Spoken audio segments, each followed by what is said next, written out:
snake. The eagle slashes with beak and claw. The gods withdraw. The great beasts come, you pen. I am born to death on the horn of the unicorn. I am Pan, you Pan, you Pan, Pan, Pan. I am thy mate. I am thy man, goat of thy flock. I am gold. I am God. Flesh to thy bone, flour to thy rod. With hoofs of steel I race on the rocks through solstice, stubborn to equinox. And I rave, and I rape, and I rip, and I rend, everlasting world without end. Mannequin, maiden, Maynard, man, in the might of Pan, you Pan, you Pan, Pan, Pan, you Pan.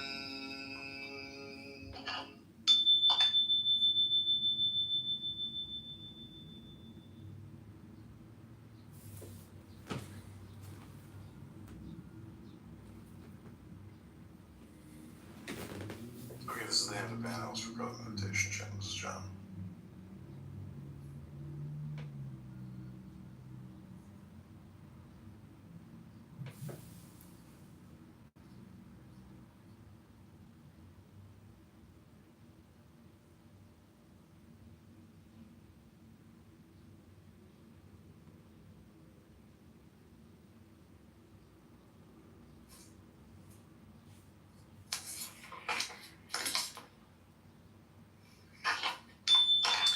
Thrill with listen lust of the light.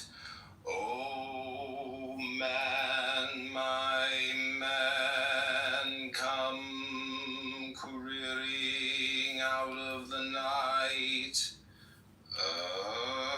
Pan, you Pan, you Pan, you Pan, come over the sea from Sicily and from Arcady.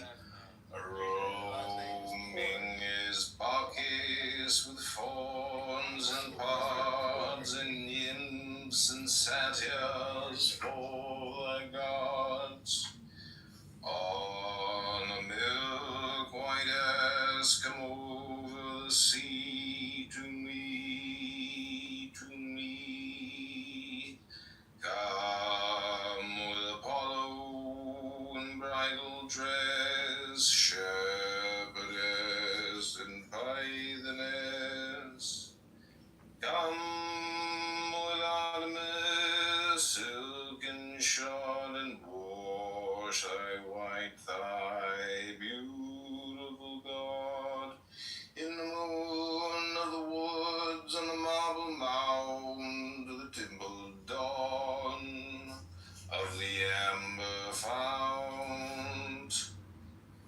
Dip the purple of passionate prayer in the crimson shrine, the scarlet's there. Soul that stars and eyes of blue to watch thy wanton mirrors weeping through the tails grove, the gnarled bole, the living tree that is spirit and soul, and body and brain come over the sea, O Pan, devil of God, to me, my man, come with trumpet sounding shrill. Over the hill come with drums go muttering from the spring. Come with flute and come with pipe and wine all ripe. I who wait and writhe and wrestle with air that hath no boughs to nestle, my body weary of empty clasp, strong as a lion and sharp as a lance. What's below the pond? Come, I think, you know what I mean? I think looking at it, I am numb with the lonely lust of devildom. Thrust the soul through the glowing fetter. O devourer, O begetter, give me the sign of the open eye and the token erect of thorny thigh, and the word of madness and mystery. O Pan, you Pan, you Pan, you Pan, Pan, Pan, Pan, Pan. I am a man. Do as thou wilt, as a great God can. O Pan, you Pan, you Pan, you Pan, Pan. I am the wake in the grip of the snake. The eagle slashes with beak and claw. The gods withdraw. The great beasts come, you Pan. I am born to death on the horn of the unicorn. I am Pan, you Pan, you Pan, Pan, Pan. I am thy mate. I am thy man. Goat of thy flock. I am gold. I am God. Flesh to thy bone, flower to thy rock. With hoofs of steel, thy ways on the rocks through soul stays stubborn to equinox, and I rave and I rape and I rip and I rend, everlasting world without end. Mannequin.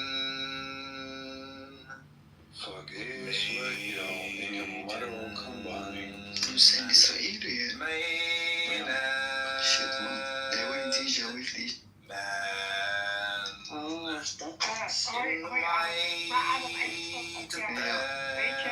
Por que sair?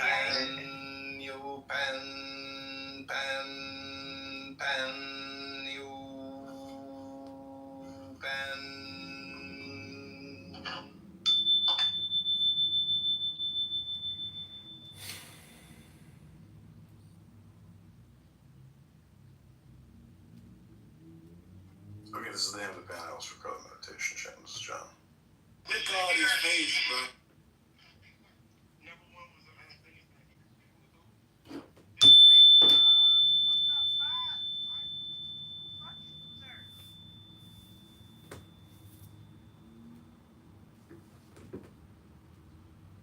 Civilian, I will take a belief and then they command.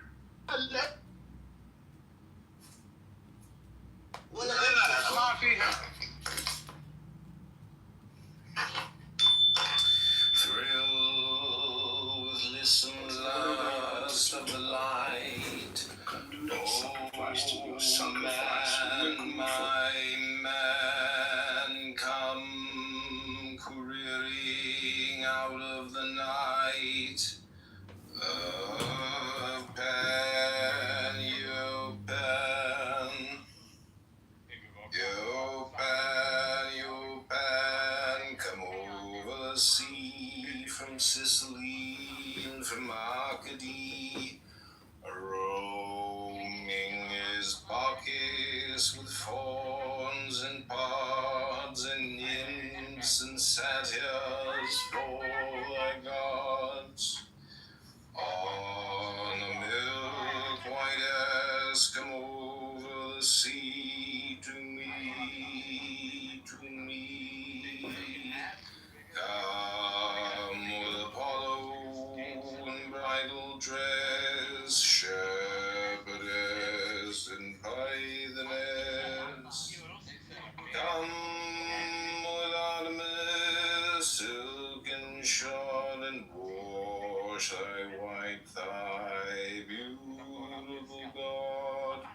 In the moon of the woods on the marble mound of the dimpled dawn of the amber fount, dip the purple of passionate prayer in the crimson shrine, the scarlet snare, the soul that startles and eyes of blue to watch thy wantonness weeping through the tangled grove, the gnarled bole, the living tree that is spirit and soul and body and brain. Come over the sea, O Pan, O Pan, devil of God, to me,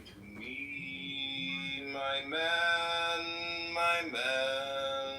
come with trumpet sounding shrill over the hill, come with drums muttering from the spring, come with flute and come with pipe and wine or ripe. I who wait and writhe and wrestle with air. Hey, how about you shut the fuck up? What the fuck you got going on, man? I'm over here meditating. My body. Hey, I am my boy, Lord, so my life, master of my universe. Suck my cock, what you wanna talk about now? What you wanna do? I got I need to go to the gym and get it out. What you wanna talk about when I'm I am numb with the lonely lust of devildom, thrust the soul through the golden fetter. Oh, devourer, oh, begetter, give me the sign of the open eye and the token erect of thorny thigh, and the word of madness and mystery. Oh, pan, you pan, you pan, you pan, pan, pan, pan, pan. I am a man. Do as thou wilt, as a great God can. Oh, pan, you pan, you pan, you pan, pan. I am the wake in the grip of the snake. The eagle slashes with beak and claw. The gods withdraw. The great beasts come, you pan. I am born to death on the horn of the unicorn. I am pan, you pan, you pan, pan, pan. I am thy mate.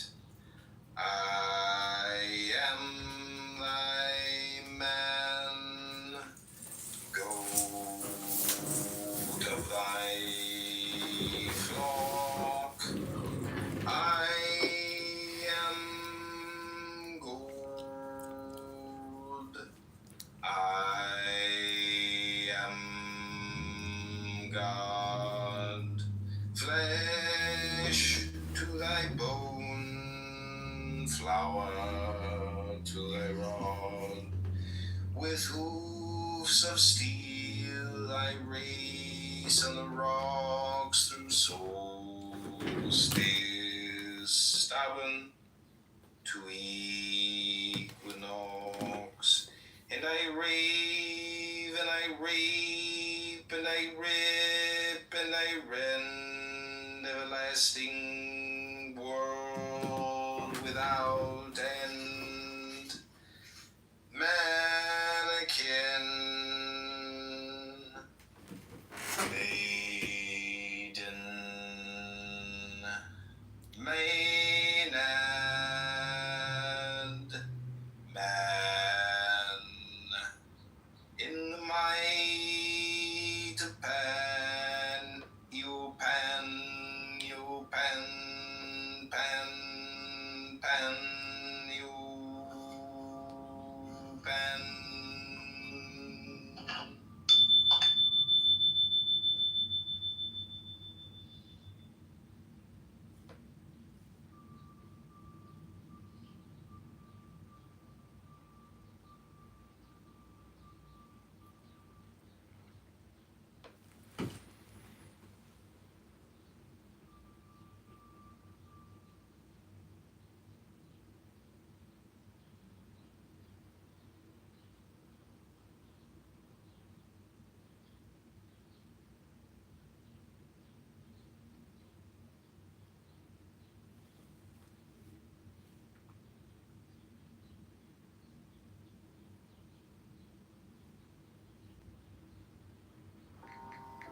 As the night advanced, the waves became larger and larger.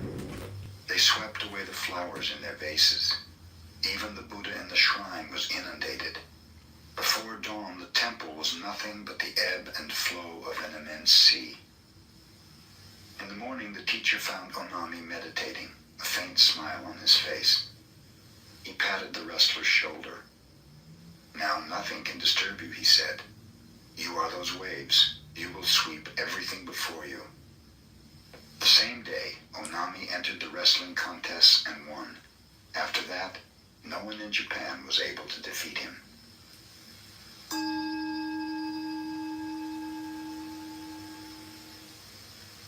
Ryokan, a Zen master, lived the simplest kind of life in a little hut at the foot of a mountain. One evening, a thief visited the hut, only to discover there was nothing in it to steal.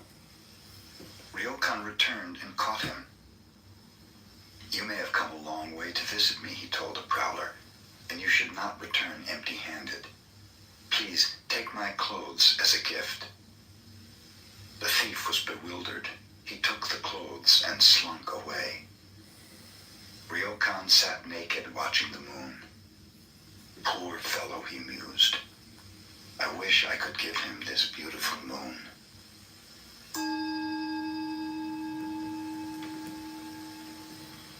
The Zen master Hoshin lived in China many years. Then he returned to the northeastern part of Japan, where he taught his disciples. When he was getting very old, he told them a story he had heard in China. This is the story. One year, on the 25th of December, Tokufu, who was very old, said to his disciples, "I'm not going to be alive next year, so you fellows should treat me well this year." The pupils thought he was joking, but since he was a great-hearted teacher, each of them in turn treated him to a feast on succeeding days of the departing year. On the eve of the new year, Tokufu concluded, "You have been good to me. I shall leave you tomorrow afternoon when the snow has stopped." The disciples laughed, thinking he was aging and talking nonsense since the night was clear and without snow. But at midnight, snow began to fall, and the next day they did not find their teacher about. They went to the meditation hall. There he had passed on. Hoshin, who related this story, told his disciples, "It is not necessary for a Zen master to predict his passing, but if he really wishes to do so, he can." "Can you?" someone asked. "Yes," answered Hoshin. "I will show you what I can do 7 days from now." None of the disciples believed him, and most of them had even forgotten the conversation when Hoshin called them together. 7 days ago," he remarked, "I said I was going to leave you. It is customary to write a farewell poem, but I am neither a poet nor calligrapher. Let one of you inscribe my last words." His followers thought he was joking, but one of them started to write. "Are you ready?" Hoshin asked. "Yes, sir," replied the writer. Then Hoshin dictated, "I came from brilliancy and return to brilliancy. What is this?" The poem was one line short of the customary 4, so the disciple said, "Master, we are one line short." Hoshin, with the roar of a conquering lion, shouted, "Ka!" and was gone.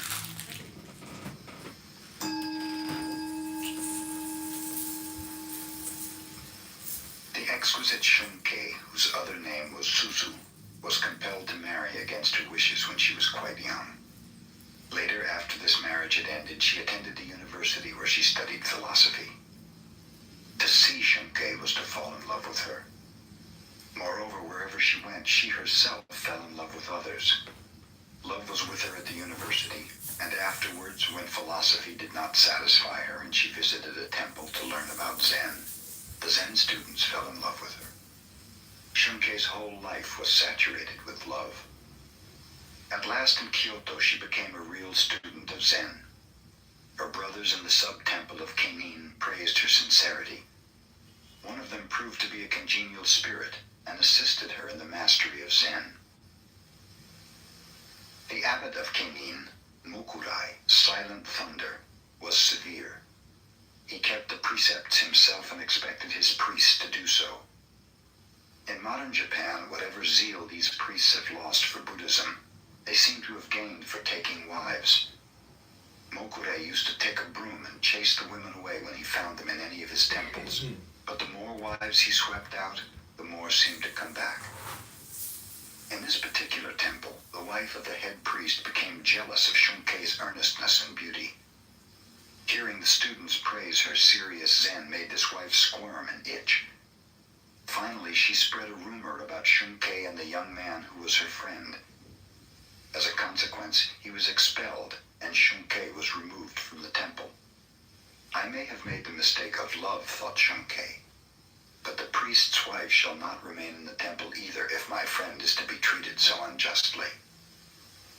Shunkei the same night with a can of kerosene set fire to the 500-year-old temple and burned it to the ground. In the morning she found herself in the hands of the police. A young lawyer became interested in her and endeavored to make her sentence lighter. "Do not help me," she told him. "I might decide to do something else which would only imprison me again." At last a sentence of 7 years was completed, and Shunkei was released from the prison, where the 60-year-old warden also had become enamored of her. But now everyone looked upon her as a jailbird. No one would associate with her. Even the Zen people who were supposed to believe in enlightenment in this life and with this body shunned her. Zen, Shunkei found, was one thing, and the followers of Zen quite another. Her relatives would have nothing to do with her. She grew sick, poor, and weak. She met a Shinzu priest who taught her the name of the Buddha of love, and in this Shunkei found some solace and peace of mind. She passed away when she was still exquisitely beautiful and hardly 30 years old. She wrote her own story in a futile endeavor to support herself, and some of it she told to a woman writer, so it reached the Japanese people. Those who rejected Shunkei, those who slandered and hated her, now read of her life with tears of remorse.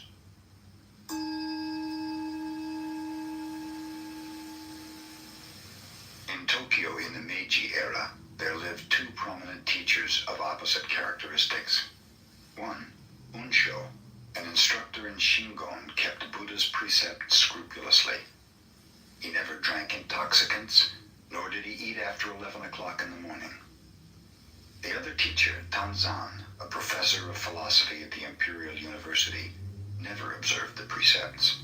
When he felt like eating, he ate, and when he felt like sleeping in the daytime, he slept. One day Unsho visited Tanzan, who was drinking wine at the time, not even a drop of which is supposed to touch the tongue of a Buddhist. "Hello, brother," Tanzan greeted him. "Won't you have a drink?" "I never drink," exclaimed Unsho solemnly. "For one who does not drink is not even human," said Tanzan. "Do you mean to call me inhuman just because I do not indulge in intoxicating liquids?" exclaimed Unsho in anger. "Then if I am not human, what am I?" "A Buddha," answered Tanzan.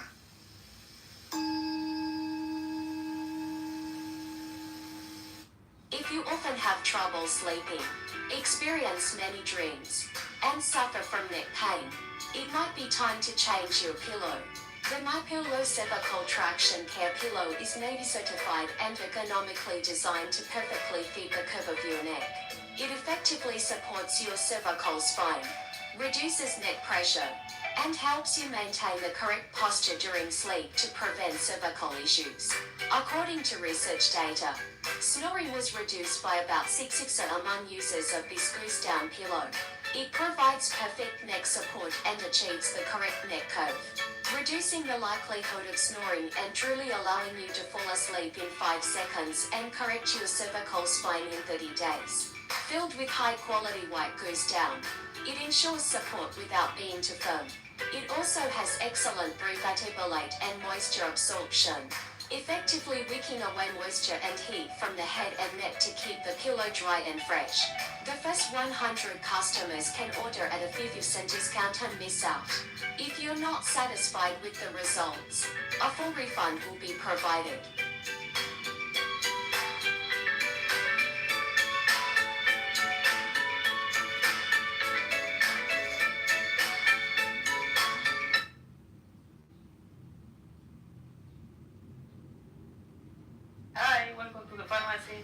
Ay, mijo, dile que si tiene algo para el dolor de cuerpo y que no sea muy caro. Hi, do you have something for body aches? But like the Mexican monk approved kind? Ah, y que no me dé sueño como la vez pasada. Literal, soy su traductor desde los 12 años. Perdón, desde los 18. Okay, let me check. Si te identificas con esto, descarga la aplicación de TikTok para seguir viendo más videos como este.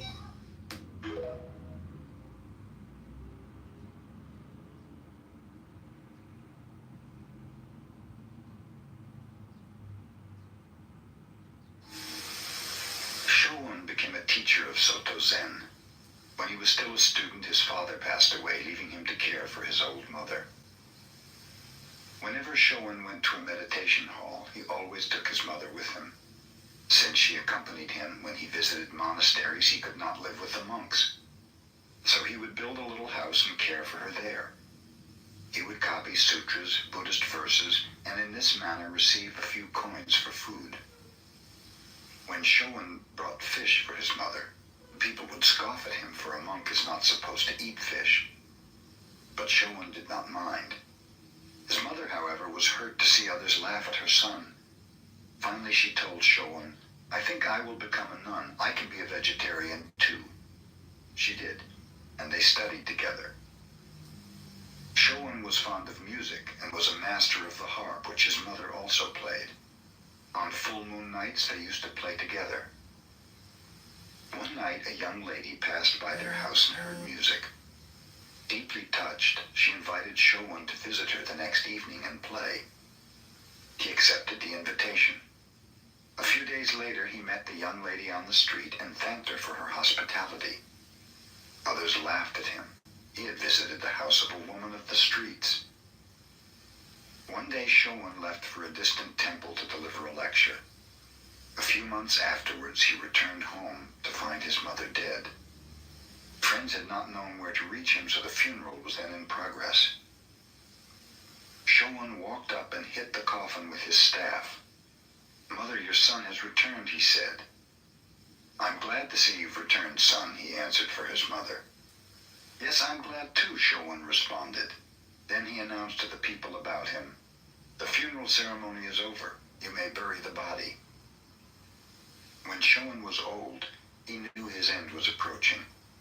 He asked his disciples to gather around him in the morning, telling them he was going to pass on at noon. Burning incense before the picture of his mother and his old teacher, he wrote a poem. "For 56 years, I lived as best I could, making my way in this world. Now the rain has ended. The clouds are clearing. The blue sky has a full moon." His disciples gathered about him, reciting a sutra, and Shoun passed on during the invocation.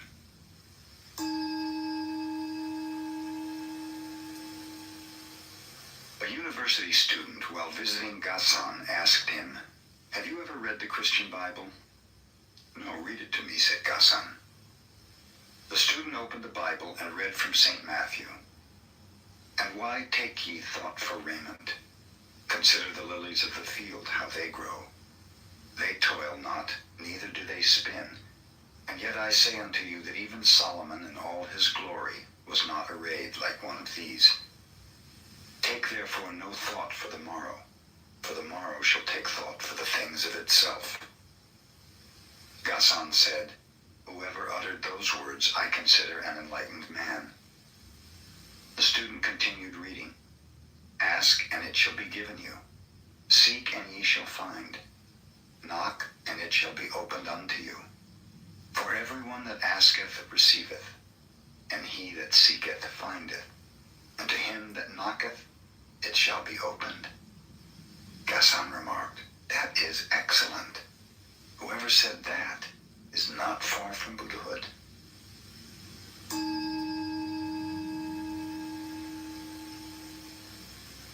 Buddha told a parable in a sutra. A man traveling across a field encountered a tiger. He fled, the tiger after him. Coming to a precipice, he caught hold of the root of a wild vine and swung himself down over the edge. The tiger sniffed at him from above, morning, the man looked down to where, far below, another tiger was waiting to eat him. Only the vine sustained him. 2 mice, one white and one black, little by little started to gnaw away the vine. The man saw a luscious strawberry near him. Grasping the vine with one hand, he plucked the strawberry with the other. How sweet it tasted.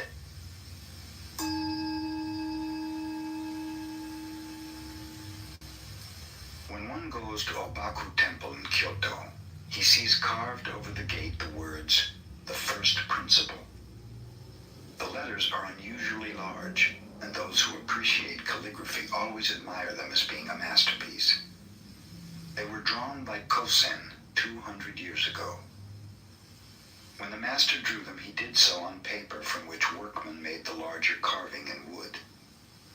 As Kosen sketched the letters, a bold pupil was with him, who had made several gallons of ink for the calligraphy, and who never failed to criticize his master's work.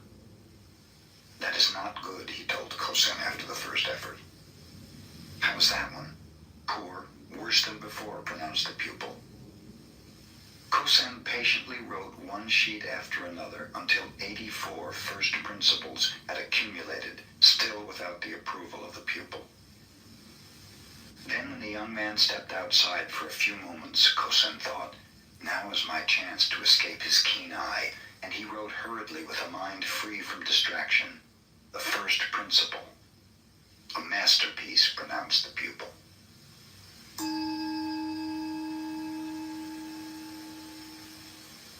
Jiun, a Shingon master, was a well-known Sanskrit scholar of the Tokugawa era. When he was young, he used to deliver lectures to his brother's students.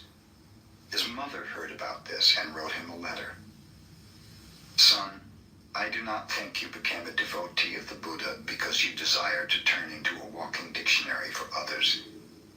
There is no end to information and commentation, glory and honor. I wish you would stop this lecture business. Shut yourself up in a little temple in a remote part of the mountain. Devote your time to meditation, and in this way, attain true realization."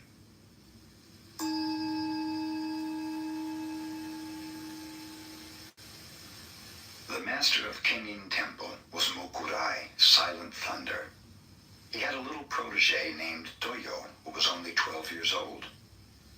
Toyo saw the older disciples visit the master's room each morning and evening to receive instructions in sanzen, or personal guidance, in which they were given koans to stop mind wandering. Toyo wished to do a sanzen also. "Wait a while," said Mokurai. "You're too young." But the child insisted, so the teacher finally consented. In the evening, little Toyo went at the proper time to the threshold of Mokurai's sanzen room. He struck the gong to announce his presence, bowed respectfully 3 times outside the door, and went to sit before the master in respectful silence. "You can hear the sound of 2 hands when they clap together," said Mokurai. "Now show me the sound of 1 hand." Toyo bowed and went to his room to consider this problem. From his window he could hear the music of the geishas. "Ah, I have it," he proclaimed. The next evening, when his teacher asked him to illustrate the sound of 1 hand, Toyo began to play the music of the geishas. No, said Mokurai, "that will never do. That is not the sound of 1 hand. You've not got it at all." Thinking that such music might interrupt, Toyo moved his abode to a quiet place. He meditated again. What can the sound of 1 hand be? He happened to hear some water dripping. "I have it," imagined Toyo. When he next appeared before his teacher, Toyo imitated dripping water. "What is that?" asked Mokurai. "That is the sound of dripping water, but not the sound of 1 hand. Try again."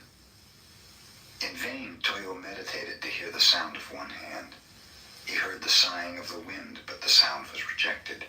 He heard the cry of an owl. This also was refused. The sound of 1 hand was not the locusts. For more than 10 times, Toyo visited Mokurai with different sounds. All were wrong.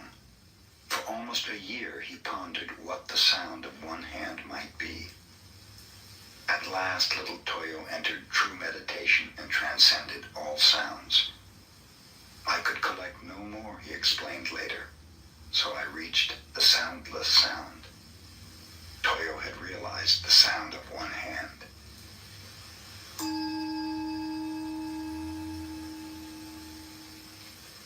Soyen Shakun, the first Zen teacher to come to America, said, "My heart burns like fire, but my eyes are as cold as dead ashes." He made the following rules which he practiced every day of his life. In the morning before dressing, light incense and meditate. Retire at a regular hour. Partake of food at regular intervals. Eat with moderation and never to the point of satisfaction. Receive a guest with the same attitude you have when alone. When alone, maintain the same attitude you have when receiving guests. Watch what you say, and whatever you say, practice it. When an opportunity comes, do not let it pass by, yet always think twice before acting. Do not regret the past, look to the future. Have the fearless attitude of a hero and the loving heart of a child. Upon retiring, sleep as if you had entered your last sleep. Upon awakening, leave your bed behind you instantly, as if you had cast away a pair of old shoes.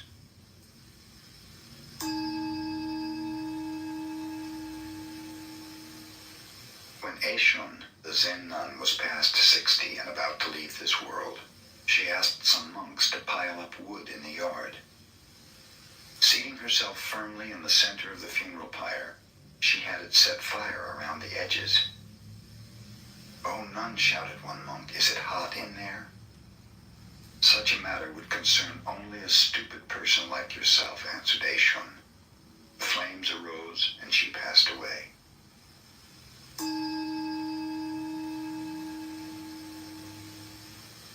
A farmer requested a Tendai priest to recite sutras for his wife who had died. After the recitation was over, the farmer asked, "Do you think my wife will gain merit from this?" "Not only your wife, but all sentient beings will benefit from the recitation of sutras," answered the priest.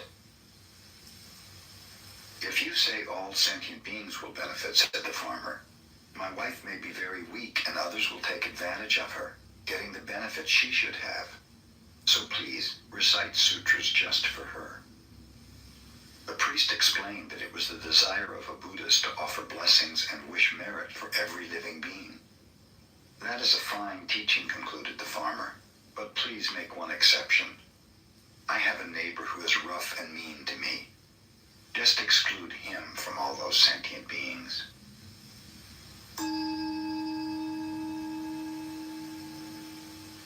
Suiwo, the disciple of Hakuin, was a good teacher. During one summer seclusion period, a pupil came to him from a southern island of Japan. Suiwo gave him a problem. Hear the sound of one hand. The pupil remained 3 years but could not pass this test. One night he came in tears to Suiwo. "I must return south in shame and embarrassment," he said, "for I cannot solve my problem." "Wait 1 week more and meditate constantly," advised Suiwo. Still no enlightenment came to the pupil. "Try for another week," said Suiwo. The pupil obeyed, but in vain. Still another week, yet this was of no avail. In despair, the student begged to be released, but Suiwo requested another meditation of 5 days. They were without result. Then he said, "Meditate for 3 days longer. Then if you fail to attain enlightenment, you had better kill yourself." On the second day, the pupil was enlightened.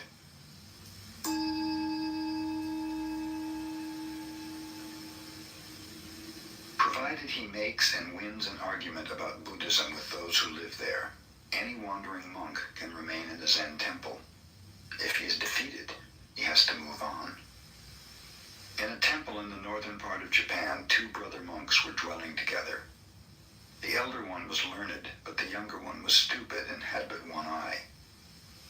A wandering monk came and asked for lodging, properly challenging them to a debate about the sublime teaching. The elder brother, tired that day from much studying, told the younger one to take his place. Go and request the dialogue in silence, he cautioned. So the young monk and the stranger went to the shrine and sat down. Shortly afterwards, the traveler rose and went into the elder brother and said, "Your young brother is a wonderful fellow. He defeated me." "Relate the dialogue to me," said the elder one. "Well," explained the traveler, "first I held up one finger, representing Buddha, the enlightened one. So he held up two fingers, signifying Buddha and his teaching. I held up three fingers, representing Buddha, his teaching, and his followers living the harmonious life. Then he shook his clenched fist in my face, indicating that all three come from one realization. Thus he won, and so I have no right to remain here." With this, the traveler left. "Where's that fellow?" asked the younger one, running into his elder brother. "I understand you won the debate." "Won nothing. I'm going to beat him up." "Tell me the subject of the debate," asked the elder one. "Why, the minute he saw me, he held up one finger, insulting me by insinuating that I have only one eye. Since he was a stranger, I thought I would be polite to him, so I held up two fingers, congratulating him that he has two eyes. Then the impolite wretch held up three fingers, suggesting that between us we only have three eyes. So I got mad and started to punch him, but he ran out and that ended it."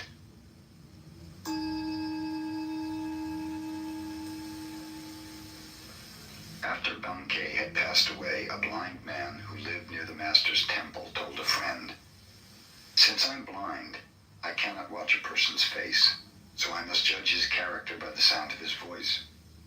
Ordinarily, when I hear someone congratulate another upon his happiness or success, I also hear a secret tone of envy. When condolence is expressed for the misfortune of another, I hear pleasure and satisfaction, as if the one condoling was really glad there was something left to gain in his own world. In all my experience, however, Bankei's voice was always sincere. Whenever he expressed happiness, I heard nothing but happiness, and whenever he expressed sorrow, sorrow was all I heard."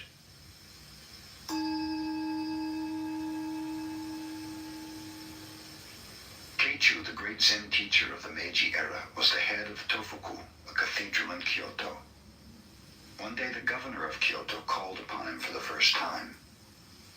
His attendant presented the card of the governor, which read, "Kitagaki, Governor of Kyoto." "I have no business with such a fellow," said Keichu to his attendant.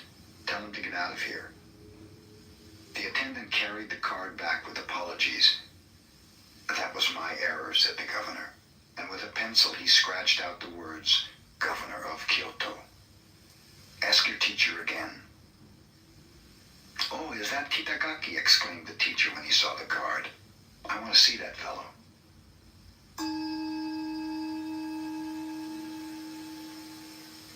When Banzan was walking through a market, he overheard a conversation between a butcher and his customer. "Give me the best piece of meat you have," said the customer. "Everything in my shop is the best," replied the butcher. "You cannot find here any piece of meat that is not the best." At these words, Banzan became enlightened.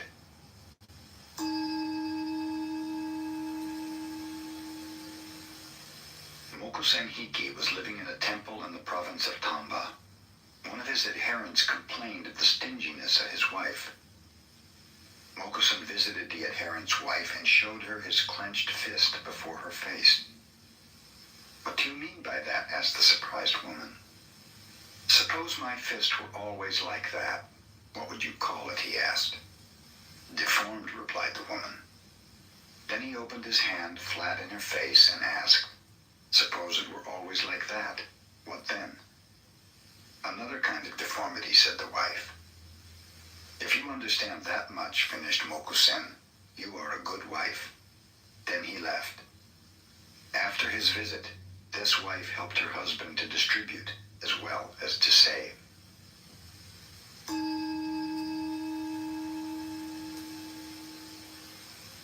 Mokugen was never known to smile until his last day on earth.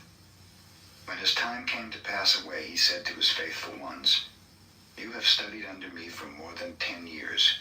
Show me your real interpretation of Zen. Whoever expresses this most clearly shall be my successor and receive my robe and bowl." Everyone watched Mokugen's severe face, but no one answered. Encho, a disciple who had been with his teacher for a long time, moved near the bedside. He pushed forward the medicine cup a few inches. This was his answer to the command. The teacher's face became even more severe. "Is that all you understand?" he asked. Encho reached out and moved the cup back again. A beautiful smile broke over the features of Mokugen. "You rascal," he told Encho.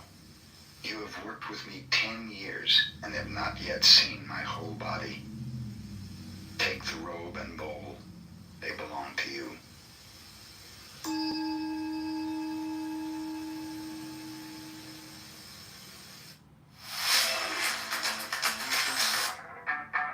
Now give it to me.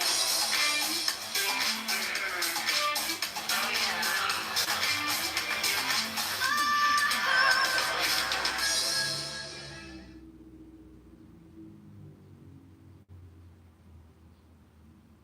When you're starting out with your finances, you want to see your money grow.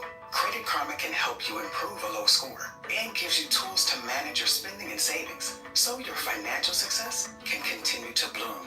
Into it, Credit Karma.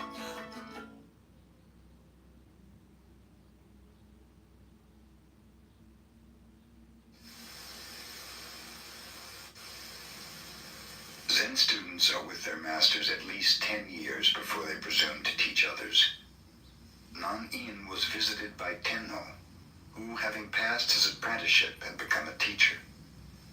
The day happened to be rainy, so Tenno wore wooden clogs and carried an umbrella. After greeting him, Nan-in remarked, "I suppose you left your wooden clogs in the vestibule. I want to know if your umbrella is on the right or left side of the clogs." Tenno, confused, had no instant answer. He realized that he was unable to carry his Zen every minute. He became Nan-in's pupil, and he studied 6 more years to accomplish his every minute Zen.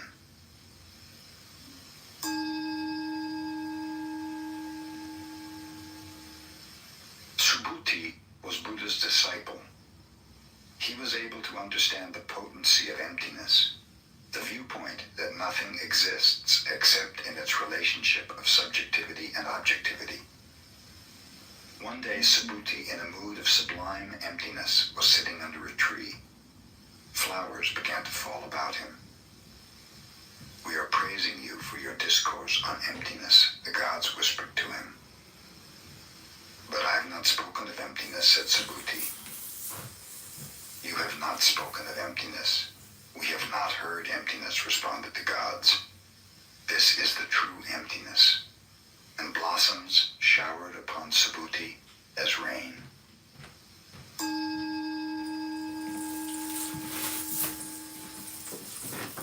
Nisho was ordained as a nun when she was 10 years old. She received training just as the little boys did. When she reached the age of 16, she traveled from one Zen master to another, studying with them all.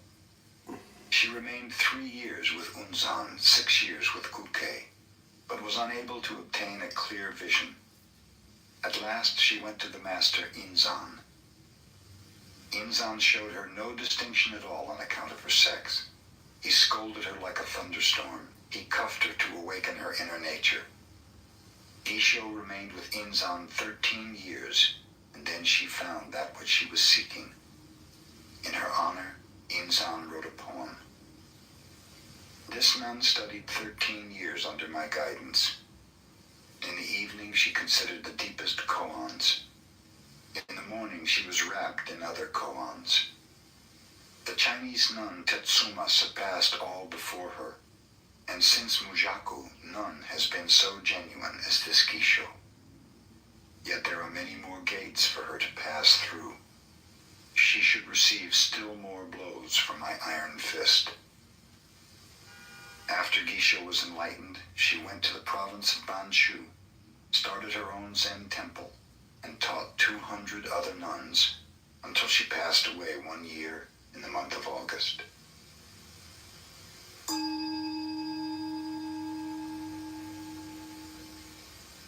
The Master Soyen Shaku passed from this world when he was 61 years of age.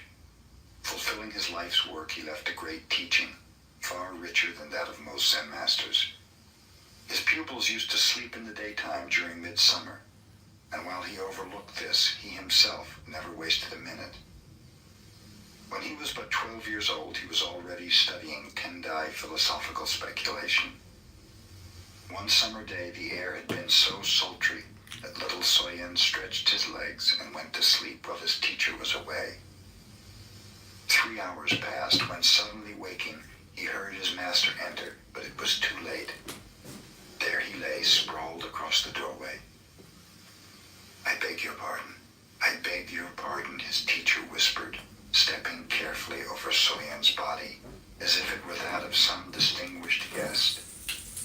After this, Soyen never slept again in the afternoon.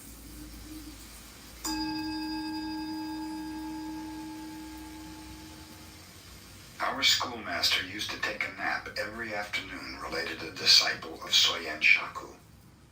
We children asked him why he did it, and he told us, "I go to dreamland to meet the old sages just as Confucius did." When Confucius slept, he would dream of ancient sages and later tell his followers about them. It was extremely hot one day, so some of us took a nap. Our schoolmaster scolded us. "We went to dreamland to meet the ancient sages, the same as Confucius did," we explained. "What was the message from those sages?" our schoolmaster demanded. One of us replied, "We went to dreamland and met the sages and asked them if our schoolmaster came there every afternoon, but they said they had never seen any such fellow."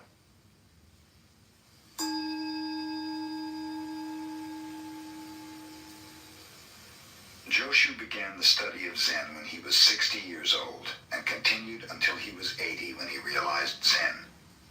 He taught from the age of 80 until he was 120. A student once asked him, "If I haven't anything in my mind, what shall I do?" Joshu replied, "Throw it out." "But if I haven't anything, how can I throw it out?" continued the questioner. "Well," said Joshu, "then carry it out."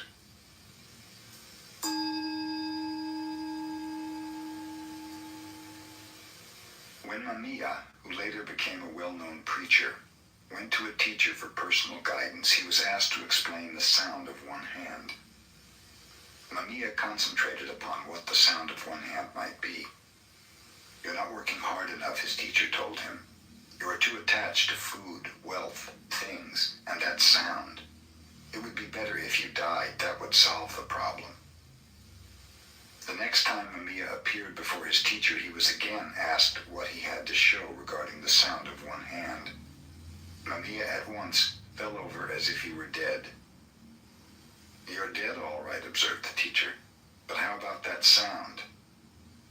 "I haven't solved that yet," replied Mamiya, looking up. "Dead men do not speak," said the teacher. "Get out."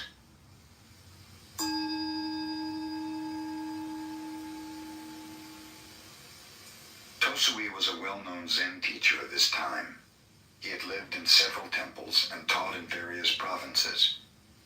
The last temple he visited accumulated so many adherents that Tosui told them he was going to quit the lecture business entirely. He advised them to disperse and to go wherever they desired. After that, no one could find any trace of him. 3 years later, one of his disciples discovered him living with some beggars under a bridge in Kyoto. He at once implored Tosui to teach him. "If you can do as I do for even a couple of days, I might," Tosui replied. So the former disciple dressed as a beggar and spent a day with Tosui. The following day, one of the beggars died. Tosui and his pupil carried the body off at midnight and buried it on a mountainside. After that, they returned to their shelter under the bridge. Tosui slept soundly the remainder of the night, but the disciple could not sleep. When morning came, Tosui said, "We do not have to beg food today. Our dead friend has left some over there." But the disciple was unable to eat a single bite of it. "I have said you could not do as I," concluded Tosui. "Get out of here and do not bother me again."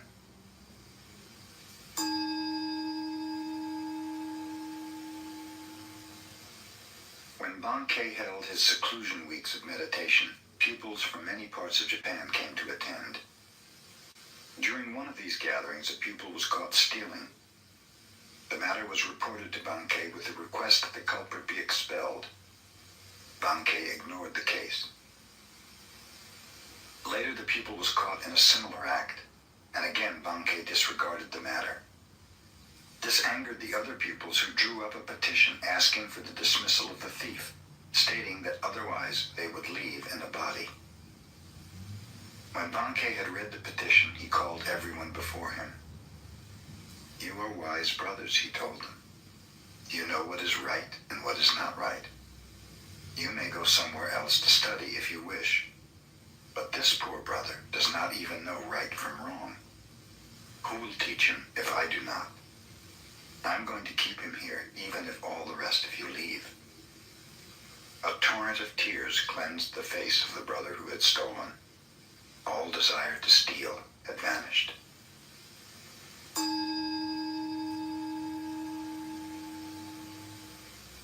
During the Kamakura period, Shinkan studied Tendai 6 years and then studied Zen 7 years. Then he went to China and contemplated Zen for 13 years more. When he returned to Japan, many desired to interview him and asked obscure questions. But when Shinkan received visitors, which was infrequently, he seldom answered their questions. One day, a 50-year-old student of enlightenment said to Shinkan, "I have studied the Tendai school of thought since I was a little boy, but one thing in it I cannot understand. Tendai claims that even the grass and trees will become enlightened. To me, this seems very strange. Of what use is it to discuss how grass and trees become enlightened?" asked Shinkan. "The question is how you yourself can become so. Did you ever consider that?"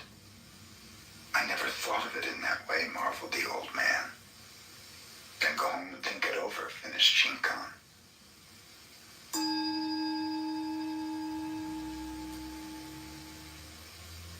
The Buddhist nun known as Ryonen was born in 1797. She was a granddaughter of the famous Japanese warrior Shingen. Her poetical genius and alluring beauty were such that at 17 she was serving the empress as one of the ladies of the court. Even at such a youthful age, fame awaited her. The beloved empress died suddenly, and Ryonen's hopeful dreams vanished. She became acutely aware of the impermanency of life in this world. It was then that she desired to study Zen. Her relatives disagreed, however, and practically forced her into marriage. With a promise that she might become a nun after she had borne 3 children, Ryonen assented. Before she was 25, she had accomplished this condition. Then her husband and relatives could no longer dissuade her from her desire. She shaved her head, took the name of Ryonen, which means to realize clearly, and started on her pilgrimage. She came to the city of Edo and asked Tetsugyu to accept her as a disciple. At one glance, the master rejected her because she was too beautiful. Ryonen then went on to another master, Hakuo. Hakuo refused her for the same reason, saying that her beauty would only make trouble. Ryonen obtained a hot iron and placed it against her face. In a few moments, her beauty had vanished forever. Hakuo then accepted her as a disciple.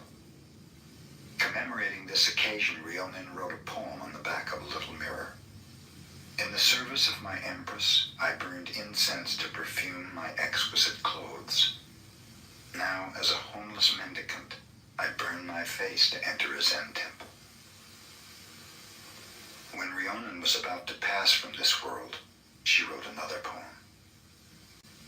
66 times these eyes beheld the changing scene of autumn.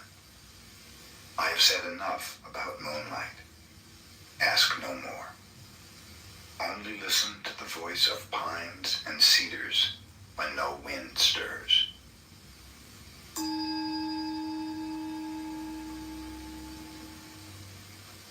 The cook monk Daidio at Bankai's monastery decided that he would take good care of his old teacher's health and give him only fresh miso, a paste of soybeans mixed with wheat and yeast that often ferments. Bankei, noticing that he was being served better miso than his pupils, asked, "Who's the cook today?" Daidio was sent before him. Bankei learned that according to his age and position, he should eat only fresh miso.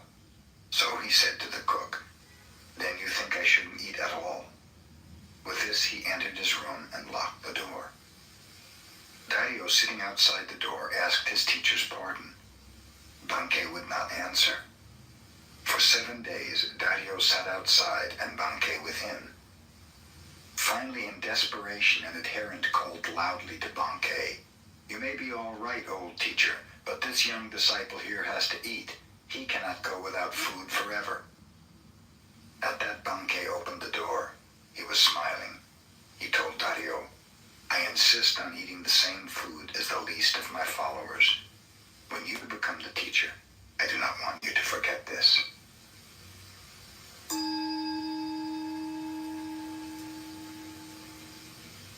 A student of Tendai, a philosophical school of Buddhism, came to the Zen abode of Gasan as a pupil. When he was departing a few years later, Gasan warned him, "Studying the truth speculatively is useful as a way of collecting preaching material. But remember that unless you meditate constantly, your light of truth may go out."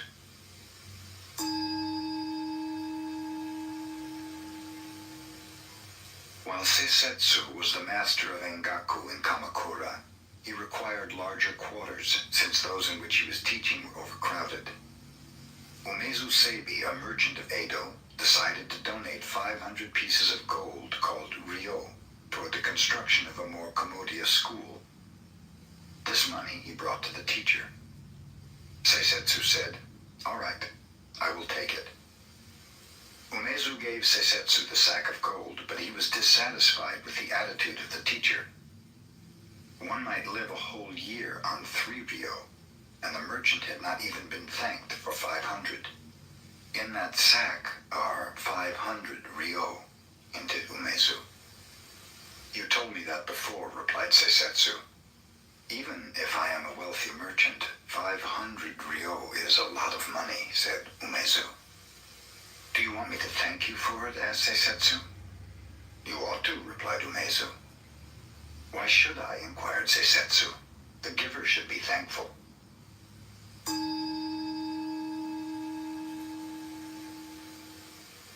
Taiko, a warrior who lived in Japan before the Tokugawa era, studied Chan-no-yu, tea etiquette, with Sen-no Rikyu, a teacher of that aesthetical expression of calmness and contentment. Taiko's attendant warrior, Keito, interpreted his superior's enthusiasm for tea etiquette as negligence of state affairs, so he decided to kill Sen-no Rikyu.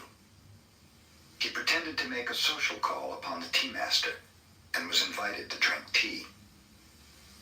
The master, who was well skilled in his art, saw at a glance the warrior's intention, so he invited Keito to leave his sword outside before entering the room for the ceremony, explaining that Chan-no-yu represents peacefulness itself.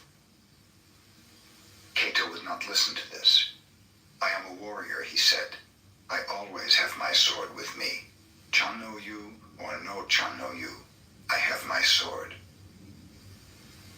"Very well. Bring your sword in and have some tea," consented Sen-no Rikyu.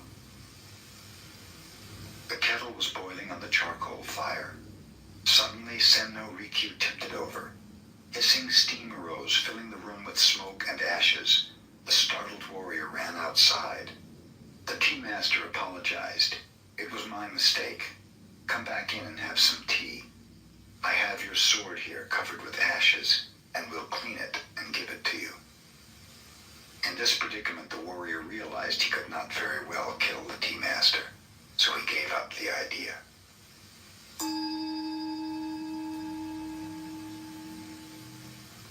Just before Ninakawa passed away, the Zen master Ikkyu visited him. "Shall I lead you on?" Ikkyu asked. Ninakawa replied, "I came here alone, and I go alone. What help could you be to me?" Ikkyu answered, "If you think you really come and go, that is your delusion. Let me show you the path on which there is no coming and no going." With his words, Ikkyu had revealed the path so clearly that Ninakawa smiled and passed away.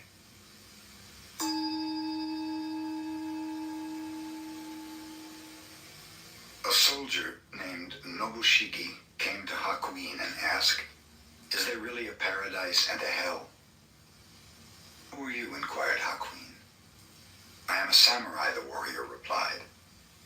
"You, a soldier?" exclaimed Hakuin.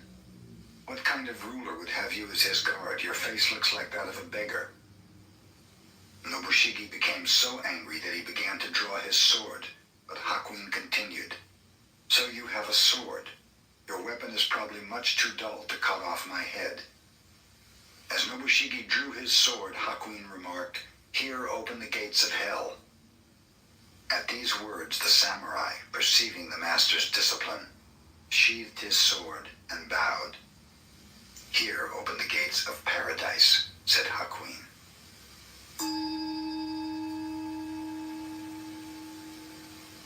A merchant bearing 50 rolls of cotton goods on his shoulders stopped to rest from the heat of the day beneath a shelter where a large stone Buddha was standing. There he fell asleep, and when he awoke, his goods had disappeared. He immediately reported the matter to the police. A judge named Ooka opened court to investigate. "That stone Buddha must have stolen the goods," concluded the judge. "He is supposed to care for the welfare of the people, but he has failed to perform his holy duty. Arrest him." The police arrested the stone Buddha and carried it into court. A noisy crowd followed the statue, curious to learn what kind of sentence the judge was about to impose. When Ooka appeared on the bench, he rebuked the boisterous audience. "What right have you people to appear before the court laughing and joking in this manner? You are in contempt of court and subject to a fine and imprisonment." The people hastened to apologize. "I shall have to impose a fine on you," said the judge, "but I will remit it, provided each one of you brings 1 roll of cotton goods to the courts within 3 days. Anyone failing to do this will be arrested." One of the rolls of cloth which the people brought was quickly recognized by the merchant as his own, and thus the thief was easily discovered. The merchant recovered his goods, and the cotton rolls were returned to the people.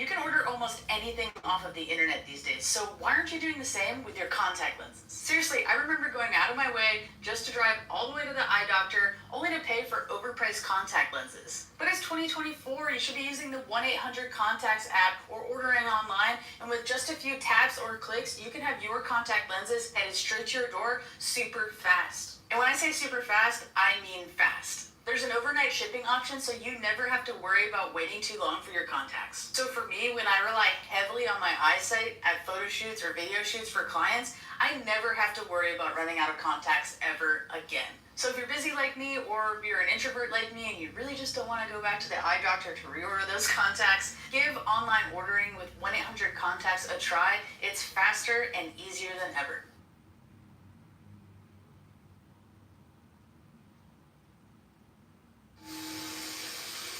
Once a division of the Japanese army was engaged in a sham battle, and some of the officers found it necessary to make their headquarters in Gassan's temple.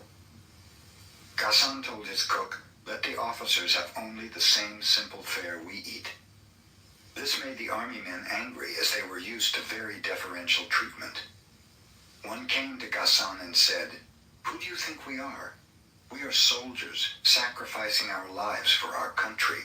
Why don't you treat us accordingly?" Gassan answered sternly, "Who do you think we are? We are soldiers of humanity, aiming to save all sentient beings."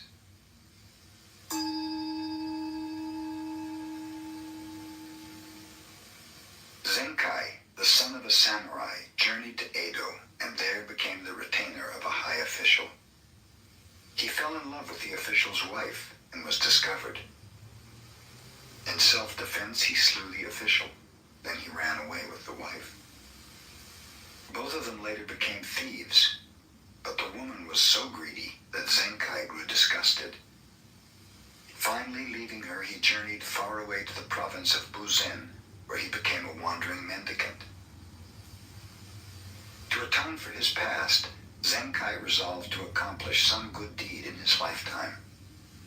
Knowing of a dangerous road over a cliff that had caused the death and injury of many persons, he resolved to cut a tunnel through the mountain there. Begging food in the daytime, Zenkai worked at night digging his tunnel. When 30 years had gone by, the tunnel was 2,280 feet long, 20 feet high, and 30 feet wide. 2 years before the work was completed, the son of the official he had slain, who was a skillful swordsman, found Zenkai out and came to kill him in revenge. "I will give you my life willingly," said Zenkai. "Only let me finish this work. On the day it is completed, then you may kill me." So the son awaited the day. Several months passed and Zenkai kept on digging. The son grew tired of doing nothing and began to help with the digging. After he had helped for more than a year, he came to admire Zenkai's strong will and character. At last, the tunnel was completed, and the people could use it to travel in safety. "Now cut off my head," said Zenkai. "My work is done." "How can I cut off my own teacher's head?" asked the younger man, with tears in his eyes.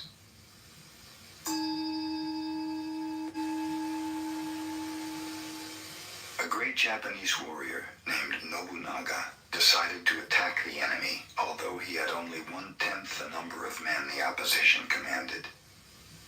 He knew that he would win, but his soldiers were in doubt. On the way, he stopped at a Shinto shrine and told his men, "After I visit the shrine, I will toss a coin. If heads comes, we will win. If tails, we will lose. Destiny holds us in her hand." Nobunaga entered the shrine and offered a silent prayer. He came forth and tossed a coin. Heads appeared. His soldiers were so eager to fight that they won their battle easily. "No one can change the hand of destiny," his attendant told him after the battle.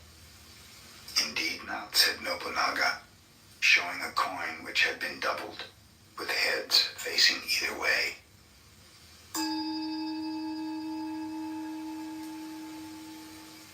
Gassan instructed his adherents one day, "Those who speak against killing and who desire to spare the lives of all conscious beings are right. It is good to protect even animals and insects. But what about those persons who kill time? What about those who are destroying wealth and those who destroy political economy? We should not overlook them.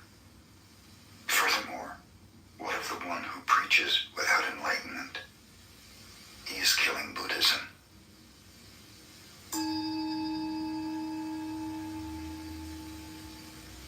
A young wife fell sick and was about to die.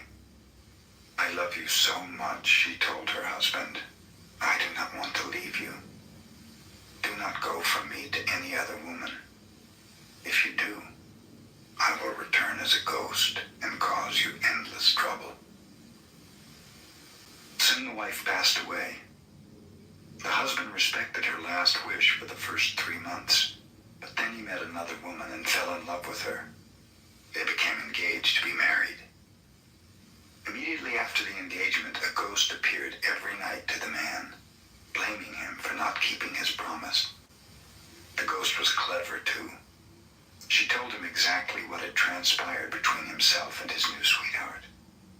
Whenever he gave his fiancée a present, the ghost would describe it in detail.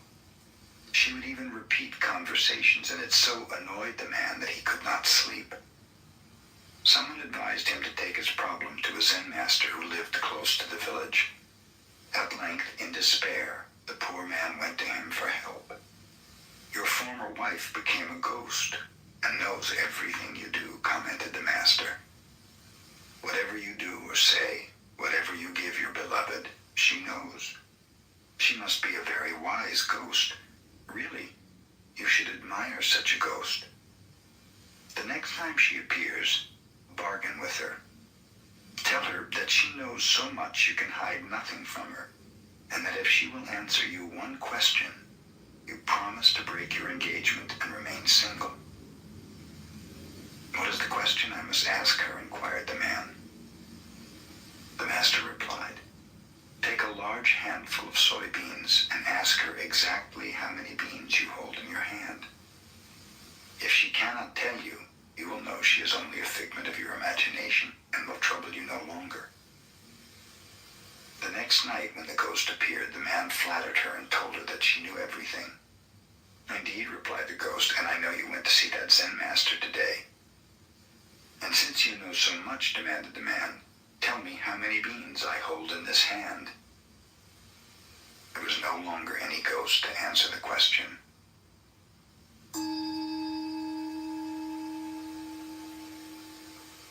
Yamaoka Teshu was a tutor of the emperor. He was also a master of fencing and a profound student of Zen.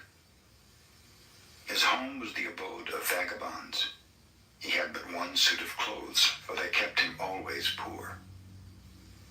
The emperor, observing how worn his garments were, gave Yamaoka some money to buy new ones. The next time Yamaoka appeared, he wore the same old outfit. "What became of the new clothes, Yamaoka?" asked the emperor. "I provided clothes for the children of your majesty," explained Yamaoka.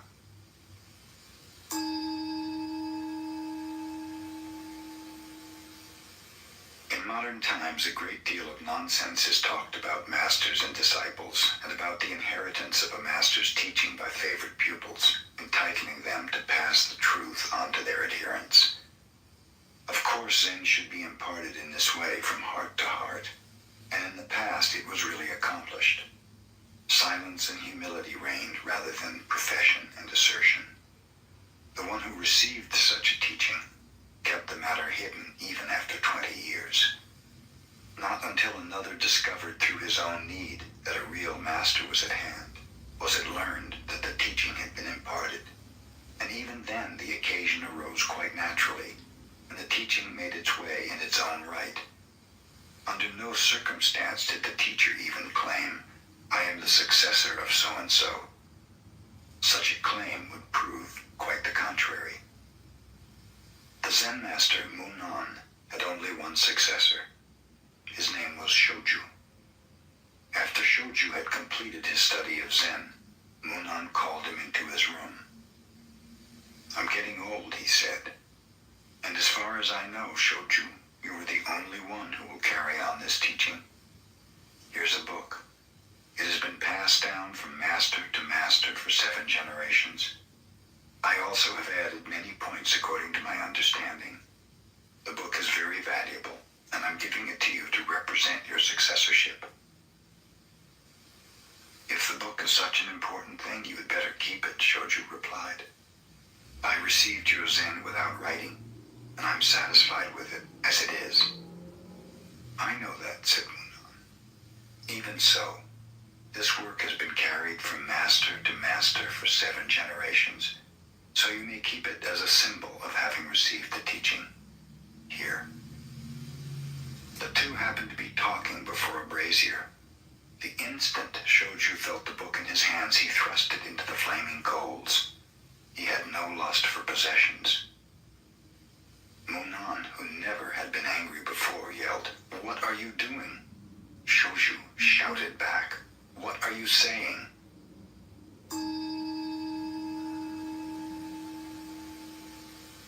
After Kakuwa visited the emperor, he disappeared and no one knew what became of him. He was the first Japanese to study Zen in China, but since he showed nothing of it, save one note, he is not remembered for having brought Zen into his country. Kakuwa visited China and accepted the true teaching. He did not travel while he was there. Meditating constantly, he lived on a remote part of a mountain. Whenever people found him and asked him to preach, he would say a few words and then move to another part of the mountain where he could be found less easily. The emperor heard about Kakuwa when he returned to Japan and asked him to preach Zen for his edification and that of his subjects. Kakuwa stood before the emperor in silence. He then produced a flute from the folds of his robe and blew one short note. Bowing politely, he disappeared.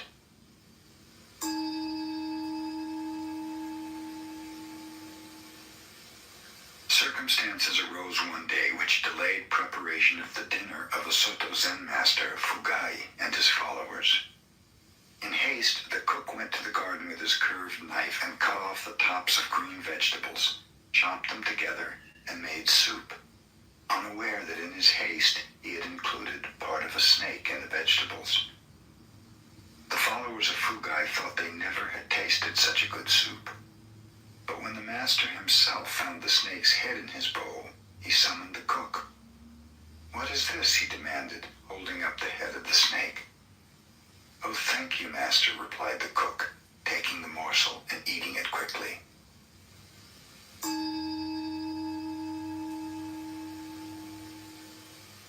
Suzan, a Chinese Zen master, was asked by a student, "What is the most valuable thing in the world?" The master replied, "The head of a dead cat."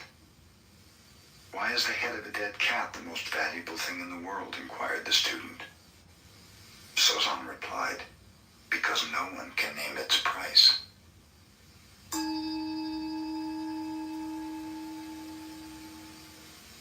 The pupils of the Tendai school used to study meditation before Zen entered Japan. 4 of them, who were intimate friends, promised one another to observe 7 days of silence. On the first day all were silent. Their meditation had begun auspiciously. But when night came and the oil lamps were growing dim, one of the pupils could not help exclaiming to a servant, "Fix those lamps."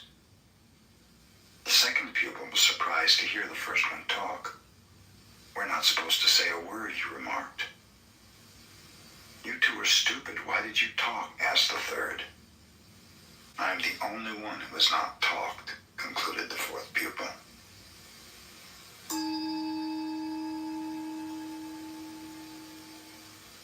Zen pupils take a vow that even if they are killed by their teacher, they intend to learn Zen. Usually they cut a finger and seal their resolution with blood. In time, the vow has become a mere formality, and for this reason, the pupil who died by the hand of Aikido was made to appear a martyr. Aikido had become a severe teacher. His pupils feared him. One of them on duty striking the gong to tell the time of day missed his beats when his eye was attracted by a beautiful girl passing the temple gate. At that moment, Aikido, who was directly behind him, hit him with a stick, and the shock happened to kill him.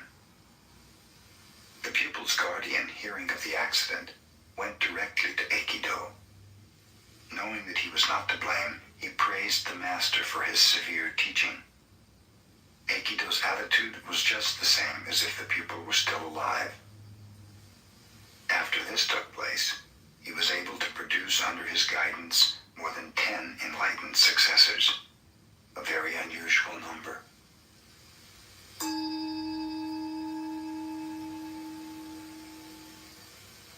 Ryokan devoted his life to the the study of Zen. One day he heard that his nephew, despite the admonitions of relatives, was spending his money on a courtesan. Inasmuch as the nephew had taken Ryokan's place in managing the family estate and the property was in danger of being dissipated, the relatives asked Ryokan to do something about it. Ryokan had to travel a long way to visit his nephew, whom he had not seen for many years. The nephew seemed pleased to meet his uncle again and invited him to remain overnight. All night, Ryokan sat in meditation. As he was departing in the morning, he said to the young man, "I must be getting old. My hand shakes, so will you help me tie the string of my straw sandal?" The nephew helped him willingly. "Thank you," finished Ryokan. "You see, a man becomes older and feebler day by day. Take good care of yourself." Then Ryokan left, never mentioning a word about the courtesan or the complaints of the relatives. But from that morning on, the dissipations of the nephew ended.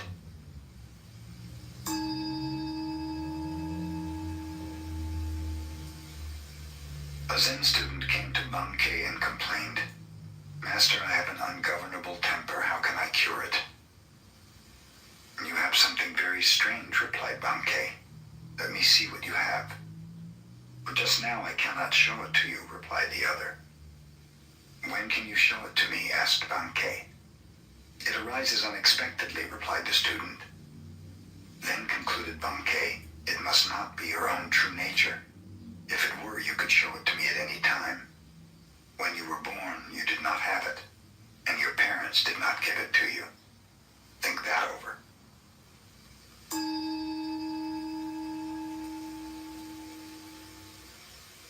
Hogen, a Chinese Zen teacher, lived alone in a small temple in the country. One day, 4 traveling monks appeared and asked if they might make a fire in his yard to warm themselves. While they were building the fire, Hogen heard them arguing about subjectivity and objectivity. He joined them and said, "There is a big stone. Do you consider it to be inside or outside your mind?" One of the monks replied, "From the Buddhist viewpoint, everything is an objectification of mind, so I would say that the stone is inside my mind." "Your head must feel very heavy," observed Hogen, "if you were carrying around the stone like that in your mind."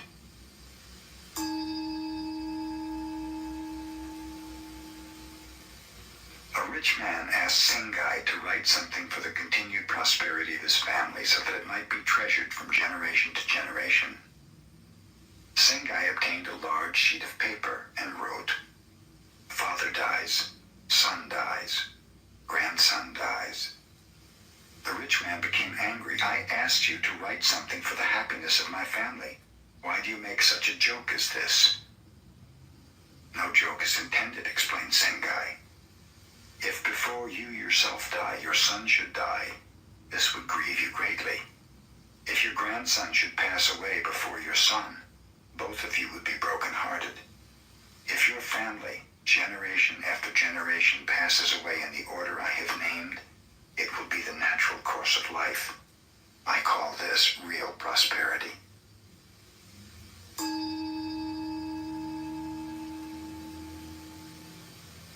A woman of Nagasaki named Kame was one of the few makers of incense burners in Japan. Such a burner is a work of art to be used only in a tea room or before a family shrine. Kame, whose father before her had been such an artist, was fond of drinking. She also smoked and associated with men most of the time. Whenever she made a little money, she gave a feast inviting artists, poets, carpenters, workers, men of many vocations and avocations. In their association, she evolved her designs. Kame was exceedingly slow in creating, but when her work was finished, it was always a masterpiece.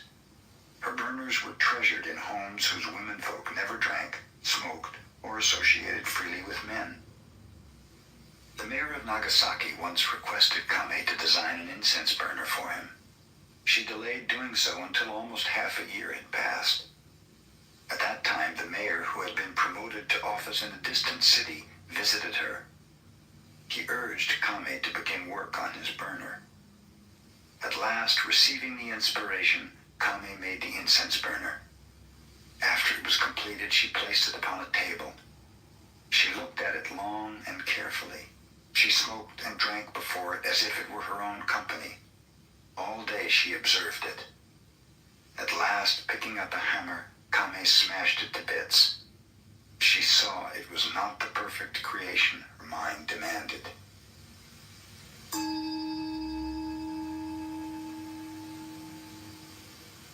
When Bankei was preaching at Ryomon Temple, a Shinshu priest who believed in salvation through the repetition of the name of the Buddha of Love was jealous of his large audience and wanted to debate with him.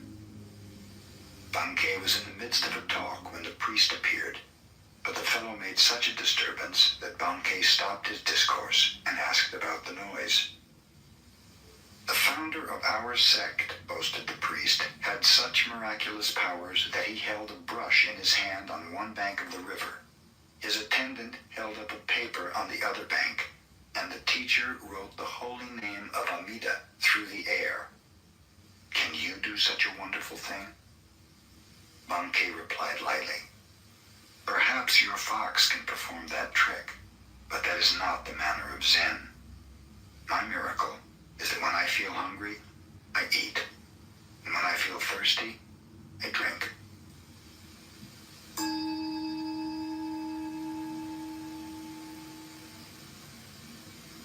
Ready to lose the hat and regrow the hair? With Chews by Hims, you can regain your hair and your confidence. Our chews are powered by clinically proven ingredients like minoxidil and finasteride, so you can grow thicker, fuller hair in 3 to 6 months. Your treatment is 100% personalized to your hair goals. It comes at an affordable price that works for your budget, so you can step out with full confidence. Hats off to hair growth with treatment that works for you. Start today at hims.com.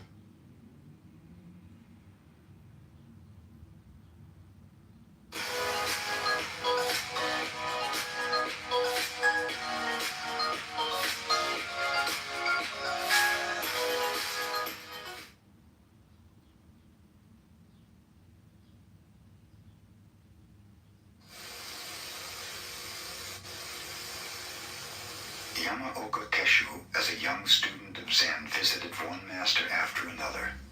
He called upon Dokuon of Shukoku. Desiring to show his attainment, he said, the mind, Buddha, and sentient beings, after all, do not exist. The true nature of phenomena is emptiness. There is no realization, no delusion, no sage, no mediocrity. There is no giving and nothing to be received. Dokuan, who was smoking quietly, said nothing.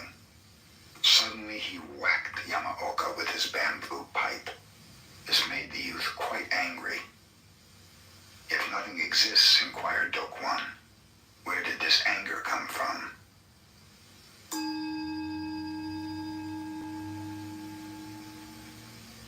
Hyakujo, the Chinese Zen master, used to labor with his pupils even at the age of 80, trimming the gardens, cleaning the grounds, and pruning the trees.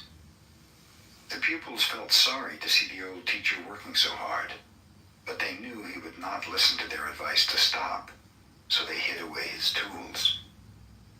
That day the master did not eat. The next day he did not eat, nor the next. He may be angry because we have hidden his tools, the pupils surmised. We had better put them back. The day they did, the teacher worked and ate the same as before. In the evening, he instructed them. No work, no food.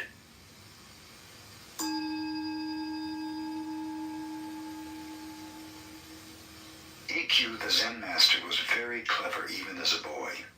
His teacher had a precious teacup, a rare antique. Ikkyu happened to break this cup and was greatly perplexed. Hearing the footsteps of his teacher, he held the pieces of the cup behind him. When the master appeared, Ikkyu asked, "Why do people have to die?" "This is natural," explained the older man. "Everything has to die and has just so long to live." Ikkyu, producing the shattered cup, added, "It was time for your cup to die."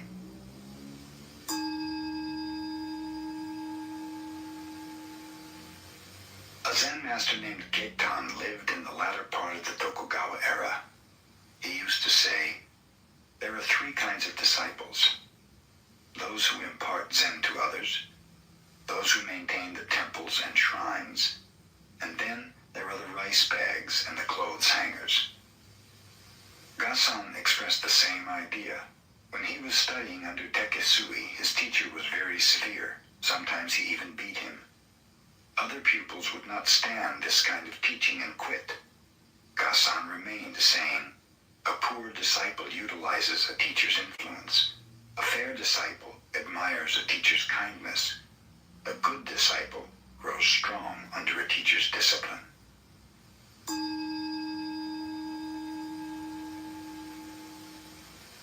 Zen teachers train their young pupils to express themselves.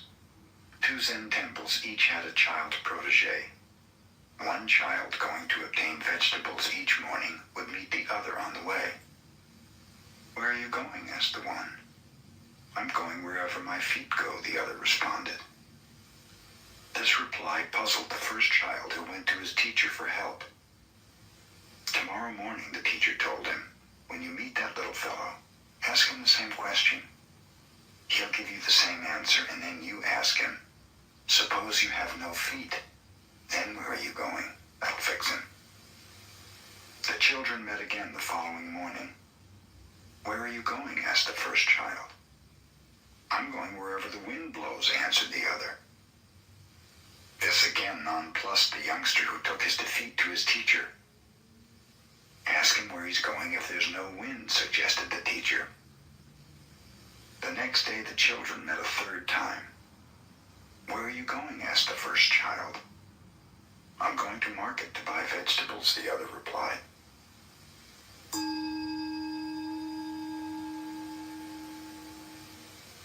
Tangen had studied with Sengai since childhood.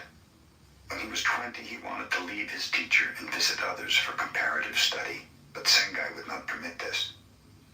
Every time Tangen suggested it, Sengai would give him a rap on the head. Finally, Tangen asked an elder brother to coax permission from Sengai. This the brother did, and then reported to Tangen, "It is arranged. I have fixed it for you to start on your pilgrimage at once." Tangen went to Sengai to thank him for his permission. The master answered by giving him another rap. When Tangen related this to his elder brother, the other said, "What is the matter? Sengai has no business giving permission and then changing his mind. I'll tell him so." And off he went to see the teacher. "I did not cancel my permission," said Sengai. "I just wish to give him one last smack over the head. For when he returns, he'll be enlightened, and I will not be able to reprimand him again."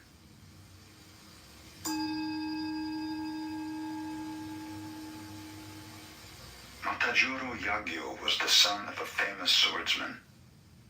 His father, believing that his son's work was too mediocre to anticipate mastership, disowned him. So Matajuro went to Mount Futara, and there found the famous swordsman Banzo. But Banzo confirmed the father's judgment. "You wish to learn swordsmanship under my guidance?" asked Banzo. "You cannot fulfill the requirements." "But if I work hard, how many years will it take me to become a master?" persisted the youth. "The rest of your life," replied Banzo. "I cannot wait that long," explained I was Matajuro. checking to see if I went "I'm viral. willing to pass through any hardship if only you will teach me. Let's check one If I more time. become your devoted servant, how I long was just might checking it to see be?" if I went viral. No. "Oh, maybe 10 years," Banzo Let's relented. check one more time. "My father's getting old, I was and just checking soon to see I if I must went take care viral. of him," continued No. Matajuro. "If I work Let's check far one more more time. intensely, how long will I was it just take checking me?" to see if I went viral. "Oh, maybe 30 years," said Banzo. Let's check one more "Why time. is that?" asked Matajuro. "First you I was said just checking 10, to see if I and went now viral. 30 years. No. I will undergo any hardship to master Let's this check one more art in time. the shortest time." I was just checking to see if I "Well, went said viral. Banzo, in that case, No. you'll have to remain with me for 70 Let's check years. one more time. A man in such a hurry as you I was just are to checking to get see if I went results viral. seldom learns No. quickly." "Very well," Let's declared check the one more youth, time. understanding at last that he was being I was just checking to see if I went viral. "I No. agree." Okay. Montajuro Let's was check one more told time. never to speak of fencing and I never was to just checking touch to his see if I sword. went viral. He cooked No. for his master, washed the dishes, made his bed, cleaned the yard, cared for the garden. I was just checking to see if I all went viral. without a word of swordsmanship. 3 years Check passed. one more time. Still, Matajuro labored on. I was just checking to see if I went viral. Thinking of his future, he was sad. He had not even begun to learn the art to which he had devoted his life. I was just checking to see if I went viral. But one day, Bonzo crept up behind him and gave him a terrific blow with a wooden sword. I was just checking to see if I went when viral. Matajuro was cooking rice, Bonzo again sprang upon him Let's check one more unexpectedly. time. After that I was just day checking to see and if I night, went viral. Matajuro had to defend himself from unexpected thrusts. Let's check one Not more a time. moment passed in any day that he I was did just not checking to have see to if I went think of viral. the taste of Bonzo's sword. He learned so Let's check one more rapidly, time. he brought smiles to the I face was of just his checking to see master. if I went viral. Matajuro became the greatest swordsman in the land. Let's check one more time. I was just checking to see if I went viral. No? Okay. Let's check Encho one was more a time. famous storyteller. I was just checking to see if I went viral. Stirred the hearts of his listeners. When he narrated the story of war, it was as if the listeners themselves checking to were see on if I the went field of viral. battle. No? Okay. One day, Encho met check one more Yamaoka time. Teshu, a layman who had almost just checking to embraced see if I went viral. masterhood in Zen. No? Okay. I understand, said check one Yamaoka, more you are time. the best storyteller in our land. I was just checking to see if And I that you went make viral. people cry or No. laugh at will. Tell me my check one more favorite time. story of the Peach Boy. I was just When checking I to was see a if I little went viral. tot, I used to sleep No. beside my mother, and she often related this Let's check legend. one more time. In the middle of the story, I would I was fall just checking to see asleep. if I went viral. Tell it to me No. just as my mother did. Let's check one more time. Encho dared not attempt to do this. I was just checking to see if I went viral. Requested time to study. No? Okay. Several months later, he went Let's to check one more Yamaoka time. and said, "Please give I was me just the checking to see if I opportunity went to tell viral. you the story." No? Okay. Some other day, answered Let's check Yamaoka. one more time. Encho was keenly I was just checking to disappointed. see if I went viral. He studied further and tried again. Let's check Yamaoka one more time. rejected him many times. I was just When checking to Encho see would if I went start to viral. talk, Yamaoka would No. stop him, saying, "You're not yet like my Let's check mother." one more time. It took Encho I was just checking to 5 see if I years went to be viral. able to tell Yamaoka the legend as his mother had told it to him. Let's check one more time. In this way, Yamaoka I was just checking to see if I went imparted viral. Zen to Encho. No? Okay. Let's check one more time. I was just checking to see if I went viral. Many pupils were studying meditation under the Zen master Let's check one more Sengai. time. One of them used to I was arrive just at checking to see night, if I went climb viral. over the temple wall, No. and go to town on a pleasure jaunt. Let's check one more time. Sengai, inspecting the dormitory I was just checking to quarters, see if I went viral. found this pupil missing No. one night and also discovered the high check one stool more he time. would use to scale the wall. I was just checking to see if I went viral. Sengai removed the No. stool and stood there in its place. Let's check one more time. When the wanderer returned, I was just checking to not see if I went knowing that viral. Sengai was the stool, No. Okay. he put his feet on the master's Let's head check one and more jumped time. down into the grounds. I was just checking to see if I Discovering went what he had viral. done, he was No. aghast. Sengai Let's said, check one more "It time. is very chilly in the early morning. I was just checking to see if I Do went be viral. careful not to catch No. cold yourself." The pupil Let's check one more never time. went out at night again. I was just checking to see if I went viral. No? Okay. Let's check one more time. Masui wrote I was just the checking to see if I following went letter viral. to one of his disciples who was about to die. Let's check one more time. The essence of your mind I was just is checking not to see if I born, went viral. so it will never die. It is not an existence which is perishable. I was just checking to see if I went It viral. is not an No. emptiness which is a mere void. Let's check one more time. It has neither color I was nor just checking to form. see if I went.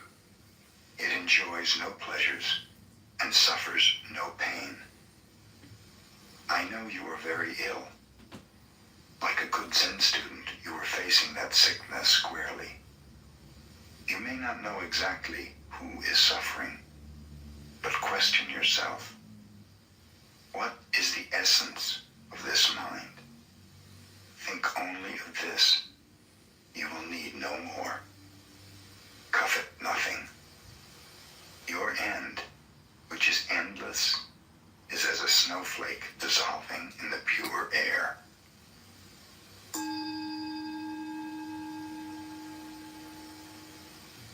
A Zen master named Isan asked a young student to bring him a pail of water to cool his bath. The student brought the water, and after cooling the bath, threw onto the ground the little that was left over. "You dunce," the master scolded him. "Why didn't you give the rest of the water to the plants? What right have you to waste even a drop of water in this temple?" The young young student attained Zen in that instant. He changed his name to Tekisui, which means a drop of water.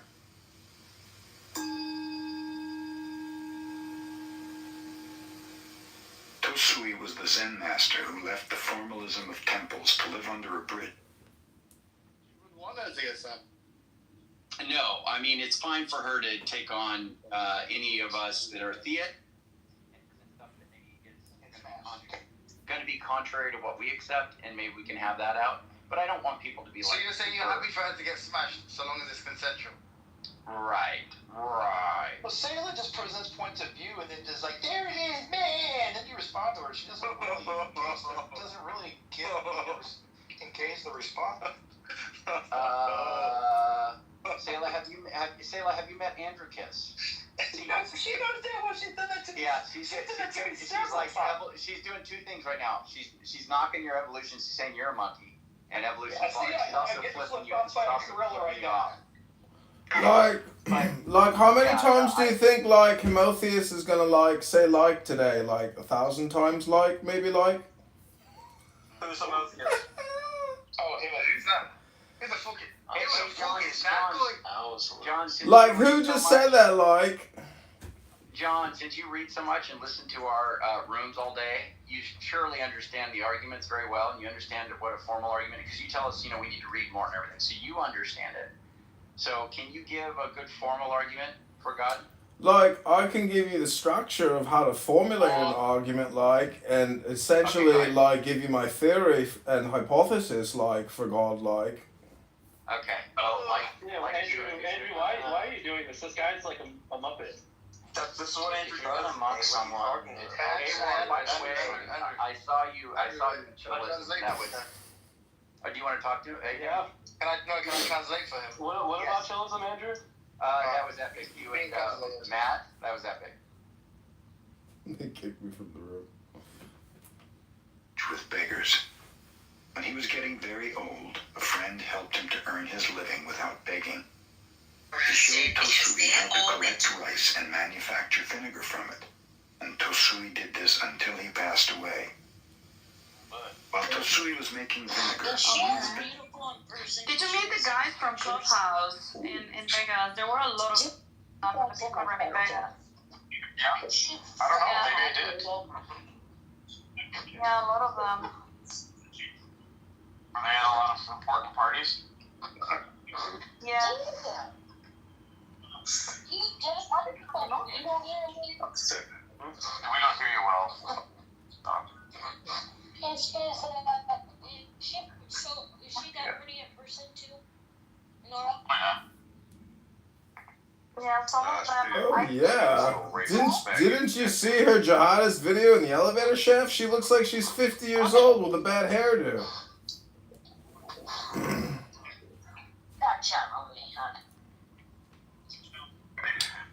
Oh, hey, Edmund. Oh hey. How are you, darling? I'm good. I just got back from a great lunch. I'm about to sit in the sun. Oh, did you go for your nice little walk? I did. I went for a nice little walk. Yeah, I sometimes miss this retarded rooms. I like to see you all. Well, this is technically a holding facility for those with Down syndrome. This is the old type of rooms. Yeah. What's new, Diego? How are the Jews treating you today? Like you went to Vegas with Princessia. Oh, really? Wow. Yeah. Cute. It really Remember is true Princessia love. was talking about Las Vegas in her crazy post in X? Mm-hmm. Well, that was this week. So what did you do? Did you sell a Bitcoin and take her to, City Center or Bellagio or Wynn? Or where did you go, Diego? Where did you stay? It's been a fucking year? We don't know what you're talking about, Don. You just said it. We said what? The boat. What did we say, Dawn?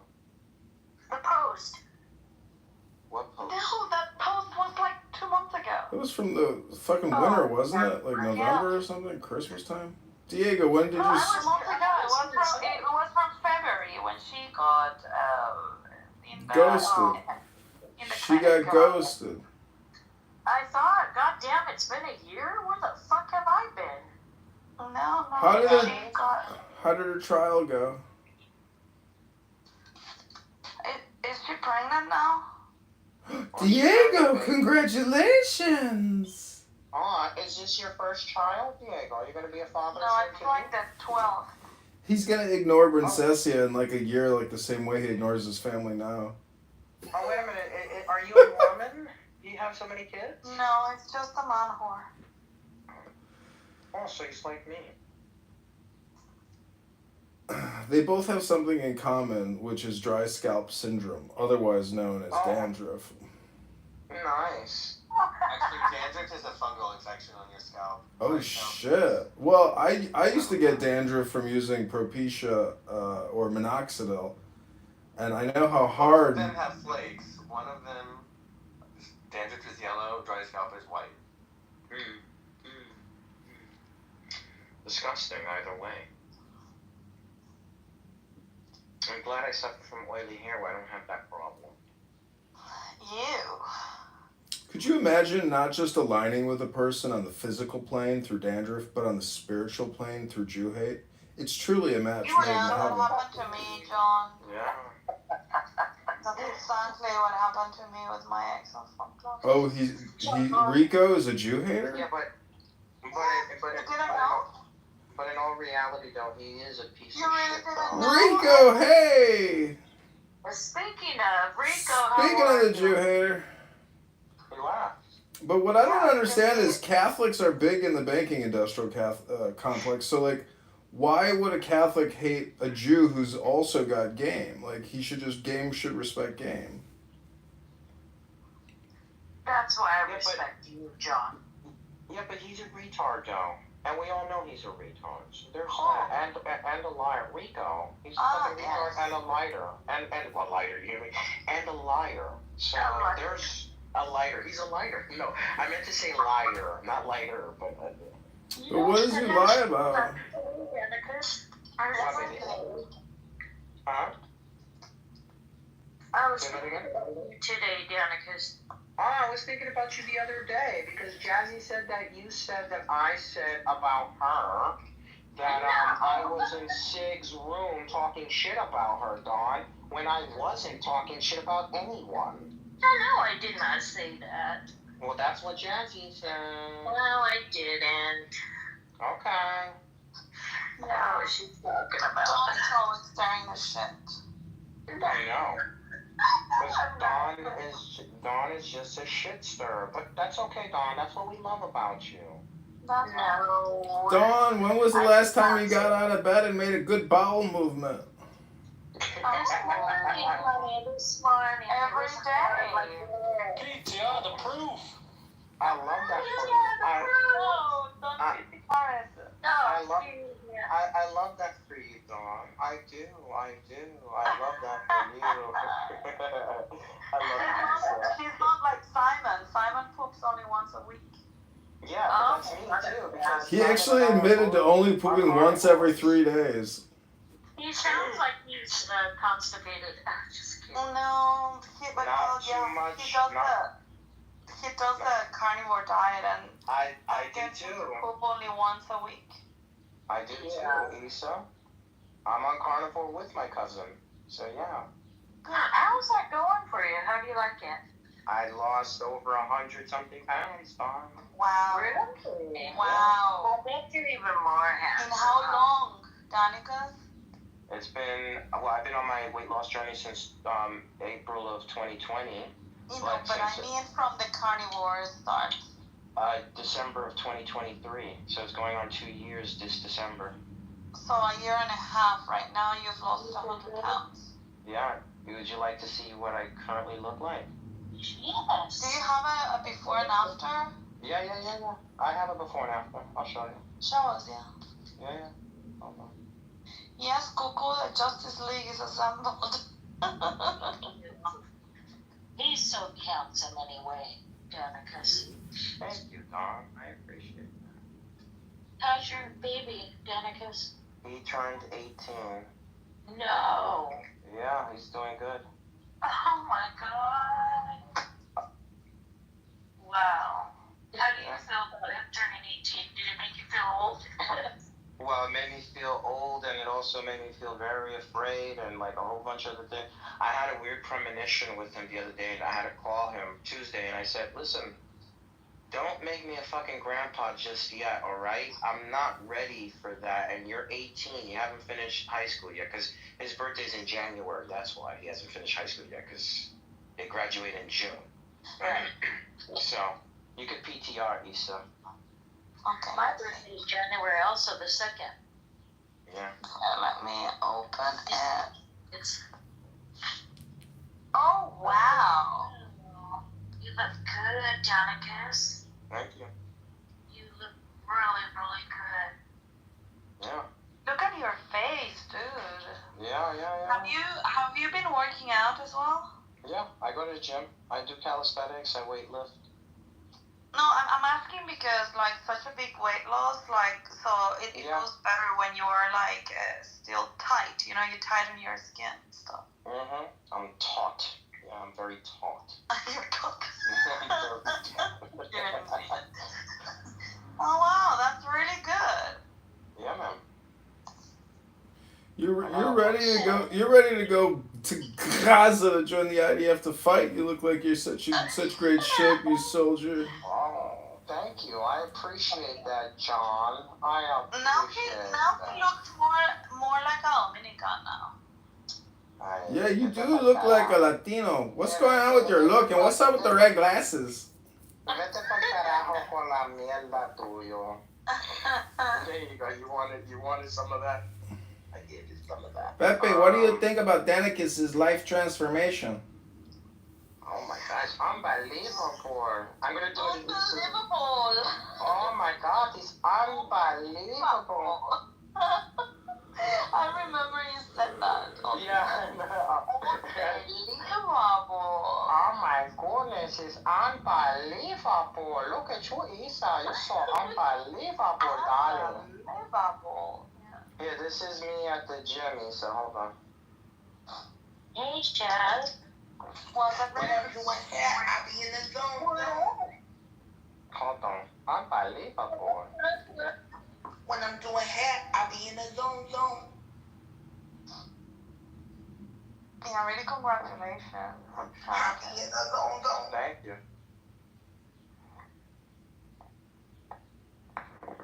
When this photo decides that it wants to upload, I don't know what's going on with this. Take fucking forever.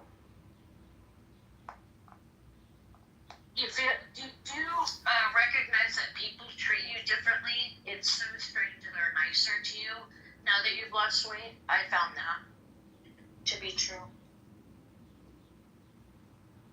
Like, people would hold doors for me and stuff like that at a smaller weight. They would. So what you're saying is when you're a fat piece of shit, nobody's got no respect for you. They don't give you no respect. That's right.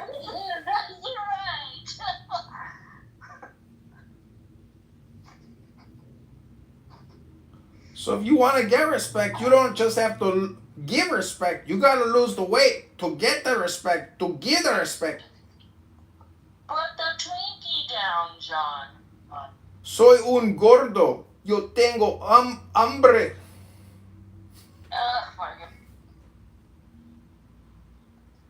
Put that licorice down, honey. It might not have fat, but it's full of sugar. My uncle says that in the end of the day, it is the fat that satisfies. What are you talking about? I'm talking about if you make love to a skinny woman with no ass, and then you make love to a woman who's kind of fat but got a great ass, it is the woman with the better ass that is the better leg. Because in the end of the day, it is the fat that satisfies. Oh my goodness. Unbelievable. So you rather make love to a chubby woman than to a super skinny woman in her body? No, I'm talking turkey drum legs, thigh gap, a great piece of ass. You like fake ass? No, Like fake. No, that is disgusting. That and the fake titties too. That is disgusting. I like it all natural. I am a naturalist. You're a naturalist. Isa, just for you, PTR, Isa. Look at me with a blazer suit. Look at that, darling. Let's see, I cannot open it. Wait. Oh, look at you. Why did you cover your face? Because I wanted to show Kidanicus. Unbelievable. Unbelievable. It's very on brand, isn't it? Unbelievable. Really good. Thank you, Danicus, why won't you accept my Instagram friend requests? Oh, because you're the one. Your shot, Don? Are you sitting your shot, Don? Danica, no. No. Well, I don't trust you anymore. Like, you used to shoot your shot at Randy, and you said that you would peg him. Oh my goodness. Oh God, no. Unbelievable. Too young. You remember that, Don? Well, Ronnie is way too young. I think he's handsome. He is so handsome. Yeah, but he said that he would allow an older woman to peg him. No, I wouldn't really do that. No. What? Older woman to peg you? What the? Okay, Issa, you can PTR, darling. Let me see.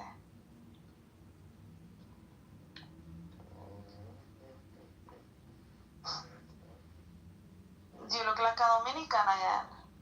I don't know how. What? You're darling. Look at you. Oh my God. What? She wants to eat you, Don. Danica, Don wants to eat you. No, she doesn't. You're so silly, Issa. You are so silly, girl. Oh my goodness, I can't believe how silly you are.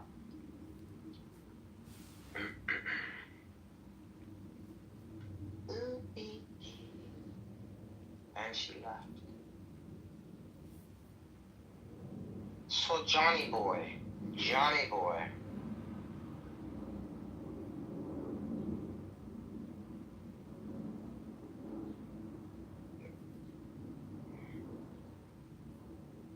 What's the deal, Danicus? What are we gonna do the rest of the day?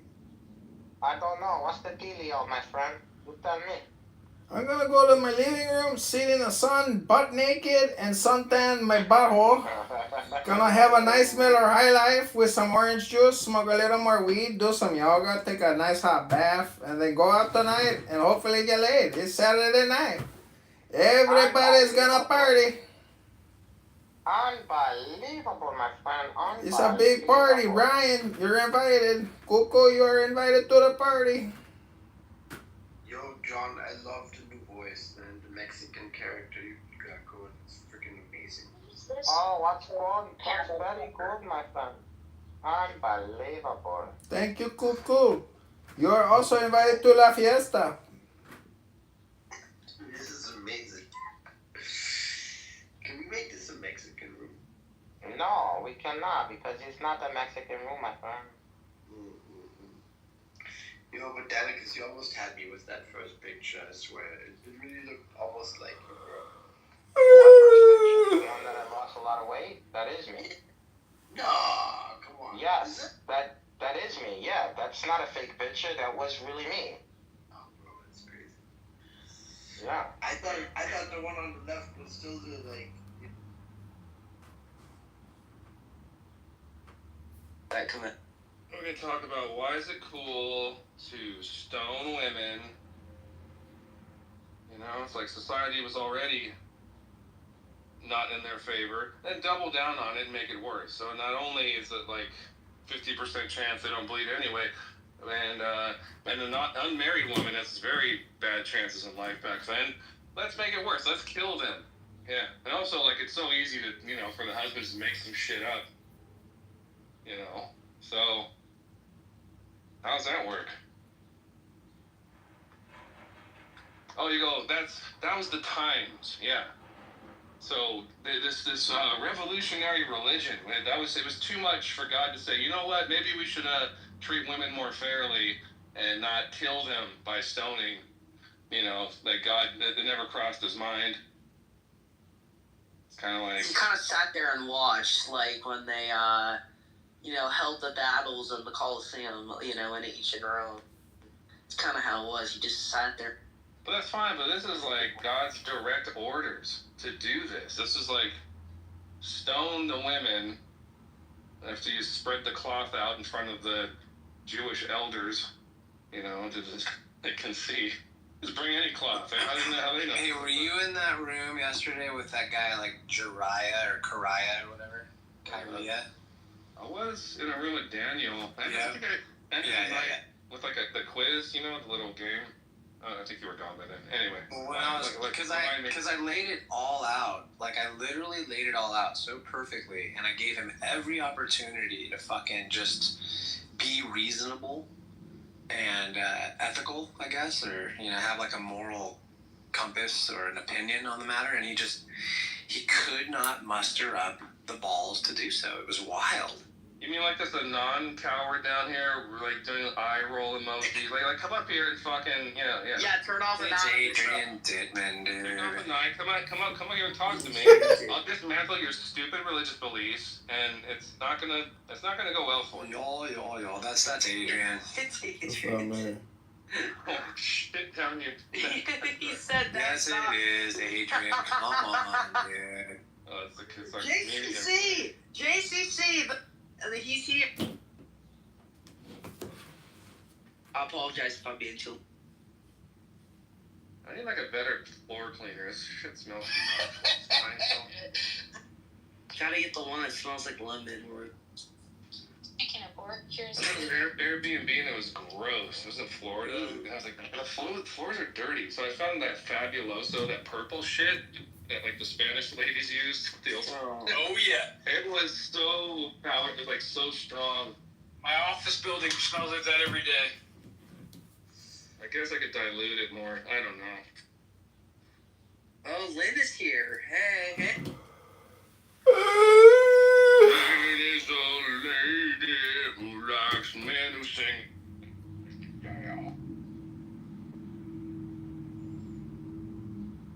I think, can we all come to the consensus that can we come to the consensus together?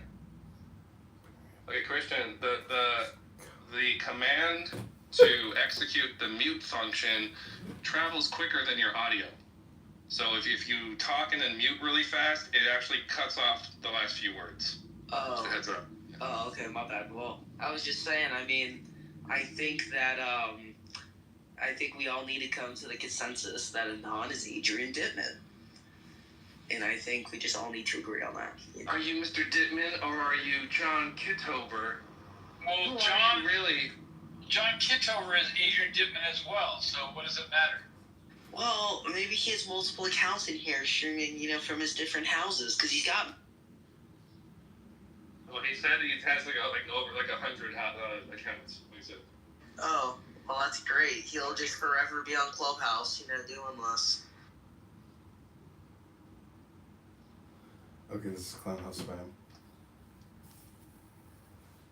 You said your grandma's here. I don't see her. No, Lynn isn't here. She left after a second. GCC, when are you going to turn your life over to the almighty, powerful Jesus? When has God actually convinced me it exists? What wishes when, GC? Give an estimate, because God is waiting for you in the afterlife. Wait. So you're saying God's waiting for me? That makes no sense, right? Because then I would tell God to fuck off, right? So that makes me more powerful than God. Well, then I guess you're more powerful than God. I don't know. Well, it doesn't make sense when you say God's waiting for me. What the hell does that mean?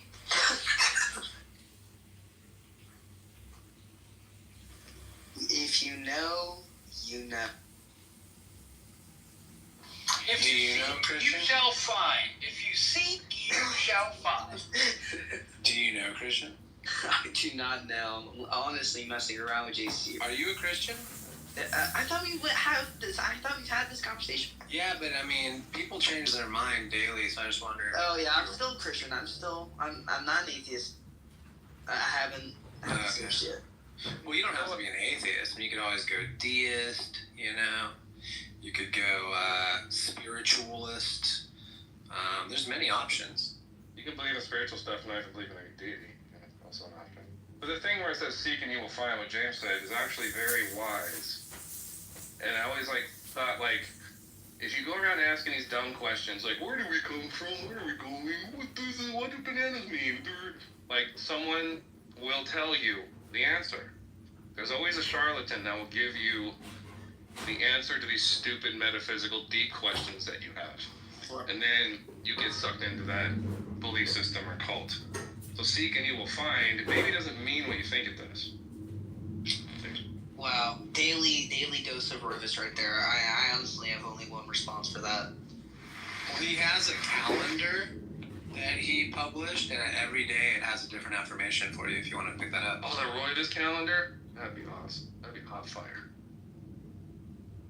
Don't eat Tide Pods. Yeah, do you want me to send you one, Christian? You said what? I can send you one of Roivas' calendars that he published that has a daily affirmation on it every day. Yeah, please, that'd be great. Every month a different heavy metal bass player or a different professional wrestler? Yeah. Every day probably says, keep believing God does. No, but I would love to get that calendar. I would love. Christian, are you really a Christian or? Yep. Are you playing the role of one? Or? No, I'm really a Christian. Yeah, a lot of people think I'm an atheist. Yeah. Well, are you going to heaven? I like to think so. You like to think so? Oh, so you're not sure? Well, no one can really be sure. What do you mean? Well, no one really knows where they're going until they actually experience it, right? I mean, I think everybody can agree to that consensus, religious, theist, atheist or not. I think that we don't really definitively know. We just believe. Well, wait, but don't you believe that God wants you to go to heaven? Yeah, I do. Okay, well, doesn't God always get what he wants? Well, some people think so, some people don't. Well, I'm asking you, Christian. Do I think that God always gets what he wants? Is that the question you asked? Well, look, I would just say yes. I don't see why this is so difficult. I mean, you know what? Yeah. If he's a God, he probably gets the stuff that he desires, right? And he wants you to go to heaven, but you're not sure if you're going there? I don't know if you're a real Christian, dude. No, I mean, I am. So can you tell me what part didn't make sense that I said? No, I mean, I thought it made all sense to me. You want to be humble, right?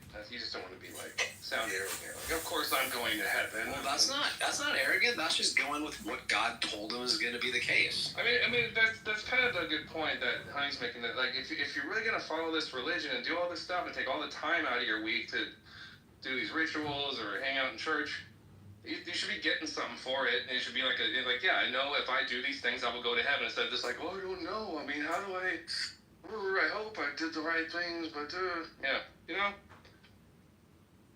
it just kind of makes it sound like you don't really believe this stuff, Christian. No, I do. And what if God's really annoyed at you and he just wants you to go away? And he's just like, this Christian will not stop praying to me. It's really getting on my nerves. Christian, do you believe in Jesus Christ? Do you know about Deuteronomy 22:13 tells for a man to kill his wife with rock? You sound like Eric Cartman, kind of. I don't know. That's kind of what's. I'm glad that your mom and your grandma know that you're hanging out with these atheist demons. Oh yes, I know. These atheists are so They're like, go ahead, Maz. Do it, Maz. Assalamu alaikum, Christian. How you doing, man? Are you talking to me? I don't know. Your name is Christian? But my name is Christian and I'm also a Christian, so I don't know if you're talking to me or you're talking to Muslim Christian, okay. That's why you should be an atheist. Wait, no, Bruce. I know it's. Perfect. Your name would be Christian, but you're an atheist. That's awesome. It's awesome, Christian. Hey, Bill Maher says that God does not always get what he wants, and I'm sure he could talk about it for 10 minutes straight. Well, you know what? 10 minutes equals 10 minutes of content. You keep doing it with the mute button. Oh, God. Okay, I said, 10 minutes equals 10 minutes of content. Let's hear it. Oh, Lynn, are you a Christian or a Muslim? Lynn who? I'm a Christian. You are? Are you sure? Yes. Are you going to heaven? Well, no. What was that? They don't know. You don't know if you're going to heaven or not? Hold on. I can explain myself. Well, hold on. I just want to I don't need you to explain it. I just want to know, like, I'm super dumb, so I try to be really simpleton. Are you under the impression that God gets the things that he desires? What he desires may not be the same that you think it is. Well, yeah, I just wondered if all things considered, do you think that God gets what he wants overall? Overall, no. Oh, okay. Tell you what. It's a real simple thing. With humans, he wanted obedience. And if he's playing them like a puppet, he doesn't get obedience, he gets a dictatorship, right? Yeah, but that doesn't follow. A dictatorship still has obedience from his subjects. Right, but it's not the obedience that he wants. He wants autonomy. So he wants a little rebellion in there. No. Or like some disobedience. No. Yeah, because if he just wanted obedience, he would just make us all slaves. Then he would get, because you're saying he wants obedience. But he does. But what I'm saying is he wants it from us. He doesn't want it from his doing. If that was the case, he wouldn't have to do the earthly experiment. Okay, hold on, Lynn, really quick. Let's go back to the beginning. Do you think the Adam and Eve story in the garden is a true story? I think there's concepts about it. Okay, so it's not entirely true, is what you're saying? I believe that there's a concept issue with it. So no, it's not entirely true. Is that accurate? Possibly, yes. Possibly. Yes. Okay, so it's possibly incorrect. Yes. Okay, so what part do you think is true? I believe that there was a test with the first humans, and that test was going to determine whether or not that this experiment was necessary. Yeah. And I'm already lost. What part of the story of Adam and Eve do you actually just think is true? Just give me because I have a fundamental understanding of what it's portraying there, and I have some issues with it, and I just wonder if you share them. Okay, so I believe that he created the two humans, and that he allowed, quote unquote, Satan to have a war using those two first. So he allowed, is Satan his friend? No. Is it his enemy? Yes. And he allowed Satan to come in between him and his children, is that right? Of course. Of And remember, is Satan was actually first an angel, right? Yeah. Had been with Jesus Christ, and he, quote, dispelled them and him because he was not on the side of the right. So there wasn't so the war started actually before the garden. It started when there were angels and God in heaven, right? Yes. Right, and so what happened is, was God not very charismatic? I wouldn't say that. Well, what would you consider it if there's no humans to mess anything up? There's no other influences of, kind of this carnal knowledge or flesh or anything. It's actually angelic beings in a place called heaven with only God, and they rebelled? That just doesn't add up to me. I'm trying to figure out how to simply answer what you're asking me, and I haven't come up with a simple answer. Yeah, well, I'm being really simple about it. To me, it just sounds like either God sucks at leadership and management, he's not charismatic, he's not very convincing, or he intentionally creates hardship for himself in a place called heaven. Yeah, I think that's a little too simple, but okay. Whatever, I'm not here to change your mind. Well, no, I don't think you could. I just like to expose how silly it sounds when Christians talk out loud about stuff. You might think it's silly, and that's fine, but it's not silly to the people that have the faith. And so, therefore, you can either accept what you believe, and or you can belittle those that believe different. And the choice is really up to you. What do you think is silly about our lack of belief, or what you think we believe? I didn't say your lack of belief was silly. That's your deal. I never said you were silly. I said you believe what you're going to believe, but telling us that we're silly because we still have that faith is just, I don't understand that. Lynn, I didn't take Honey to say you're silly. It's the concept is silly. So it's interesting that you said that you agreed with what Honey brought up, the enemy, and this God allowed the enemy to intervene with this God's children. Do you think that's a good thing as a parent, to allow somebody that you consider an enemy to interact with your children? Actually, these weren't children, they were adults, but... Okay, so... Well, don't you have adult children? I do. All right, so what are you talking And about? what do I do as a parent? What do I do as a parent? Well, let's see. If my kids weren't... Okay, wait, let me just make sure I understand this part, too, just before we go on, because I don't want to mischaracterize you. Do you think that God... encouraged or discouraged his children in the garden from understanding what good was? No, I don't think he did discourage or encourage him. No, I don't. Wait, I think that... Wait, hold on. I just want to make sure. I just want to make sure you understood my question. Because as I've heard it, there's this tree of the knowledge of good and evil. Good seems to be the priority there because it's mentioned first. The evil part is kind of an afterthought in a way, or at least just secondary to good. So to me, it seems like he was, in fact, not very welcoming of their knowledge of good. Don't you agree? No. Oh, and how did you come to that conclusion?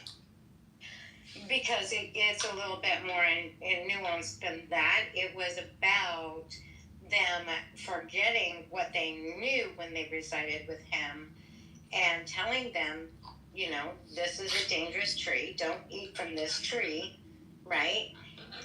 Because it gave them the knowledge of evil. And wait. Why was it dangerous to know the difference between good and evil, or even understand what good was or evil was in the first place? Why would that be dangerous? Because they learned about evil. Well, don't you want your kids to know what's bad out there? Yeah, they get warnings, right? I mean, that's like clear. It helps them stay safe when they know what could be threatening, right? Well, yeah, but you don't just throw it.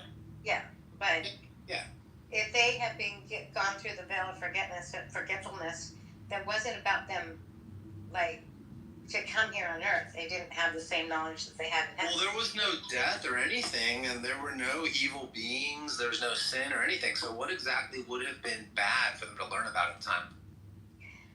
I think it wasn't that it was bad for them to learn about it as much as it was to become victims. No, I mean the facts of the matter. Like, if you were there in the garden, right, and you knew that sin didn't exist yet, death didn't exist, there's nothing bad to even learn about, right? Right. But we do know that evil existed because... No, evil didn't exist. Oh, you're just saying that the evil that God allowed is, like, the evil guy to come into the garden, that evil? Yes. Okay, so again, I guess it gets back to James's question. Why, as a loving parent, would you allow your arch enemy to fuck with your children? Can I get another shot? No, not yet. Okay, you're busy humiliating. Yes, we are. We're in the midst of humiliating another person. I'm not humiliated, though, so that's okay. No, I know. We're just exposing how silly this stuff sounds. Well, and by the way, Bagger, I just want to mention, this is Nana Lynn. This is what? This is Nana Lynn. That was your grandma? Yeah. Yeah. Okay, cool. Well, good. Then she should be well versed in this stuff because she's a little older. Was the tree fucking when you ate the apple, did you suddenly download, like, Matrix style, some knowledge, or was the tree of good and evil just the don't eat the apple was the evil? Like, that was it? No, I think to say that if you want to say download it, that might be a good. Yeah, I think that might be a good thing because otherwise they were innocent, right? But what if you called the tree the choice between obedience and disobedience, and that was it? Because it was also referred to as the tree of life, which is there's another tree. There's two trees, dude. Yeah. Oh, there's 2 trees? Roivus. I didn't know there were 2 fucking trees. The Bible better than that, dude. Come on. This is a glaring oversight. Yeah, I would just mute up and go study for a little bit. Basic oversight. Yeah, go back to your Bible. Oh my god, this is the worst day ever. Unbelievable. Yeah, because what's funny is the reason that death entered their existence is simply because they didn't have access to the tree of life anymore. As soon as they got kicked out of the garden, supposedly, the tree of life was no longer accessible to them, right? So that's the only reason. Yeah, that's the only reason death even entered. That they could have eaten from the tree of life had they remained in the garden. They were kicked out of the garden after that happened, right? I guess I always thought that was just another name for the same tree. Right. No, totally different tree. The deal is this. He said, if you eat from this tree, you will surely die. But it was a misunderstanding. And Satan told them, you're not going to die. Right out of the gate. Yeah, that's correct. That's right. I mean, it makes sense, though, because it's God we're talking about. And he's always misunderstood. Well, yeah, that's very true. Yeah. Good point.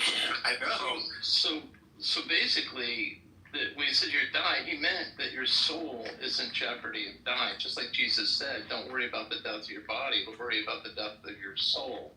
So when they ate from the tree of knowledge, that means they became aware of themselves and responsible for their actions. Unlike all the other animals who are always in Zen-like state.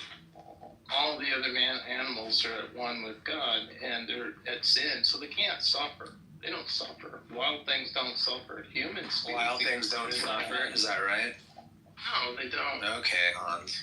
You must not spend too much time on a farm or ranch. Yeah, they don't suffer at all, right? They don't worry. Juan, that's not the wild. That's like a human technology. Yeah, but all ranches and farms come up. No, but it has to be in a wild. You obviously haven't spent much time there either, because all farms and ranch borders the wild, like on the farm that That's I have not in true. Maui.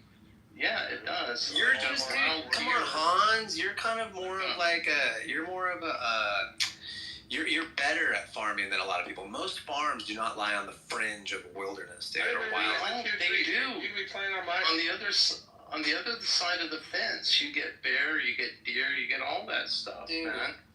There's a difference between. And in case you didn't know, bears are wild beings, right? God, Hans. But there is a difference between physical suffering and emotional suffering. We can't say that animals or wild animals don't have physical suffering. They absolutely do. But if you look at how animals, for instance, perceive death, it's not like the end of the freaking world for them. Because it literally just is, yeah. I mean, how do you know elephants don't know? Because they know that their relatives have passed on, and they even visit them. So don't you think that they can sort of have the ability to recognize that they're also going to die? You don't think they have a sort of... They certainly do have funeral rights. Elephants do have funeral rights. Well, how do you know but this is getting off topic. We all know that certain animals have different capacities for emotional response and consideration and forethought and all that stuff. So we were talking about the garden, though, and it just sounds like at the beginning, God was either misunderstood again, right? Or what? I mean, like, it's like if you have an enemy and you know who your enemy is and you're God and you don't want him to influence your kids, he just wouldn't. But apparently he did because that's what God wanted, right? It's not that complex. When they ate from the tree of knowledge... I thought I was really simpleton about it, dude. That was the birth of the ego, when they ate from the tree of knowledge. Well, that's what you're saying now. Does that say that in the book? Well, Troy wasn't around. Troy wasn't around when the Bible was written. This is like a more modern interpretation. It sounds like some vineyard, like Chronicles or something. The Bible was printed, right? Did you grow wine by chance, Hans? Did I do what? Have you ever been a vintner by chance?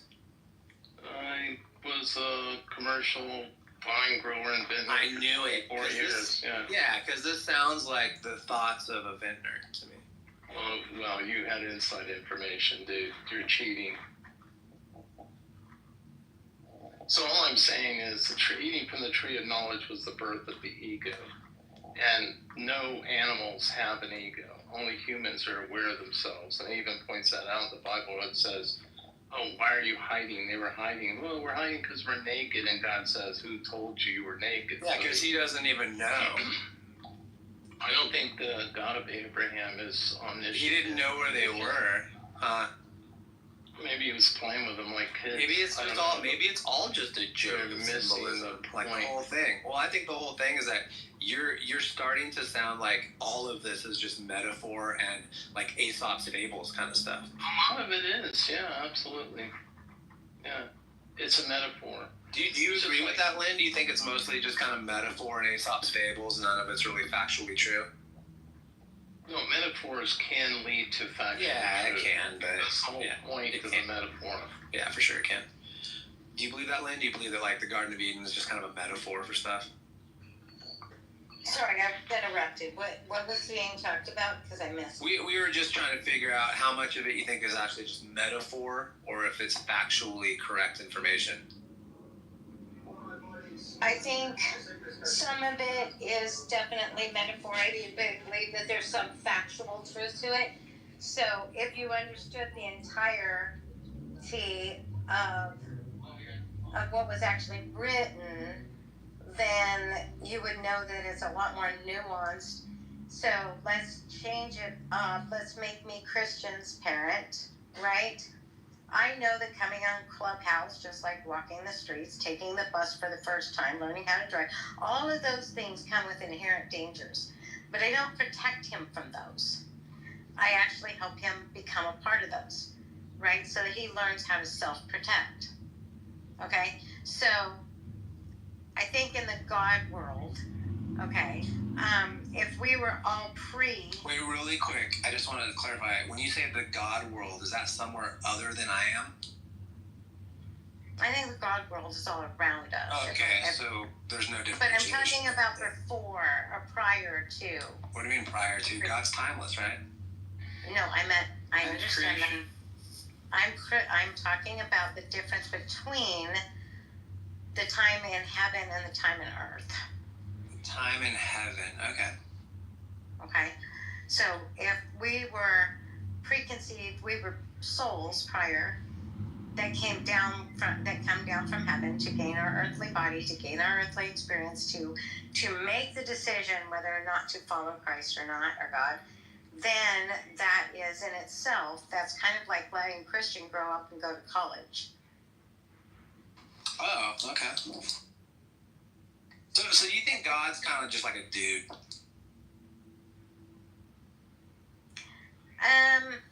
Not kind of like a dude, but I think that when he lost Michael, I think that alerted to him a tear in his perfection. Wait, what led to a tear in God's perfection? When he lost Satan as an angel. Okay, let me just, I just want to address that really quickly. You think God is capable of losing?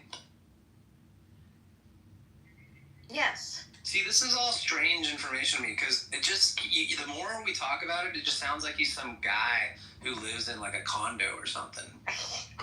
I know. We can simplify it that way very easily, I guess. Well, yeah, I mean, it sounds like it's very simple. I mean, God had a perfect heaven called heaven with beings called angels. Right? Now, usually those are pretty powerful terms, I don't right? know that everybody that was up there was an angel. Oh, okay. I think but either way, Lucifer was an angel, right? Yes.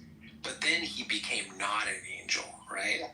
Yes. And how did he do that? Did he do that himself, or did God make him something other than an angel? I think AI might answer that question. You don't know? I think that he chose. So you're not sure?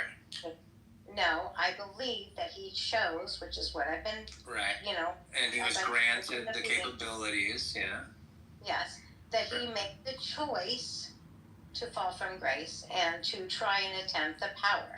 Oh, okay. So you think that they were presented with these choices before he chose to fall from grace? Is that right? Yes. The bottom line is he was offered to serve humans, and Satan said, fuck that. These people are far lower than me. I don't trust them. I don't like them. And so God basically said, cool, you can be their adversary. And he became a fallen because he didn't want to serve humans like God offered them. Okay. What were you going to say, Christian? Christian, were you going to say something?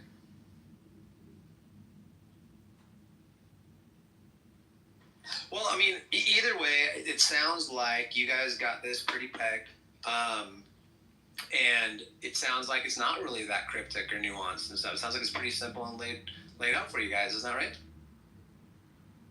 It's simple to me. That doesn't mean it is to everybody. And so then, I haven't finished living my life. I could do something at any given time that would so displease God that I'd forget to ask and say, hey, I'm really sorry I did that, and then not make it into heaven. So, it's not exactly not cryptic or some sort of perfected thing, because the whole time I'm here on earth, I could choose to do the wrong thing. Somebody could hurt Christian, for instance, and I could do the wrong thing as in revenge, and God could say, oh, no, you blew it. I asked you not to do that. If you know. Yeah, I don't. Okay. The moment has passed, but I came up because there was an epistemic question asked, the kind of how do you know that? It's just on faith, that kind of thing. And I suspect that if we asked Christian why he's a Christian, he'd probably just tell us he was born into a Christian family. He was born named Christian. Right. Like, it's like almost like not a choice, right? So when Lynn appeals to, well, it's just faith, I have this applied virtue of that, like, faith is good and faith is how I get into heaven and that whole thing. It's not by faith alone, though, guys. It's really confused because then she says that, like, souls existed before we were formed, and I'm just, like, wondering, like, where does this suppository of souls exist? When was that created? And this is a very extra biblical view. It's just what makes sense to you. And, like, now you're appealing to a totally different level of epistemology because it's not just about faith anymore. Now it's about what makes sense. The Suppository of Souls is my new death metal album, by the way. Cool. That's the name of my sex set. When I was alone with my girlfriend, Faith, man, those are some great times. Oh, God.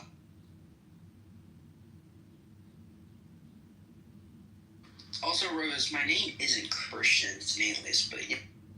It's what? Alias. Oh. I thought you were using your real name, and I thought there was only one tree. Did you think that I didn't teach you better than that? Massive learning day for Roy. Oh, wow, Rose. You guys are going to tell me that I made a mistake already. You're going to keep... Now I think... No, don't tell them. Dolphin. People out here can't wait till I slip up. They can't Dolphin. wait. I'm just kidding, Roy. You didn't fuck up that. That wasn't a dolphin. Dolphin is when I don't know what's going on. Right. Exactly. But I was in that room, and I left for like a little while, and I came back, and it was a dolphin situation. Yeah. I know you guys developed the whole... Because it was Daniel and me, dude, and we were quick and subtle. Well, I made up the big kabam theory, so I hope that made up for it.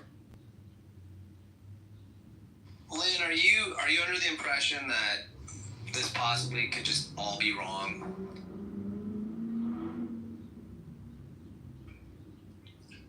You cannot prove or disprove it, and that's the point. What do you mean you can't? That's what faith. That's what makes it faith-based. Could I be wrong?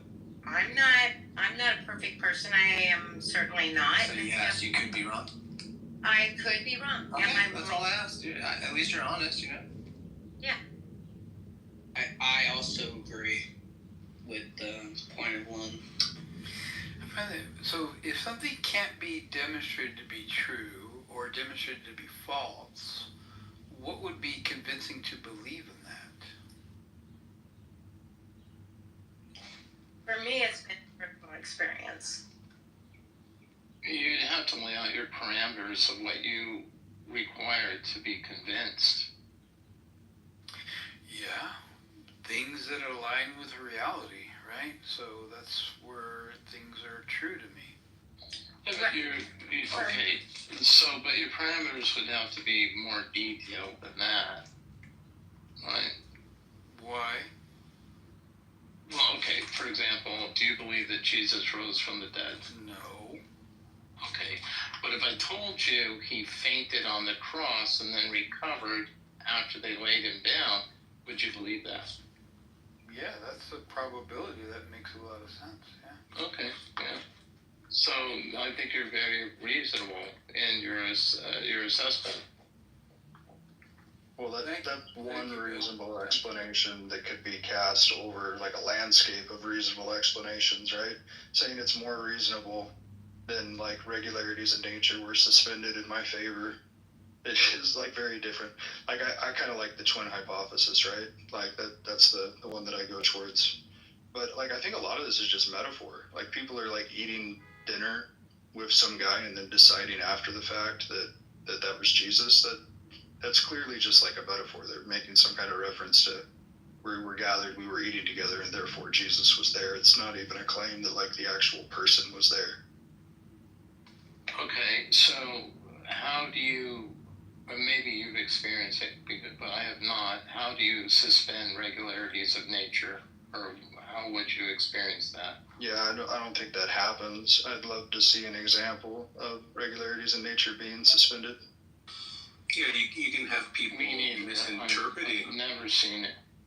Yeah, you can have people misinterpreting natural phenomena as a suspension of reality. Absolutely. I think that's a good point. And as a matter of fact, that's the great skill of all magicians, is misdirection to get you to believe something that didn't really happen. Do you think part of the reason that, like, despite the moral code being written on Adam and Eve's heart, and despite them being untainted by anything outside of the garden and God's influence, do you think that part of the reason they were so weak is because they didn't have a mom involved in their lives? But that's just it. The moral code was not written on their hearts. What was written on their hearts was looking at the world in terms of, is this going to help or hurt me? It wasn't a moral code. They didn't have the moral. They didn't have God's moral righteous. Like they don't have what we have. No, I don't believe so. All they had was like looking at things differently than animals. They had fear and desire all of a sudden. Do you believe, Lynn, that because when I read the Bible, when I read Genesis, and I read the timeline of events that occurred when God, he commissioned Adam to name all the animals that were created before him, and it seems like if you just read it in its plain language. Now again, I don't know Aramaic or Assyrian or Greek or anything. I don't really know what the original said, but based on the translations that I'm having access to, it seems like based on the timeline, God really did think that one of these animals were gonna make a suitable mate and partner for Adam. Do you agree with that? No. I'm sorry, repeat that again. Lynn, are you doing something else? Because I don't want to address your other stuff. No, I just sat down to give you my full attention. I'm sorry. Oh, no worries. I'm not even, no pressure. I was just wondering, because you're the only Christian up here. I don't consider Hans a Christian.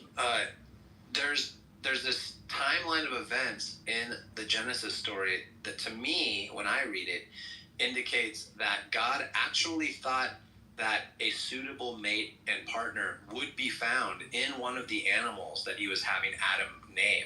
And then it wasn't until that was exhausted to where he said, okay, now let me make this other creature, and made a woman. Didn't he make man first? He made Adam first. Oh, you're saying that he made a... Okay, I see what you're saying. Sorry, I wasn't floating with you there for a second. That might be possible. I mean, he wanted to mate for Adam. That's great.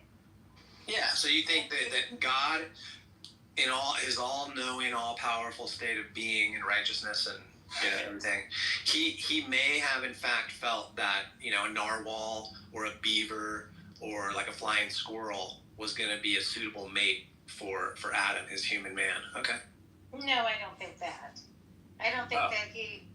No, because the woman was made to be a maid for man. Right, but it was after he like this is why I have to get into scripture with you guys, because it doesn't seem like you've read this stuff, but then you speak on it as if you know it like the back of your hand. Well, okay, so no, he created the animals, he's creating the earth, and then he creates man. So no, I think it's just the chronological order of how he created things.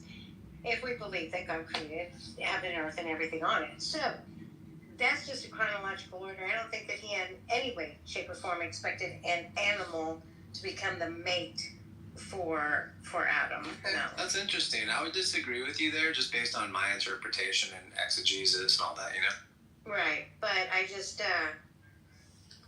that's not my understanding upon reading it. Okay.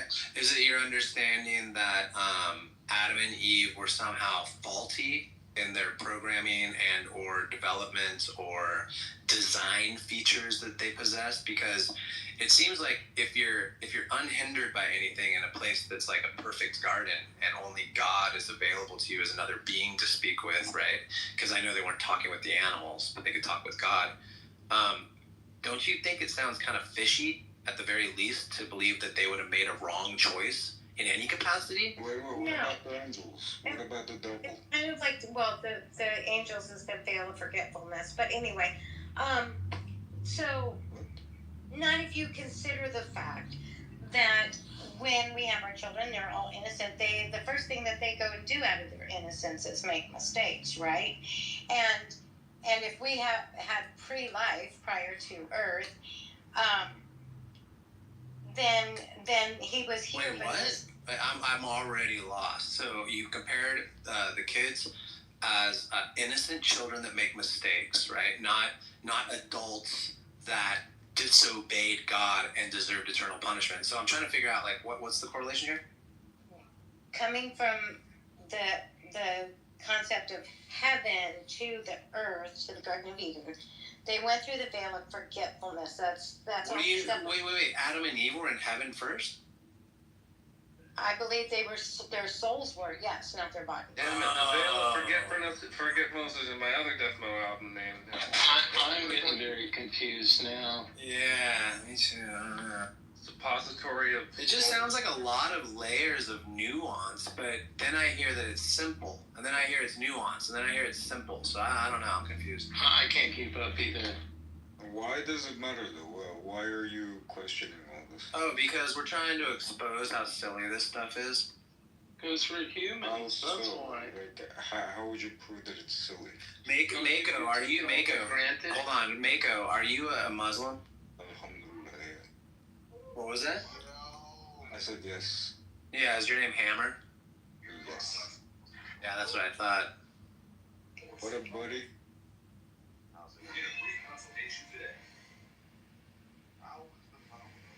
So, do you read the Torah and the Gospel, Mako? Nope. Why not? I don't care for it. Why not? Do you read any books? Yeah. I mean, do you read any other scriptural books or just the Quran? I read the Hadith.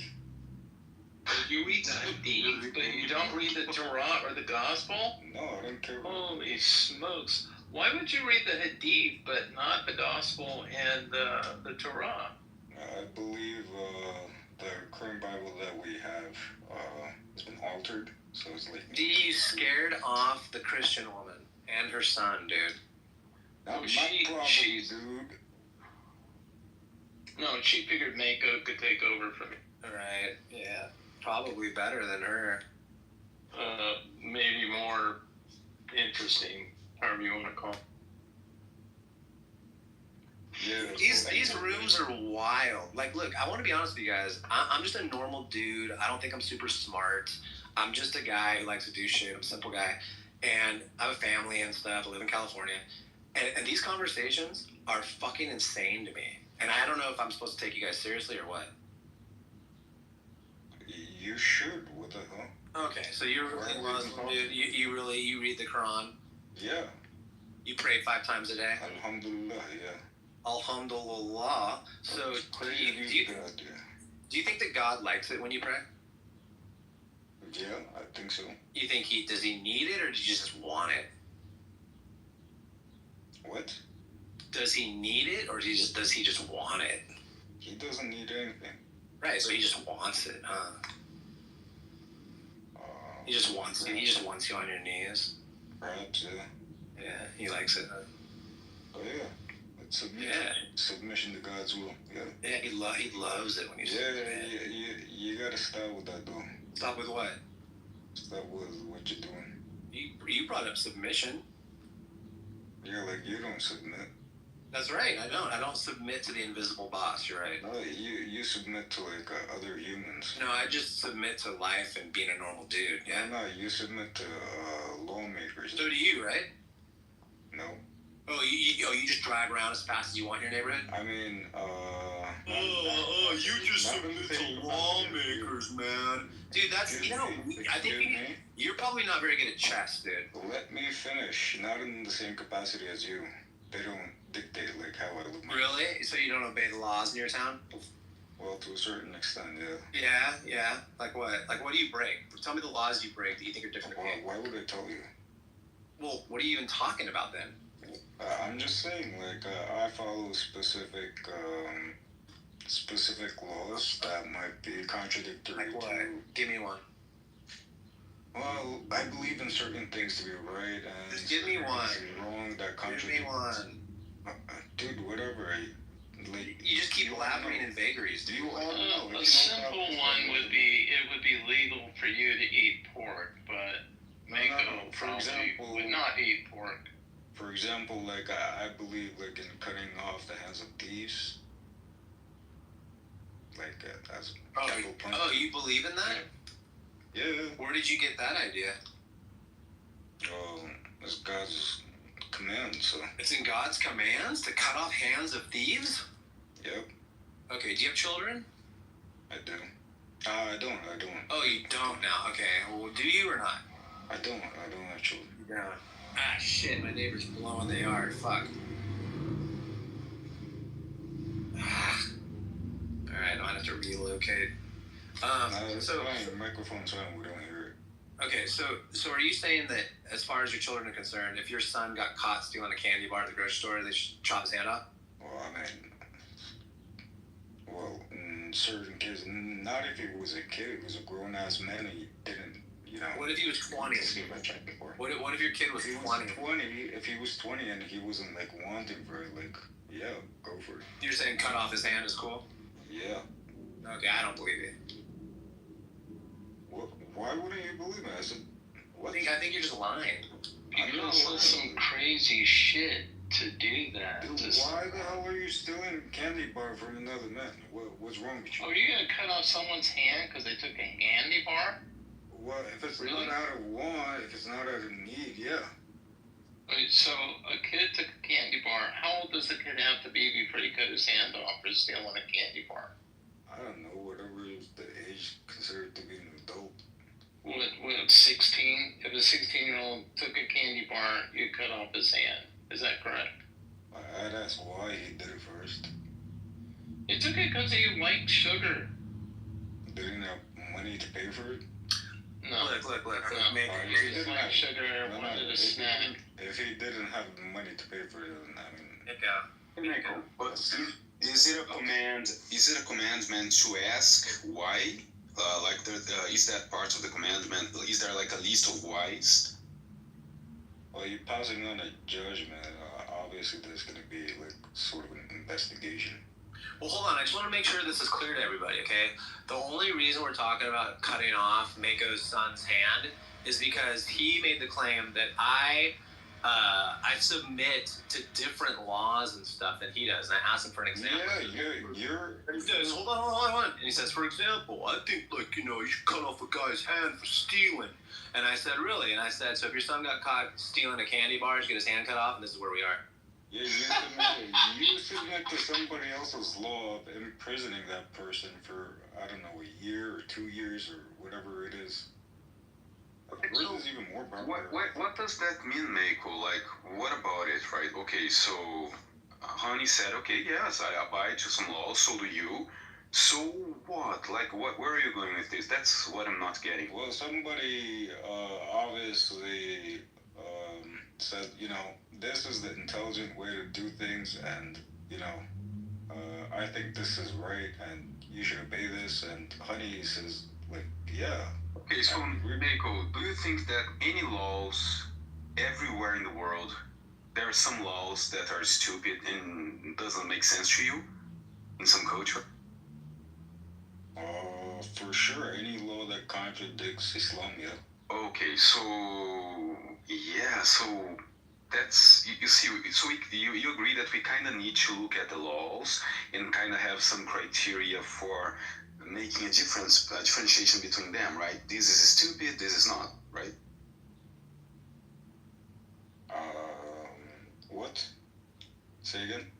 So we kind of need to look at all of these laws, and we need to have a criteria to tell apart which ones are stupid and which ones are not, right? No, maybe you do. Like I said, I just follow Islam, dude. Okay, well, if you believe in cutting off somebody's hand for stealing a candy bar, I hope you stay away from knives and kids, period. I'm not saying I'm gonna be the one to do it. Like, Judge would be the one, Okay, fair enough. that, but, I'm grateful for that. Good. It's not just about, like, stealing the candy bars. The motive also is, like, a ton of things.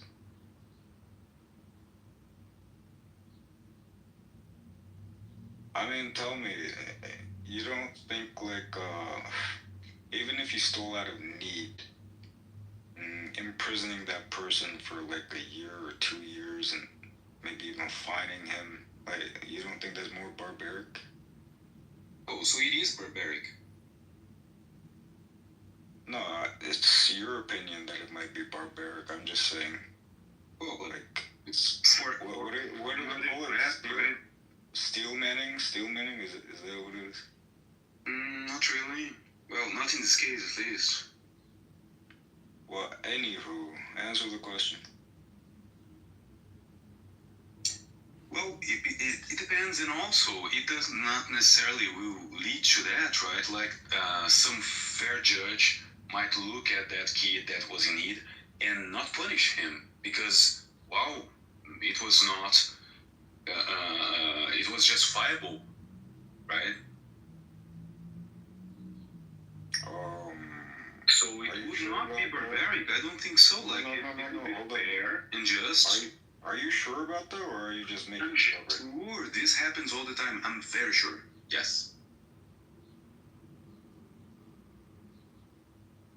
Is it more likely that, like, this is your brain on Islam, or that he's just, like, trying to make Muslims look dumb? Yeah, I think he's trying to make Muslims look dumb. I think so. Good job. Yeah, there's something weird going on here. He's doing well then. Like, whoa. Yeah, he was doing well last time. His name was Hammer before, and he was doing the same thing. So I think he's on a mission.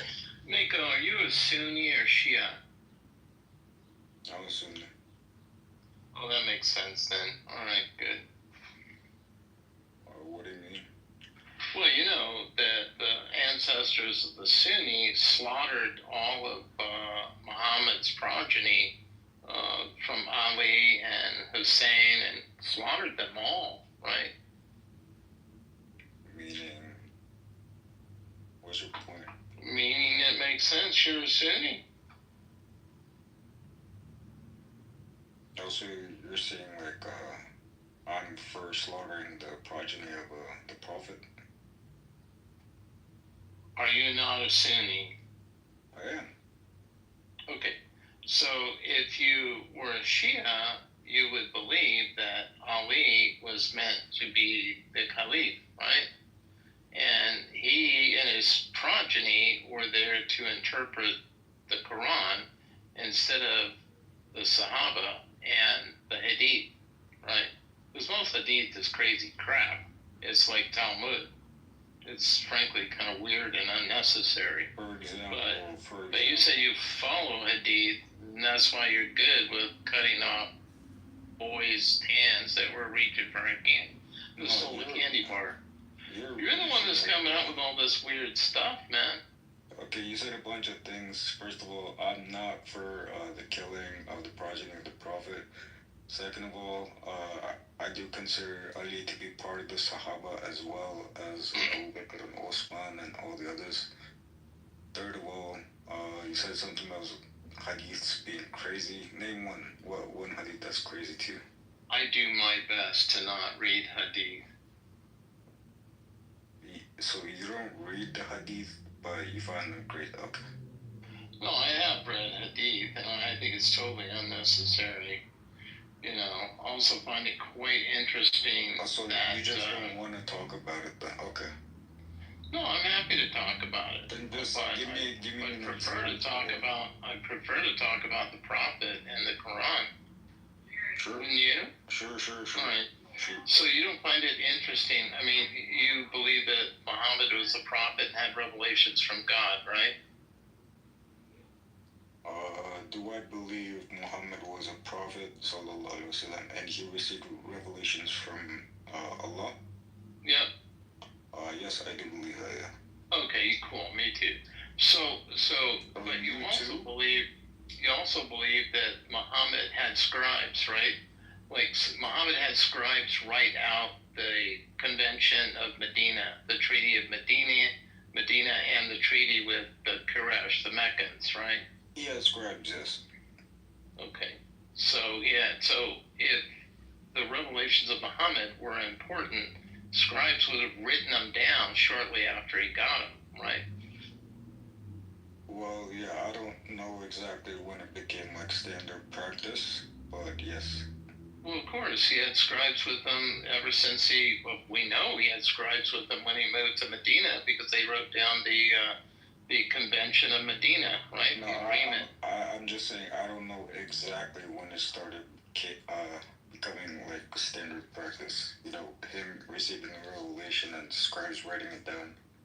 Well, if his revelations were important and he had scribes, we know he had scribes, they would have written down the revelations as he got them, wouldn't they? Perhaps, yeah. Yeah, of course, that makes sense. And since the revelations were important, they would have safeguarded them, wouldn't they? Yeah. So at the moment of Muhammad's death, they would have said, okay, well, here's all the revelations that we wrote down as he got them, and now let's copy those revelations, right? Yeah, I think so. I wanted to just take the time really quick, and this is why I muted you guys. That we have a special guest in the audience whose name is New Jerusalem, and he is very, very adamant about holding regular rooms discussing scripture, but he never wants to address them with someone like myself. He just wants to like talk for minutes at a time and have people that are like kind of, you know, becoming new Christians engage with him, and it's just a lot of preaching and stuff. And I wondered, New Jerusalem, are you able to come up right now and kind of explain some questions I might have for you? Is that okay, or are you just gonna just do what you? Oh, there you go. Yes, New Jerusalem. How are you today?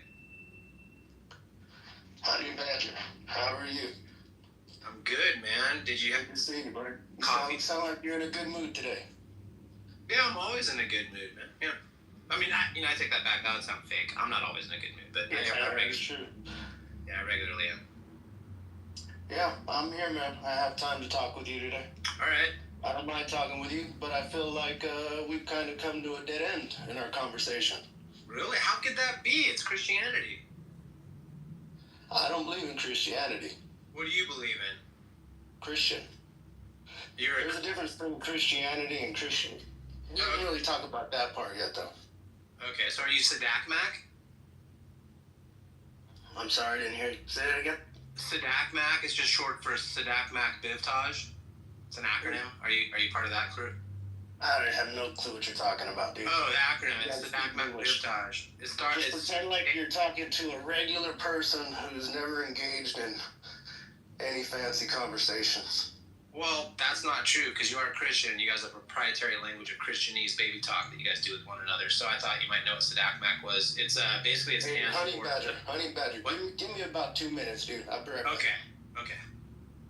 All right, sorry guys, you can get back to tripping out on your inner LARP. Go ahead. Okay, all I was saying was this, that if Muhammad is the prophet, which I think he is, the final prophet, and his revelations were important, and he had scribes, they surely would have written them down as he got them and safeguarded them. And when he died, they would have said, okay, these are all the revelations, and here they came in the sequence as they came. Oh, wait. And now let's copy them. And now let's copy them. But in reality, it took 22 years and dozens of scribes to put together the Quran. Yeah, that's what I Why wouldn't they have just copied it right after his death? No, by scribes, I think you meant like somebody like appointed by his side 24/7 just writing down, you know. Well, he didn't sleep with him, but he hired and had scribes that served him.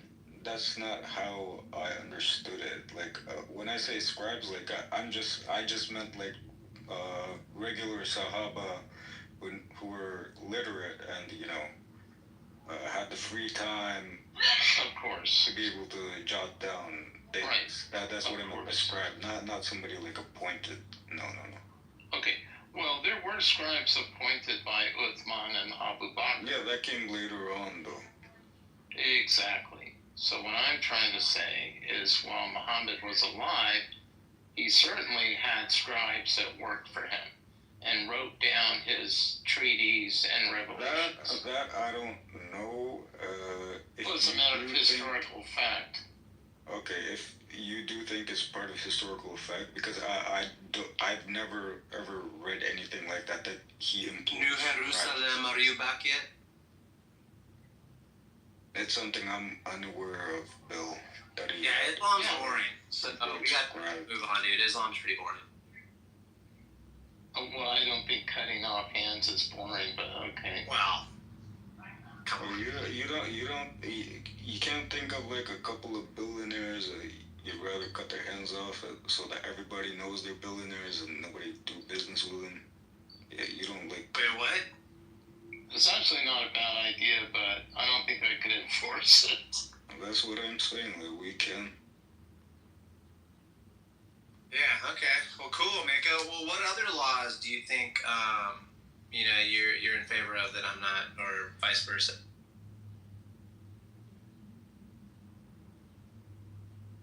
I mean, like any Islamic law that you could think of. Okay, give me one.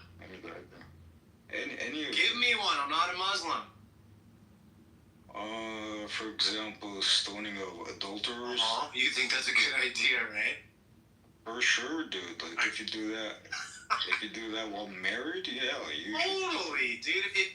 If your wife cheats on you, rocks, right? For sure, man. For sure, bro. Right, Michael, and here's the thing, right? Like, so you were saying that you are not just agreeing because it's God's command. I kind of get that, right? If you say that.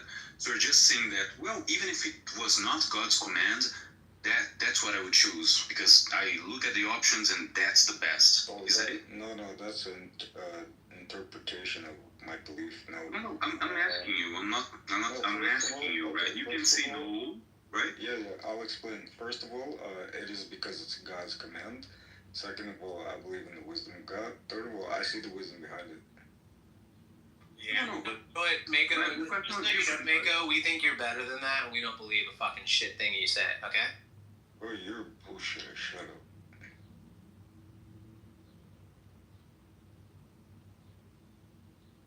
I mean it. I think you're actually better than that. I don't think you believe this stuff. And it's funny, so, I mean, keep doing it, because it does help Islam look bad. Yeah, Mako, do you live in the U.S.? Do you live in America? No, I don't.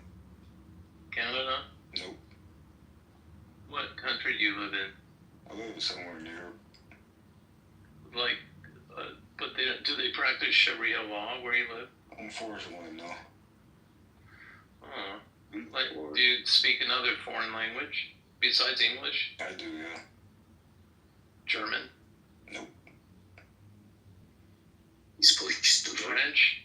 Do you speak French? No, I speak Turkish, I speak Russian, that's it, and I speak Kazakh.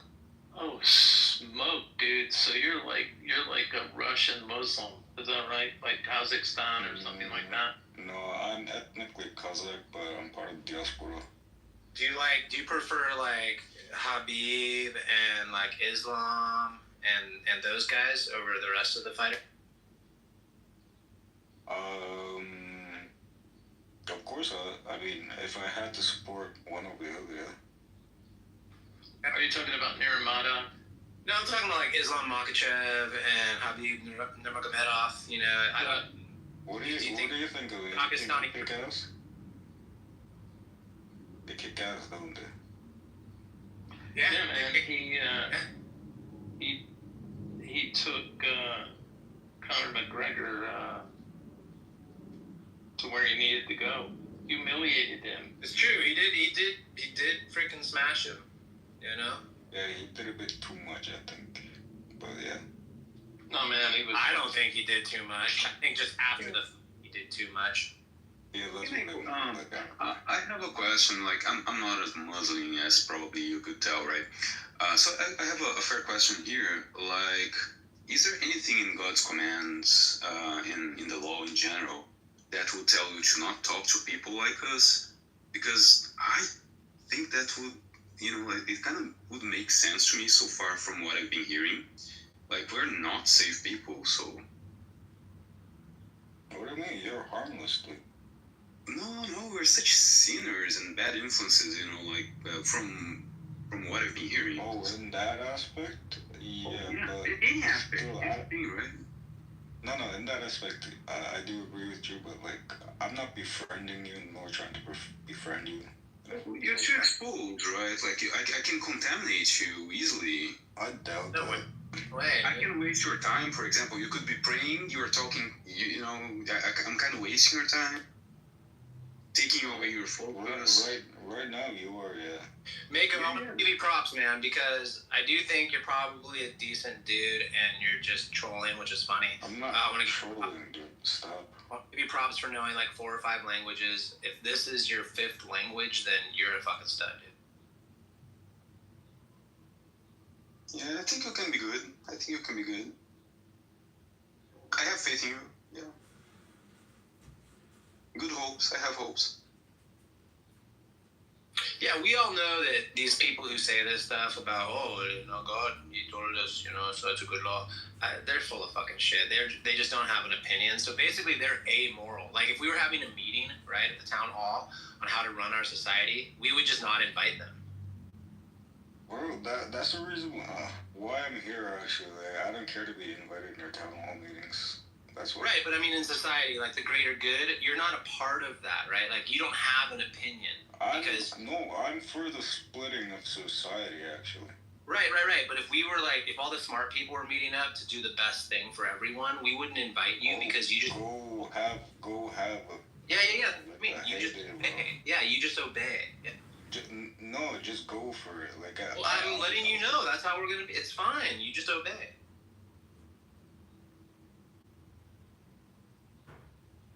You get what I'm saying, Mako? Like, you don't have. Yeah. Keep imagining, bro. Yeah, you don't have an opinion on this stuff. You just go, well, God told me, so it's the right thing. I do have an opinion. I think it's all stupid bullshit that you're trying to pull. So that's why I don't care for it. Doesn't matter. You kind of should not have an opinion, right? Like, it's I mean it's kind of dangerous, right? Because if your opinion goes against commands, man, that's dangerous, right? Like, that's the real thing. Like, all of you've all been warned many times. You've all been invited to what do you call it? To mutual understanding. You've all been, I don't know, an olive branch has been waved at you, but y'all don't care. Wait, what does an olive branch signify? I don't know, peace? Oh, okay, so a peace branch has been waved at us? Is that what you're saying? Yeah, peace is not, I don't mean not fighting. Fighting is always gonna happen, but calm. You mean obey. You mean an obeyment branch. Is that what you mean? Obey? No. Telling you to sit your ass down, that's what it means. Aha, see, I tell you, this is not a real Muslim, he is a faker. So it's like a removing my freedom branch kind of thing. No, it says Take your nose out of our business. Right. So why, if I do the same, you see how bad that is? Are we not equal? Well, you don't want me to take my nose out of your business? Yes, and two. Yeah, that's what I'm proposing. Yeah, and I kind of like it, but still, that's not happening, right? Like, lead by example kind of thing is not happening. All right, is New Jerusalem back? Because this guy's just boring, dude. I mean, Mako, I think you're probably okay at this amongst other people, but it's just gets kind of flat after a while. Stop patronizing. I'm not patronizing. I'm literally mocking you to your face. Yeah, I'm patronizing a little bit because I really have hopes for you. Like, I think you can do better.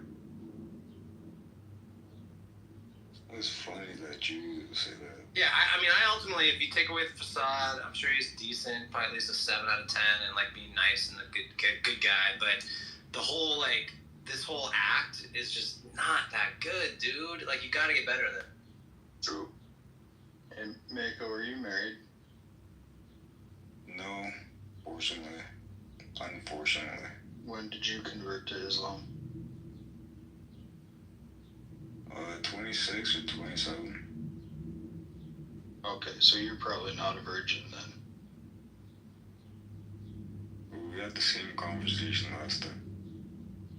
Well, remind me, are you a virgin?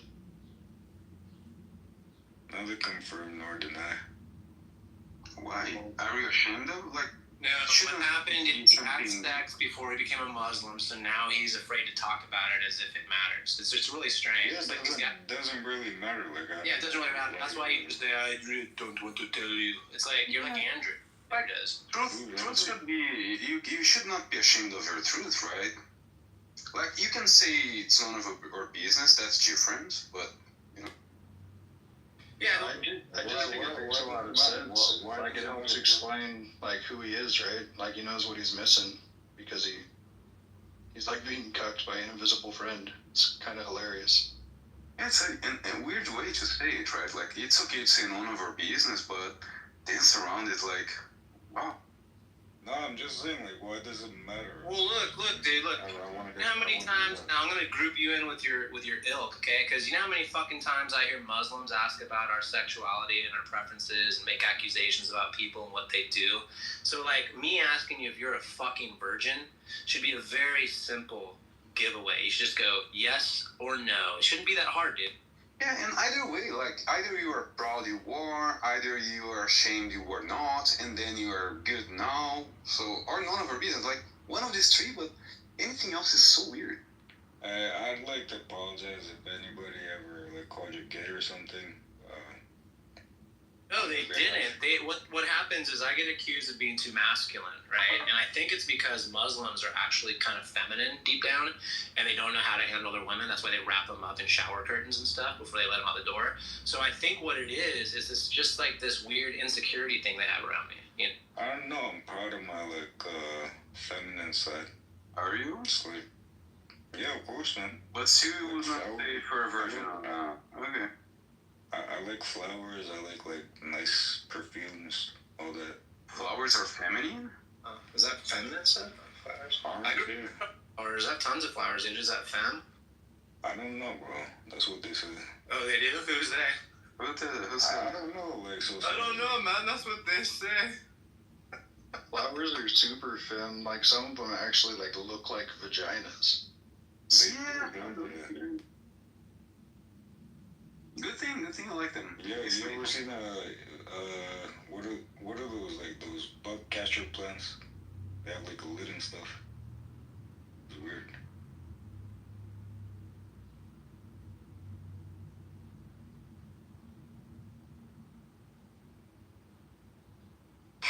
Okay, old Jerusalem. We gotta go on to New Jerusalem, dude. New Jerusalem, are you back? Because you said a couple minutes, man. Alright, I guess he's not here. I guess we can keep picking on you. So what else do you Can I pick on you, honey? What was that? Can I pick on you? Yes, please. So, yeah, all the stories of religion are funny. Okay, I give it to you. But what is your story? About what? About what's going on. With regard to what? With regard to, like, we, our friends, our family, nature, what's going on. Yeah, I agree. No, I mean, what's your story? My story? Well, I was born and raised in South Orange County, California. No, your story. Like, how do you explain things that you see around yourself? To the best of my ability.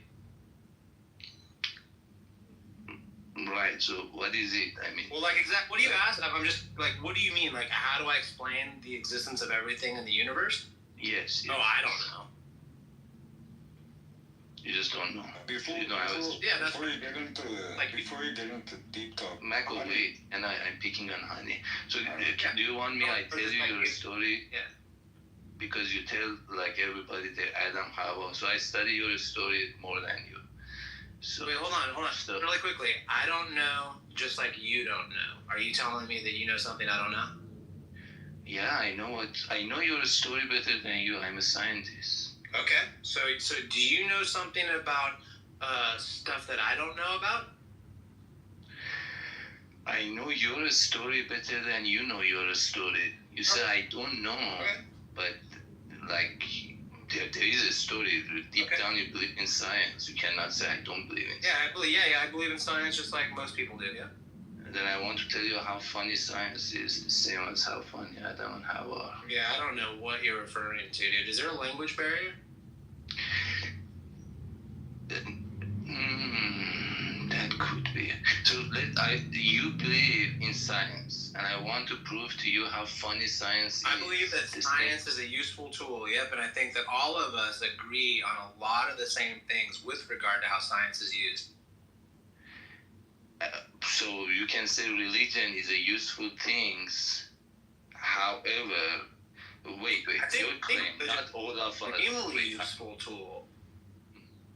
No, not all of us believe how useful science is. There are like a large of us which says science is ruining the environment, so it's not really very useful. Now, taking one step back, as you use science to talk to us right now. Yeah. So as a step back, I can say how a lot of us believe how useful religion is, but some of us say that it's ruining like society. No, I think religion is a very, very useful tool. So why do you make fun of it? Because it's hilariously daft. I can prove to you science is hilariously daft too. I doubt it. Really? If you know your story, it's very Go for it. So do you want to teach you your science? No, I'm here to bag on theists. Do you have something you want to say about God, or? No, I said I come up and make you cry that your story as a science is so ridiculous. Aren't you?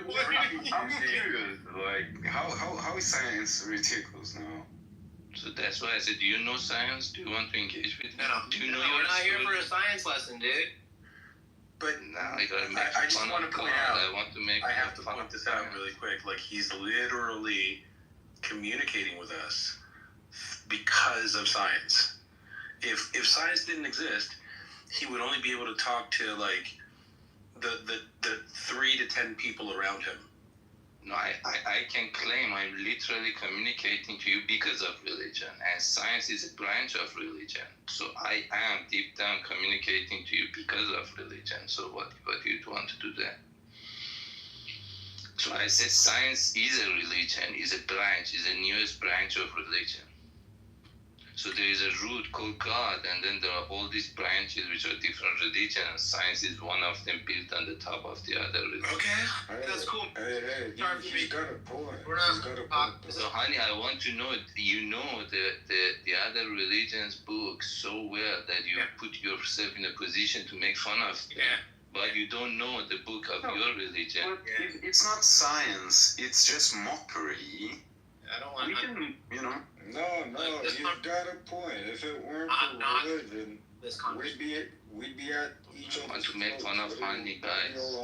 Make fun of honey. Here, Waython, I want to stick to the title of the room. Are you a religious person by chance? Do you have a God and a religion you follow?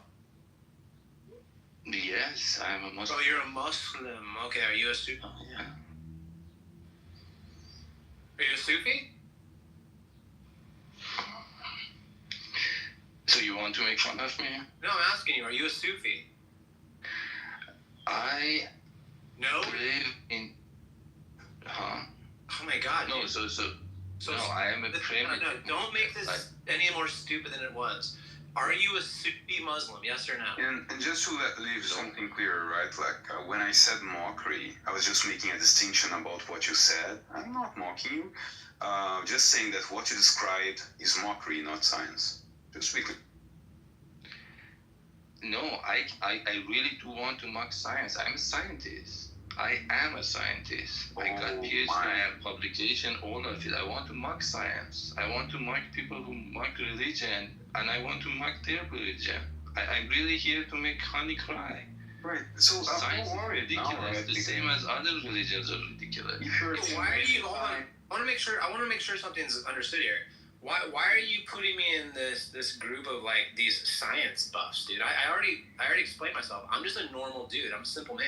So I'm not like on some team physicist. I'm not like a Lawrence Krauss or freaking Neil deGrasse Tyson fan. I'm not like what are you even talking about? It's just funny. I mean, you cannot just go around make up all the stories which is out there.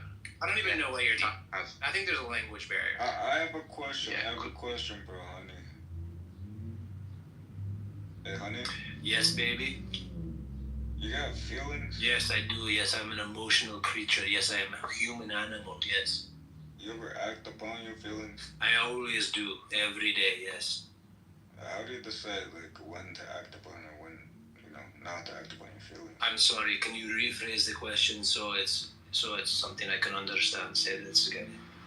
Like, how do you tell if your feelings, when you act upon them, if it's the right thing or what? Oh, that's called self-mastery, because feelings come and go, right? So if you have goals, you might have feelings in the midst of that, and you got to decide which ones to hold on to and which ones to let go of.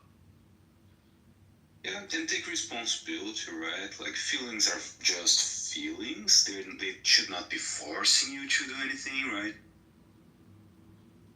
But I mean,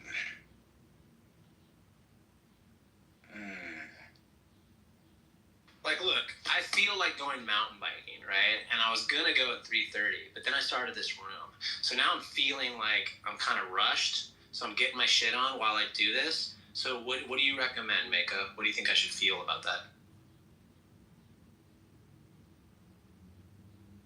Well, I don't know, man. You just said it yourself, like, you got your goals. Right, my goals were to go mountain biking, right? But I said 3:30 to myself, now it's 3:47. So, see how I let go of that goal for a little bit, and I went with my feelings of being involved in this room? Yeah. So now you got, like, you gotta choose your next goal.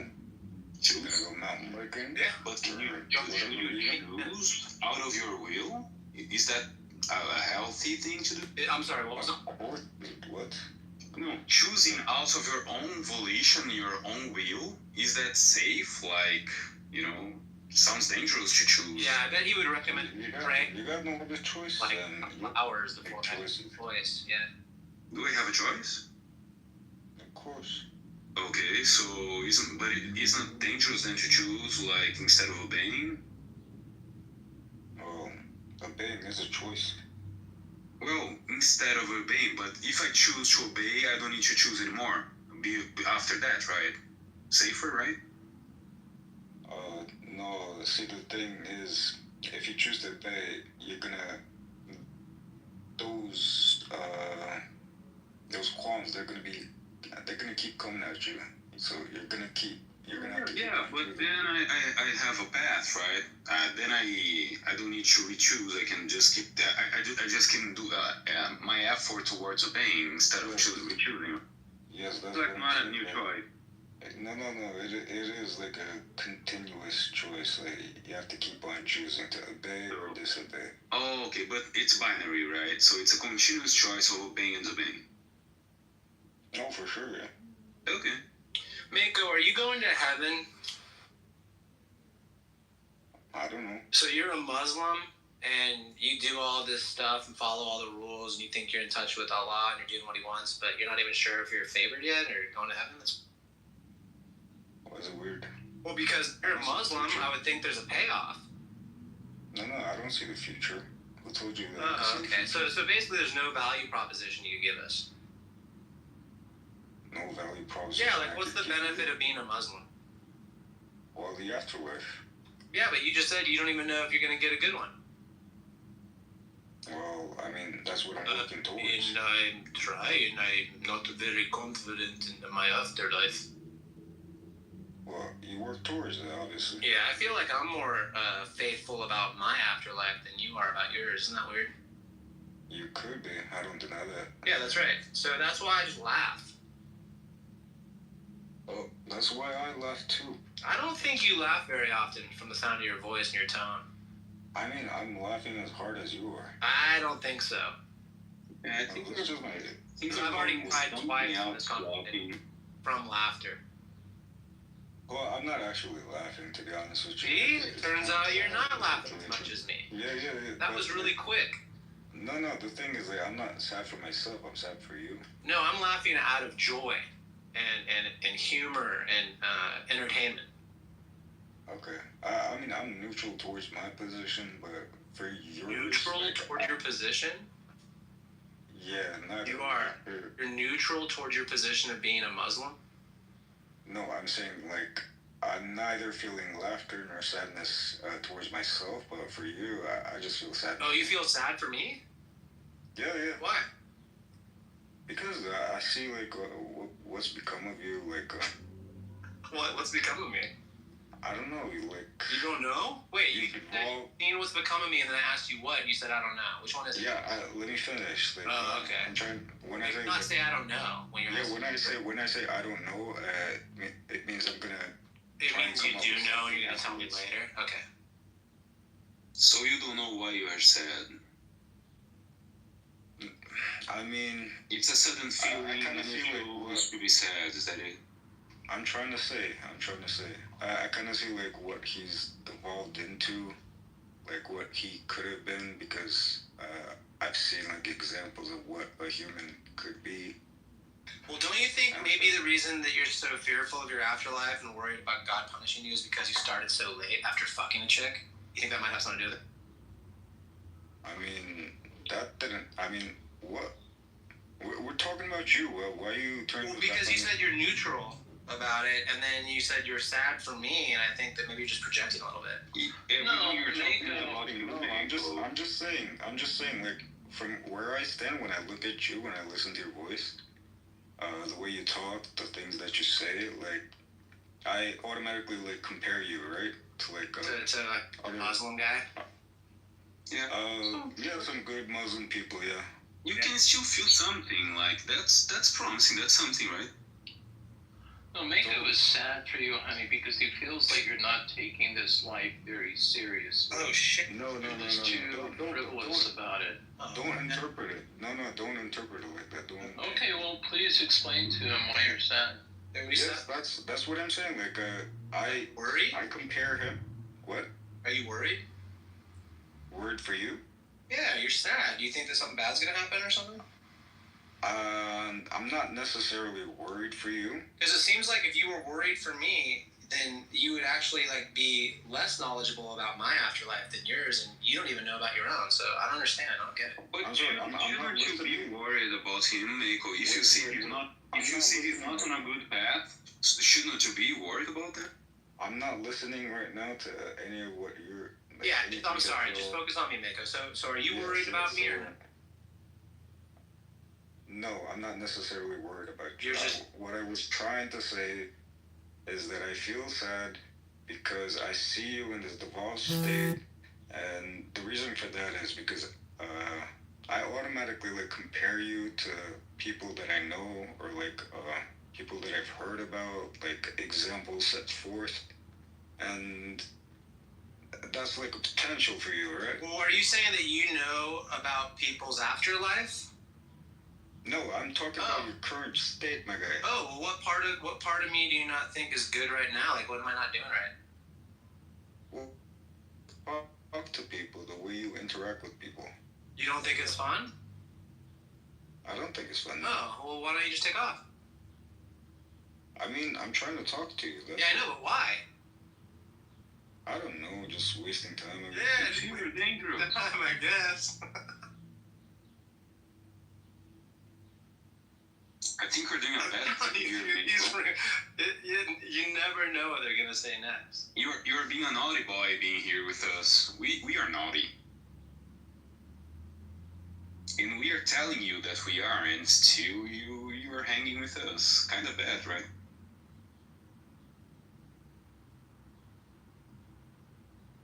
Well, I guess, yeah. I kind of zone out for a little bit. Yeah. Hard to deny this one.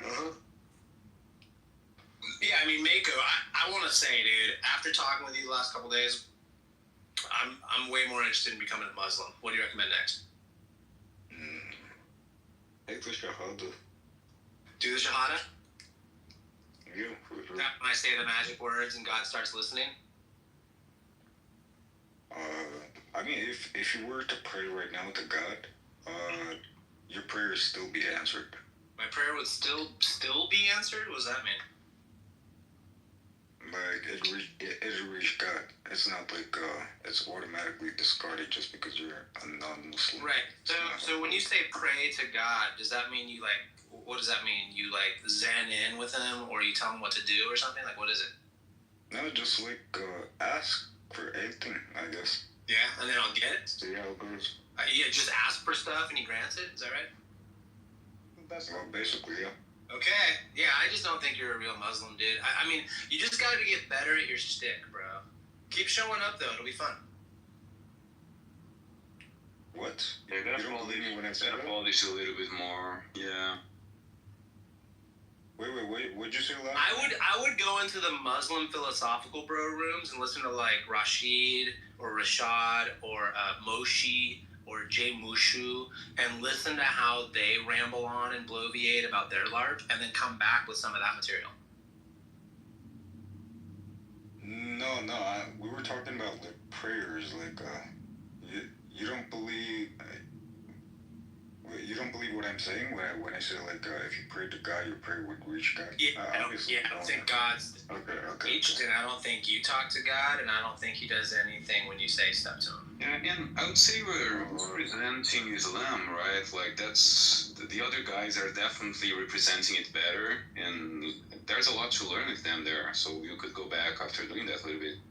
No, I think I like disassociated for a second and I missed the point because he kind of said like he was considering becoming a Muslim. That would mean like he has some sort of like belief in God. Oh no, I'm just being sarcastic as fuck. Oh, okay, I see. For a start, yeah.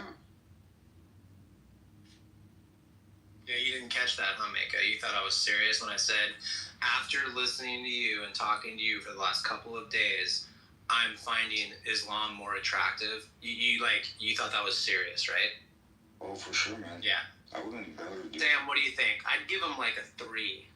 Yeah, no, it's more like a 3, yeah.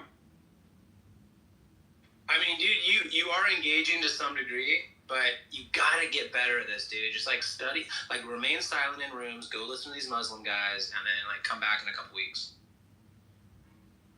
For what? What purpose? Like to teach you about Islam? Be better at the shtick. Yeah. To teach yourself about Islam. What shtick are you talking about, dude? To learn about Islam, not to teach us, primarily. No, I should do that for sure. But yeah. Like, I don't get like why would I come back here after that? Like why? Well, you are here now, so we're saying it would be better if you were here. And you had done that before. That's what we were telling you. You think like it'd improve my chances of like converting you? Yeah, that. No. But also being more interesting and sounding more knowledgeable. Yeah. Yeah, you'd be more knowledgeable. That's a fair statement. All right. I see what you mean. Have you ever considered Christianity by chance? No way. No way, huh? Because I bet I can convince you to be a Christian if you come back in a couple weeks. Oh, I doubt that. Well, I bet you I could. There are lots of advantages. I mean, you're already, okay, look, you already believe in God, right? Because I get told that as well. Like, well, you know, I'm not going to argue for my Quran God yet. I just want to get to this God, this first mover, and then we will be on the same page. So you're already there, right? And you're in the Abrahamics club, right? Lucky for you, you didn't get duped into Hinduism, right? Because that's stupid, right? So you're already on your way to Christianity, Mako. I mean, I tried reading the Bible once, and like, it was like, you know, I couldn't. Are you playing a video game right now, or are you just about to fall asleep, take a nap? No, it's late over here. It's like 2 a.m. I'm falling asleep.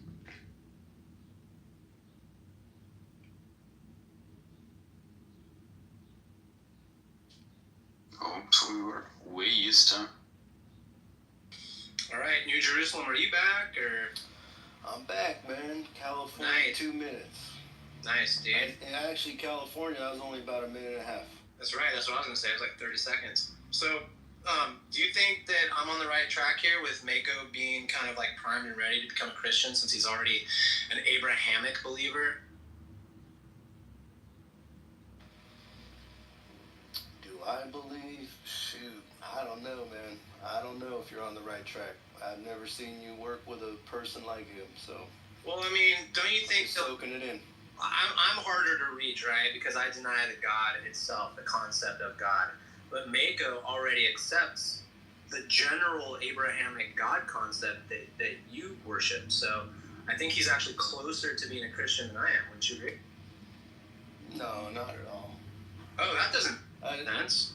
Because a non-believer is, what, non-believer A and non-believer B? Which one's closer? Well, he is a believer. He's a believer. Well, I mean non-believer in the same God. You heard what I said, right?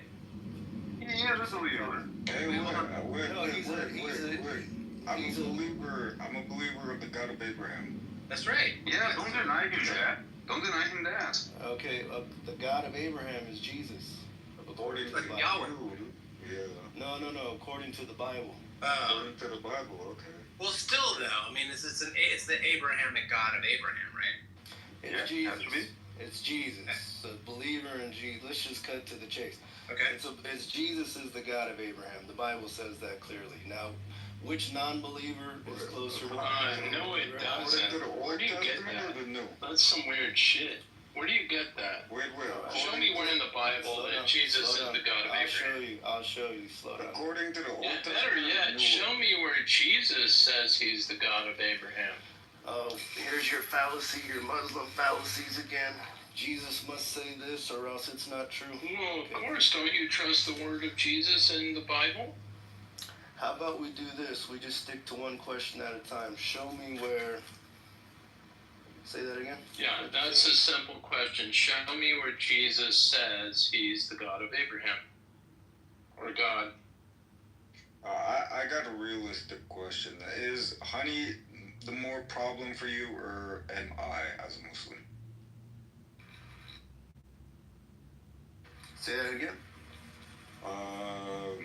In regards to like the dealings of the world, is honey the bigger problem for you, or like am I as a Muslim the bigger problem for you? I wouldn't see neither one of you as a bigger problem or a problem at all. I don't understand what you mean by that question. You don't see us as a problem? Okay. No, I don't. All right, so he's being consistent. He thinks we're both equally non-believers, and that's fine. Right. Yeah. Okay. No, Right. but So, do you have like Bill. an agenda? No, do you have like a agenda, like the world, the Christianization of the world, like any sort of agenda like that, or like saving people, something like that? Yeah, my agenda is just to kind of straighten out the story in people's hearts and minds. Okay, so we're both actively opposing that, right? Me, as a Muslim, I actively oppose that, saying like Jesus was a prophet. Honey, he says like Jesus was a liar. So who's the bigger problem for you in your straightening out of things? Again, both of you are wrong. So why would one be a bigger problem than the other? Well, because it's like this. Like both of these animals can hurt you. Okay, one's a rattlesnake, and one's a grizzly bear. Right now, they're both 25 feet away from me. You see what I mean? Yeah, this is boring, dude. What's the main point of it? I don't understand the main point of it. What's the main point? It's like if this is why we'd all be drunk. You know what I'm saying? It's like let me rephrase. It's not what I do, honey. You know I don't do stuff like that. Go ahead. No, you do what you do. So, this is why you do what you do. Yeah. Right, and this is why I come to places like this, and I like to stay in the audience and observe. It's not really my lane. But I'm willing to talk, but I mean, I don't know, like, you guys keep asking me the same question, just in different forms, as if I'm going to give you a different answer, and I'm like, how many times are you guys going to ask me the same question? What is the same question that you keep getting asked? Non-believer A, non-believer B, which one's a bigger problem? Come on now. Okay, how could you say Mako is a non-believer? He believes that Jesus is the Messiah. Don't you believe that Jesus is the Messiah? I don't know enough. You guys are jumping me in the mid conversation like I know. That was a simple question. Yeah, Neil, I don't want you to feel uncomfortable. Look, you guys, I feel like he's being treated a little bit unfairly. No, you guys don't worry about my feelings or anything like that. I don't want you to feel like you're being trapped or overwhelmed. I don't feel none of that. I'm just trying to communicate to you. I have no clue what you're talking about. I don't know what Mako. Right, and I don't want you to feel overwhelmed with too many questions at once and stuff like that. No, but let me just answer, Bill. Now, Mako, I don't know enough about Mako just to be answering general questions. Like, give me information on him, and then I can answer. Okay, so Bill, as far as really quick, Mako, really quick. Okay. Bill, Isaiah 9:6 speaks of the Messiah. The Messiah is the everlasting Father, the mighty God. Is the Father and the mighty God the God of Abraham? Like I said before, I'd rather you just show me where Jesus says. Jesus clearly says he is the Messiah. Yeah, you want your own custom stuff. I can't. No, I don't. I mean, don't you believe in the New Testament? Don't you believe in the gospel? I believe in the whole Bible. It tells the same story over and over and over again. Okay. But let's just focus on the words of Jesus for now. And you do know that Peter, or Simon called Peter, was the first person to recognize Jesus as the Messiah, right? Whatever you say, I mean, just get to the point. Oh, I guess you don't know the gospel. Okay. I don't know. Well, you know it better than me. Just go ahead and tell me. Teach me. Oh, that's embarrassing. Okay. Yeah, you can just say you agree or not, dude. It's like you're making this really difficult to have. No, he said he doesn't know. New is making this a very difficult conversation. He doesn't know whether Jesus is the Messiah. Mako, do you believe that Jesus is the Messiah? Oh, for sure, yeah. Yeah, so see, Mako knows, but New doesn't seem to know. Even though Jesus says it right there in the Gospel. Even I know people say this. Like, what is this? But New doesn't seem to know that Jesus is the Messiah. Well, Mako, was Jesus born of a virgin? Yes. Yeah. Do you know that, New? Do you know that he was born of a virgin? The question was, what'd you ask me, Bill? Did you know that Peter was the first one to call him the Messiah or something? I'm like... He was the first one to recognize that Jesus is the Messiah, because Jesus asked his disciples, who do you think I am? And only Simon said, oh, you're the Messiah, right? Wait, Simon says what? Oh, Simon.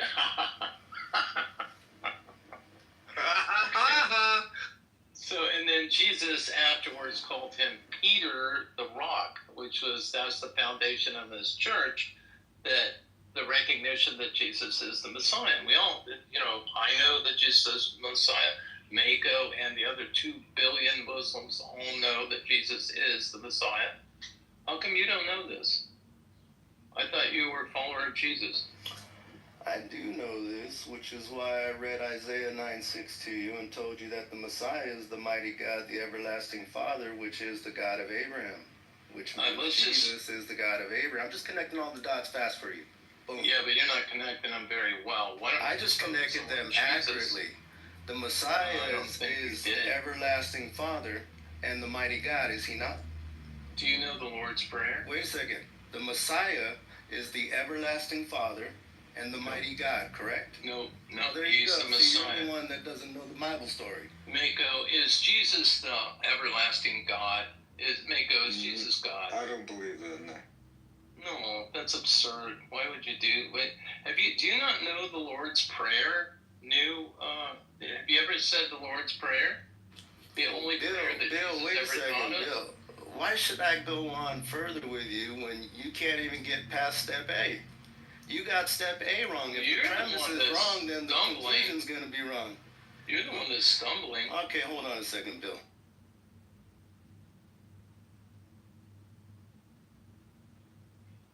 I guess he's gonna go grab his Bible or something. I feel like he's very he acts like he doesn't hear what you asked him. He's very apprehensive. Well, I will say this, and Mako would probably agree with me. Christians are the most confused religious group on the planet. They are incredibly confused. I don't know about that, but what I want to say is that New Jerusalem, the only thing we differ on is that I don't believe Jesus was Almighty God. I believe he was a prophet of God, but he's also the Messiah.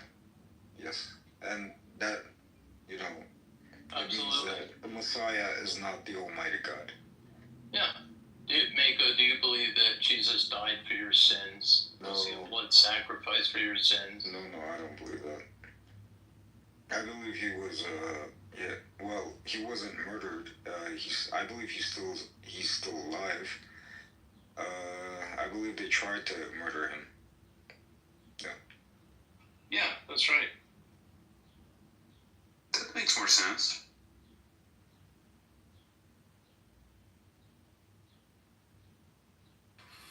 All right, there you go, Bill. Just work off that as an axiom.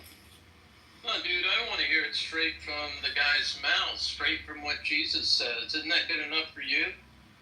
No, but see, I'm Who's just a greater highlighting to you that you don't even understand what the Messiah is. Let's go back to where the Messiah is. No, it's you that doesn't understand what the Messiah is. What does Isaiah 9:6 say? I just put it in the chat. That's talking about the Messiah. That's why you keep on going to the Old Testament. Why don't you just show me where Jesus... The new really doesn't matter. I just want to go to the premise. Let's start at the beginning. Show me where Jesus says at the beginning. You got to have a logical... No, you'd have to go all the way back to Genesis for that. Yeah, let's go there then. Let's start there. Why don't you want to talk about what Jesus had to say? Aren't you a follower of Jesus? I'll go to step B when you can acknowledge step A. What does Isaiah 9:6 say? I just want you to acknowledge that that's talking about the Messiah, and then we can go look at what Jesus said. Oh, okay. First things I just first. don't like when someone just washes over a fact as if it wasn't. Oh, I think that's what you're doing. I don't know. I'm just trying to force you to admit the truth. Okay, you're gonna force me. Okay. Let me look it up. How come you don't want to force me to know the truth? Well, I mean, you want to talk to me? Well, I try to talk to you. I go in your audience all the time, and you guys just end your rooms really quickly. But that's a time constraint room. We don't really keep that open for dialogue. I mean, do you want me to? Do you think God wants me to be a Christian? Are we gonna have two different conversations? Well, just really, mine's really fast. Mine isn't as detailed as your stuff. I already answered this question to you. What was the answer I gave you? Yes. That's not the answer I gave you. Oh, does he not want me to be a Christian? What did I tell you about predestination? I don't know, dude. Okay, we'll talk about it. Well, I talk to a lot of people. So I want Bill to read the check. Hey, honey, can you help me? Honey Badger, can you help me since Bill's afraid to admit it? I put in the chat Isaiah 9. I'm not afraid. I'm looking it up. Have a little patience. Have you ever heard of that? Chat over here. Well, I mean, I don't know why you just can't look at it. You're just an angry, confused Christian. They're one of many. What did the Jews think of this passage? How did they interpret it? You mean the guys that killed Jesus?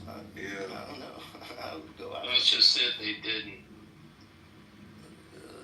They're guilty. They have the greater sin is on their hands. You believe that they killed Jesus? I don't believe that. No. The Bible says they have the greater sin. Now the Romans carried out the execution. Everybody knows that. But Jerusalem is guilty of the blood of the prophets and the saints, according to the Bible. See, you're wrong again. Jesus said the one that betrayed him has the greatest sin, and that would be Judas. You must not read your Bible very What I closely. just said is right out Or of you the just Bible. don't care what Jesus. No, you didn't. Bill, Show you me. just don't know what you're talking about. Show me. Show you Show what? me.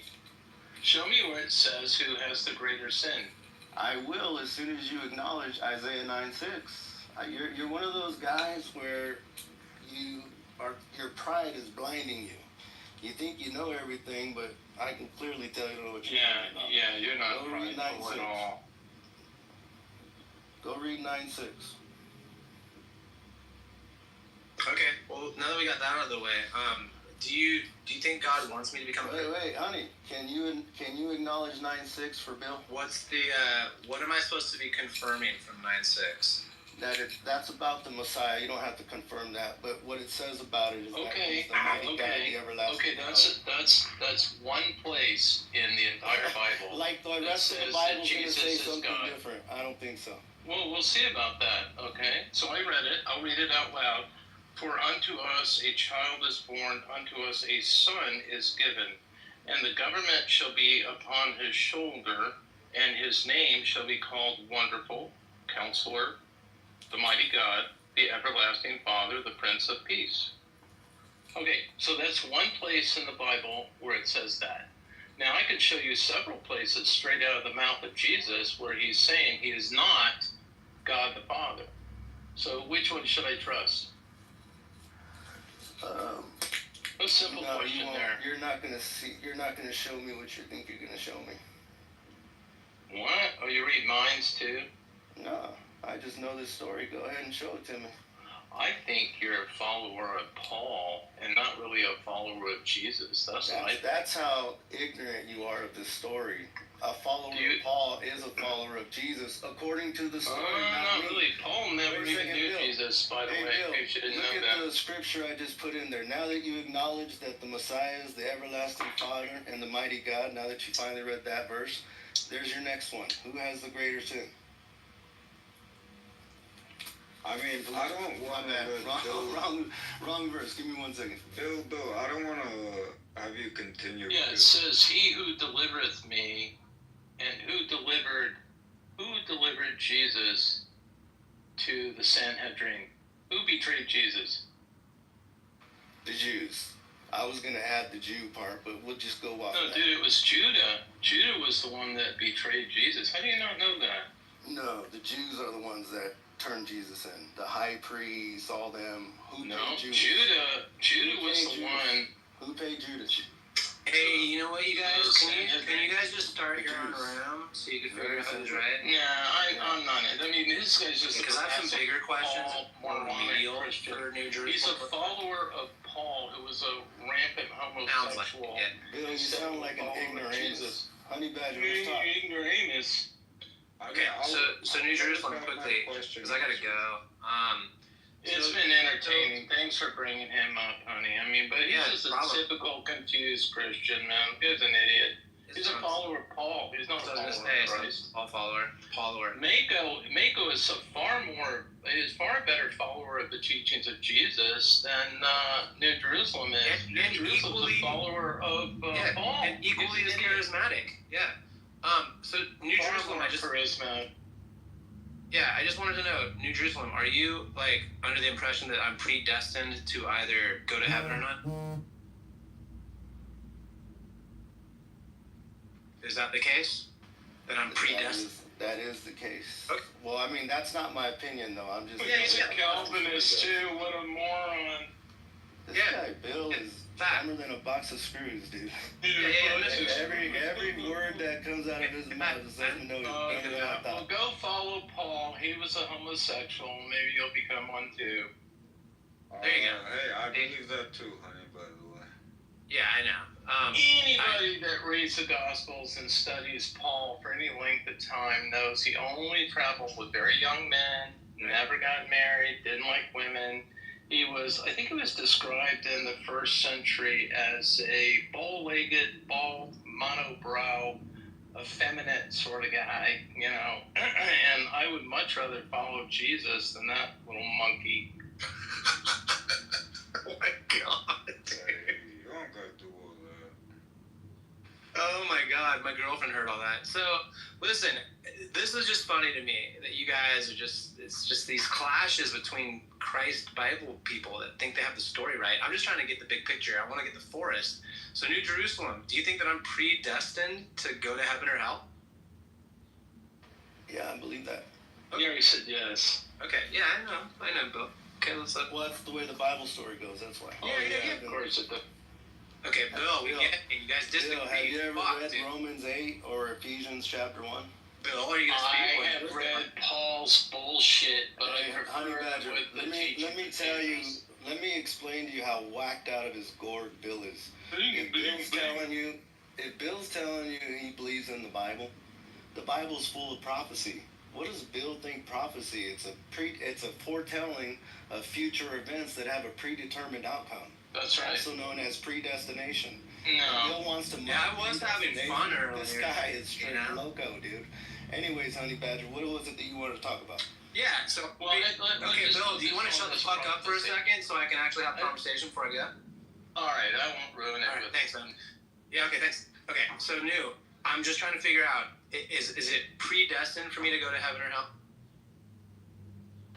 According to the Bible story, that's the way it goes. Do you believe the Bible story to be true? I do. Okay, then why don't you just say yes? I did the first time. Okay, I just want to again, so I answered it two different ways. Like you're almost afraid to just go, yep. I said yes the first time, man. Then you asked again, so I explained. So you believe that God wants me to go to heaven, or He wants me to go to hell? Is that the two options? I don't. Yeah, those are the two options. I don't know which one He has set for you, though. Right, but you believe that it's either of those, right? There you go. Okay, and as an atheist who blasphemes, where do you think I'm more likely to be going? The only unforgivable sin is to die in unbelief. That's not so it's hard to say. Is it?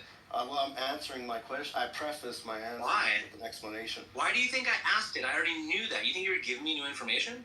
Oh, trust me. Why do you think I asked the question the way I did? I literally let me talk to your girlfriend. Let me talk to your girlfriend. I'll ask her. Hey, girlfriend, why did he ask the question that he did? You know him better than me. Oh, because he's smarter than you, and because he already knew that the biggest sin is to blaspheme, so he said that up front so that you'd probably glean that on your own, but you're too dense to get it, okay? Well, did he blaspheme the Holy Ghost, or did he blaspheme the Son of Man? It's a big difference. Oh, I blaspheme Jesus Christ, Son of Mary, host of hosts, and men of spirit, the God Almighty. I blaspheme all of them. Yeah, it could be forgiven you. Yeah, I could be forgiven for that? Oh, yeah, absolutely. Well, why would I need to be forgiven? Aren't I already predestined? Well, I mean, all sins are forgiven, and if I'm already predestinated, right? Yeah, so those are forgiven. So you're just saying that you don't know who the fuck's going to heaven. They could be the total biggest douchebag. Yeah, there you go. Exactly. Exactly. Okay, that's what I tell Calvinists all the time. Yeah, that's what I tell Calvinists all the time. I go, look, you may be just unaware that I'm actually one of the chosen ones, and I'm actually one of those people. Right. Yeah. Yeah, I agree with you when you say things like that, 100%. I don't sit here and say Honey Badger's going to hell. No, man, that guy might be a Christian one day. Can I ask one question? So, you were serious when you say that you believe that Honey, being this much of this Honey person, that he could totally go to heaven predestinated, and you could be pursuing things as in the Bible, and you were not chosen, and by the end you just won't go. Is that it? That is exactly it. Ironically. I know. Interesting. So, okay, so then there's not, well, in the case of that inevitability, there's not anything you can do, right? So there's nothing you should be doing, just waiting to know, as long as you don't, do that one thing. Yeah, well, no, it doesn't even matter. Apparently. I didn't understand Sam's question. You can do whatever the fuck you want, and you might go to heaven. Right. Yeah. What I was saying is that there's nothing you need to do. Instead, so you don't need to do anything, right? Just wait for the moment you would know. Don't even wait. Just be yourself, and don't worry about it, because it doesn't fucking matter, apparently. Yeah. The way people become believers is God sends them preachers. How do I know that? That's what the we don't need to be believers, right? Yeah, we don't even need to believe them. Well, the way people become believers. Yeah, but who cares? Sends a preacher But to them. why? Why would I become a believer if I'm either choosing or not? You don't want to, yeah. No, yeah, I'm just. Someday God might send a preacher that but kind of catches your ear, catches your heart. It doesn't matter, right? Because I'm either chosen or not. I have a good friend right now that has a PhD scientist. He became a Christian just off of one verse. Yeah, but who cares? He doesn't need to become one, right? Like, it doesn't matter. It just sounds like it's really stressful and a waste of time. What do you mean? I think I have more. You're stressed out, right? Right, it's unnecessary, right? So let me rephrase, right? So any way he can live a peaceful life, that's fine then. I don't understand what you're saying, Sam. Well, because you're saying he's peaceful, right? So it's not about being a Christian because regardless of whatever he's chosen or not. So who said it's not about being a Christian? I don't know. You're just saying things that I didn't You don't say. need. I'm saying that, right? Saying, yeah, you're saying. If you are what I said you said is that he's peaceful. So I am saying that. Who's peaceful? Okay, you guys, this is fucking. I don't know what he's talking about. You got to clear up the conversation. Okay, listen, I'll clear it up right now. Okay, you've already conceded like 7 times that I could be just a blasphemous, murderous thug. Okay, and still go to heaven. And despite all of your fucking morning coffee with the Bible, you could end up burning in hell forever. Isn't that true? Not me personally, because I'm a believer. Hold on a second. Yeah, but you might be mistaken, and God might have predestined you to just believe and waste your fucking time. There are definitely plenty of guys like that. Yeah. And you could be one of them. Why are we rehashing this? Yeah, you could be one of them, right? Not me, no. No, you could be, right? Somebody like me could be, yeah. No, you could be. No, I could not be. Oh, really? How did you determine that? Because he's a believer. Could you please tell us, Neil, what you believe in? What do you believe in, Neil? Please. The gospel of salvation is what makes a person a believer. Okay, and what is the gospel of salvation? That Jesus is Christ. And okay, but all Muslims go ahead, I'm sorry. And that Jesus is Christ, meaning God in the flesh, like we showed in Isaiah 9:6, and that he paid for everyone's sins, the sins of the world was with his own blood, that he was buried in a tomb for 3 days. He resurrected on the 3rd day and was witnessed by many. This is a true story. Okay, so you also believe that when he was crucified or when he died, that the saints came out of their tombs and wandered around Jerusalem. You believe that as well, right? Yeah, that's what the Bible says. Okay, so you believe every book of the Bible and all of it, even though Bible means library, so you really believe all the books, right? I believe all 66 books in the King James, yeah. Okay. And, do you ever read the book of Jonah?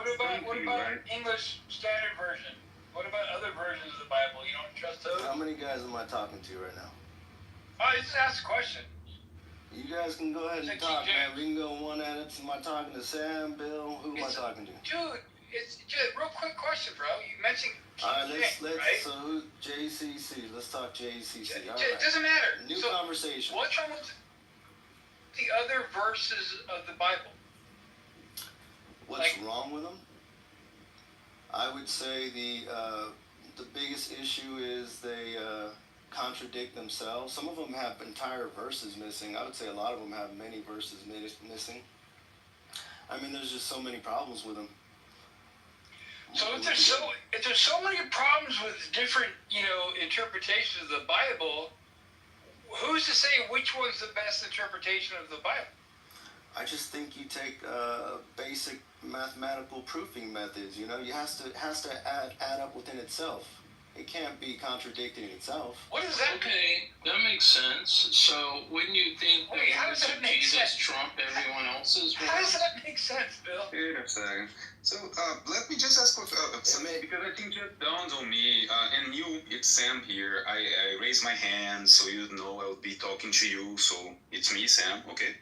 And I think I kind of got it now. I feel so dumb. Sorry about that. I was not getting you. So I just realized how the whole thing works now, right? So you say it's a predestination, so anyone else can be saved unless they are predestined. And since you believe now, then you know that you're predestined. So I got it now, because since you're capable of being a believer, that's your test, and now you know you are predestined. So that's so smart. That's really, really interesting. Okay, so that way, everything else, all non-believers are ruled out, and all non-believers can claim that they know that they are chosen. That's brilliant. That's brilliant.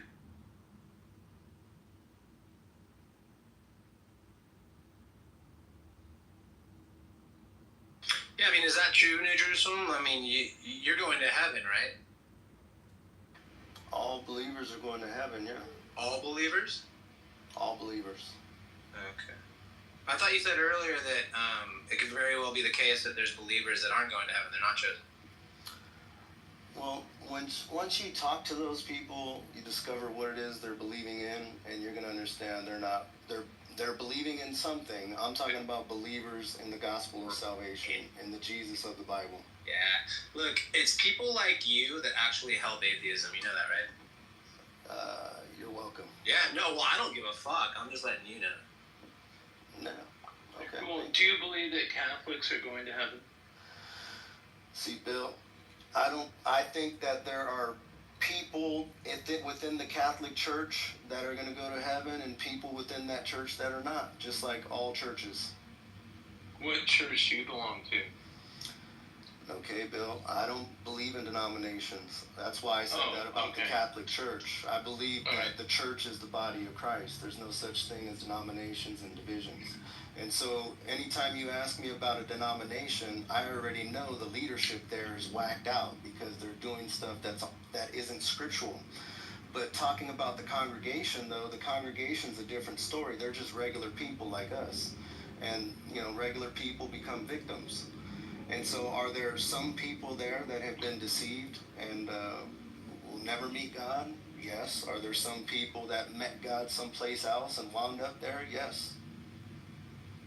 Okay, so if I'm an Episcopalian, I could very well be going to heaven. That wouldn't preclude me from going to heaven if I were Episcopalian. I don't believe it would, and I'll tell you why. Is because where a person gets saved doesn't always happen in a church. And so a person could get saved, right? And I don't know anything about God. Somebody preached to me and I believed. And so I went to the church down the street at the corner, and it just so happened to be the church you're talking about. Am I all of a sudden a non-believer now that I'm going to a false church? I don't think so. I think the guy that goes there is just a babe in Christ, and God will build him up and draw him nearer to himself. So in the same church, you're going to have people that are actual believers and some people that are deceived and confused. Yeah, and God knows their hearts, so he can sort it out.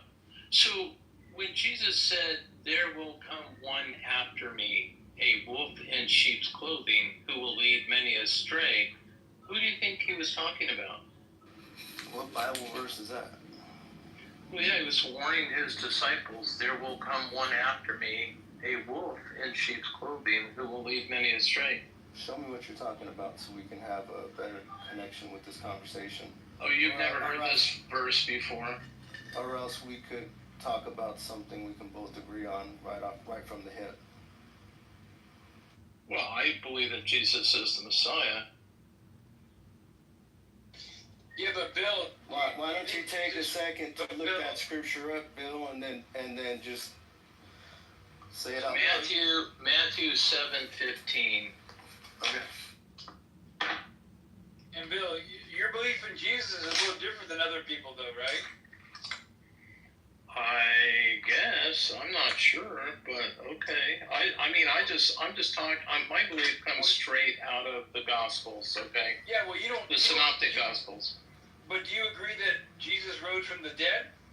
No. Okay, so you do have a different belief in Jesus than others. That's what I meant by Well, this. yeah, but the thing that would is, make him a non-believer. JC, the thing is, Jesus himself said... Who called you a non-believer? How do you feel about that, Bill? Well, that's his issue. Jesus said very clearly, because of this evil generation, the only sign that will be given them that I am the Messiah is the sign of Jonah. If you look at the 1,300 pages of the Old Testament, Jonah is the second shortest book. It's only 3 pages long, really easy to read. And in the 1,300 pages of the Old Testament, faint is only mentioned 11 times. But strangely enough, in Jonah, it's mentioned twice. Jonah faints in the fish and experiences death after he faints, because he's unconscious. And then Jonah faints again when he's on the hill overlooking Nineveh from the heat. So that's how you have to look at the Bible. You don't have, like News said, I listened to someone preach and then I believed it. Come on, man. The way you do it is you read the words of Christ and you meditate, you cogitate on it. Or you might say the Lord's Prayer 1,000 times before you get it. And I would hazard a guess that New might not even know the Lord's Prayer. That's the only prayer Jesus taught. So I get my belief from reading the scripture and cogitating on it. Bill New gets his belief from some street side corner preacher that was charismatic enough that convinced him. A big difference.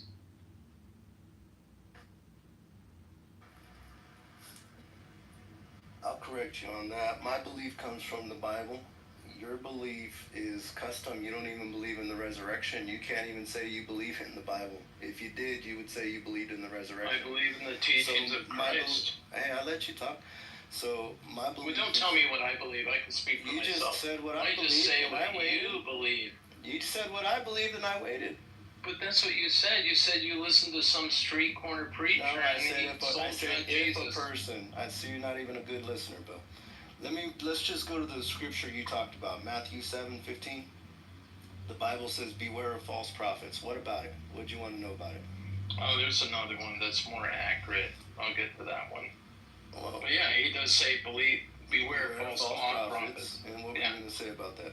Which come to you in sheep's clothing, but inwardly are ravening wolves. Jesus also taught that a good tree cannot bear bad fruit, nor can a bad tree bear good fruit. Do you know that one? It's the verses. Or do you want me to look that one up for you too? It's literally right after Bill. I'm looking right at it. Well, it's another way he says it. Do men gather grapes or thorns or figs or thistles? No.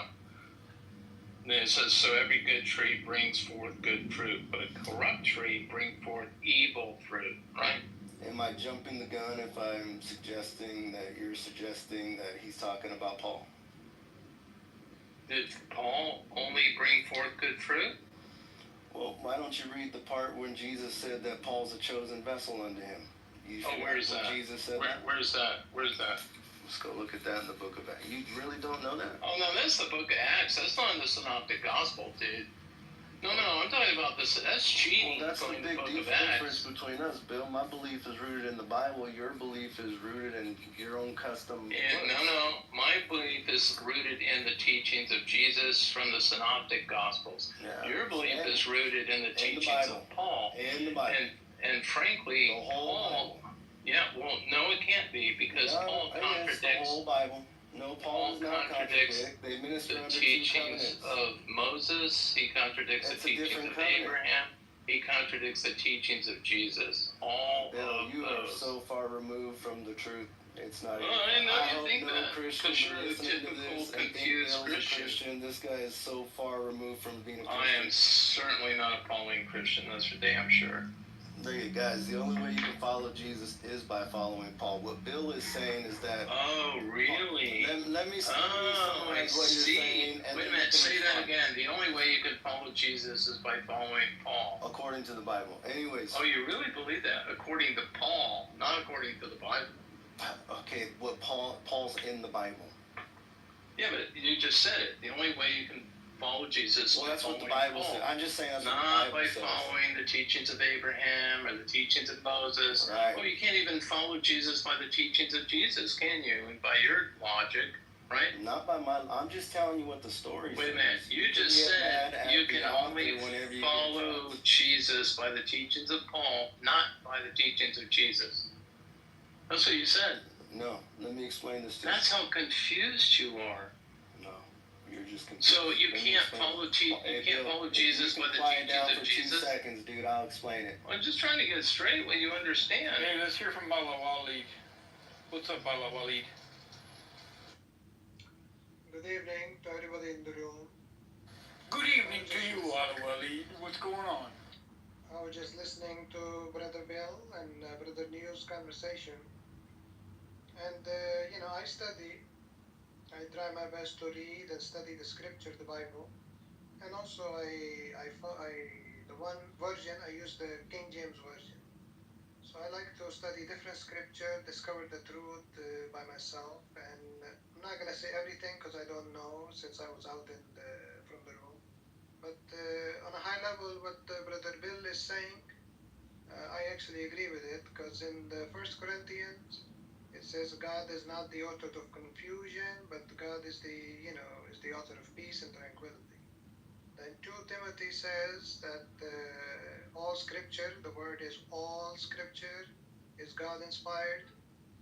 But when I study the Bible, whether it's Old Testament or New Testament, I find a lot of problems. And one last thing I wanted to mention, I recently was researching and I found most of the New Testament is actually written by Paul. So just a couple of things I wanted to add.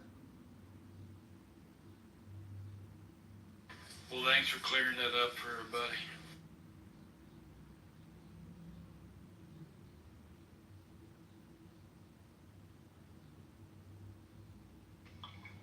So yeah, the first time you see Paul in the New Testament is he held these guys' coats who were stoning the first martyr, Stephen, who was saying that Jesus is the Son of God and sits at the right hand of God. And Paul held their coats and their valuables so they could, get a good throw on Stephen, right? Is that a good fruit?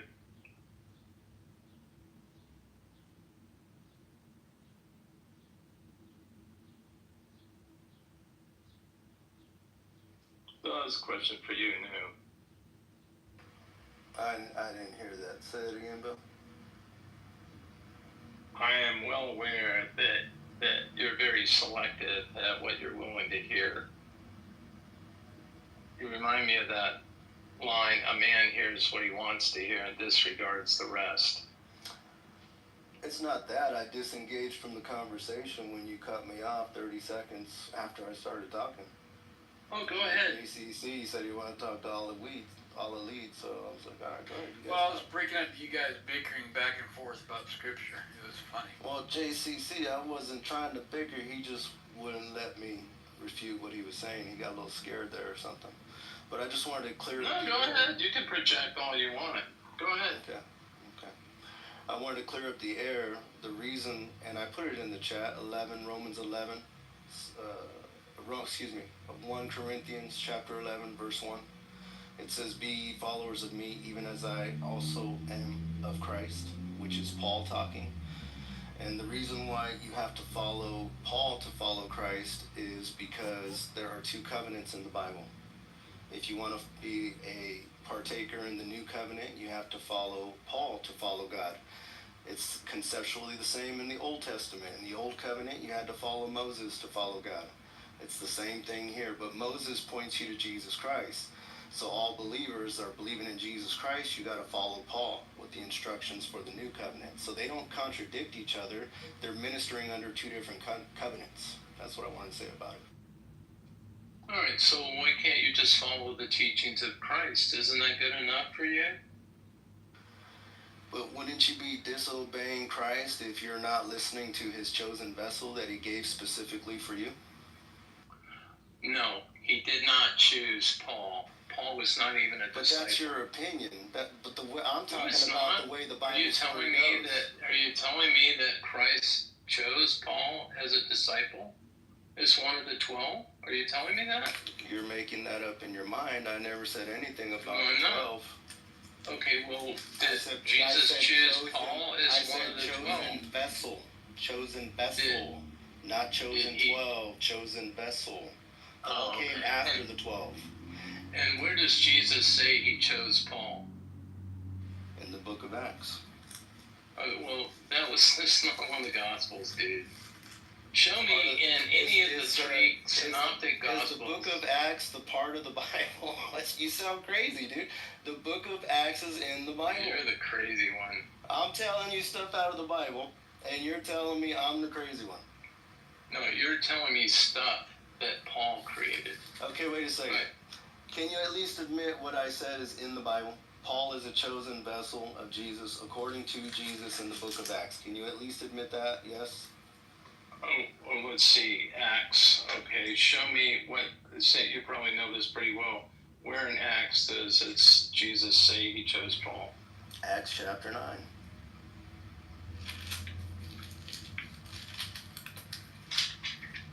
That's where it starts.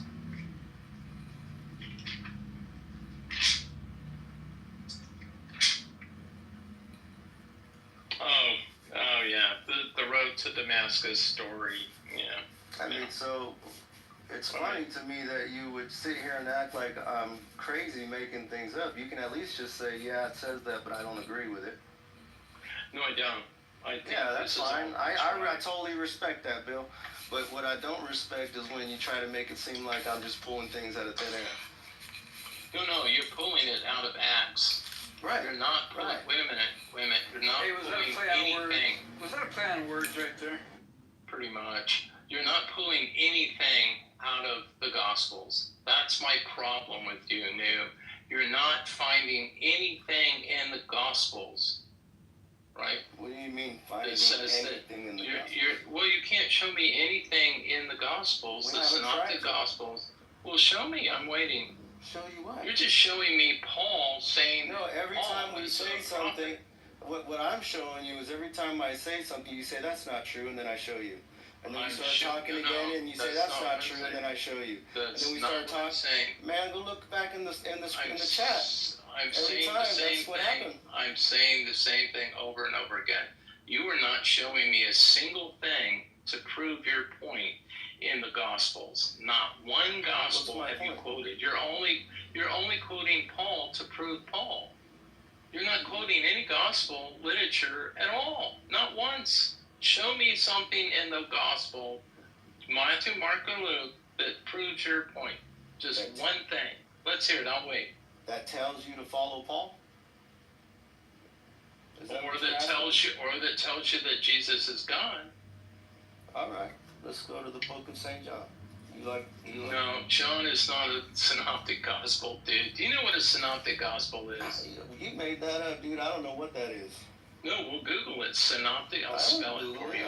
SYNOPTIC. Synoptic. What's that got to do with the Bible? Yeah, and I gotta look at observable synoptic reality. gospel has a lot to do with the gospel. Yeah. For your belief. So you're quoting Paul over and over again to prove Paul. I'm asking you to quote Christ. Over and again. I'm asking you to quote Christ in the Gospels to prove Paul. Very simple.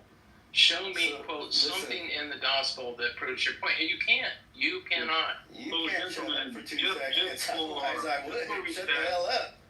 Before we setting it clear, just so I'm he's clear. getting upset now. No.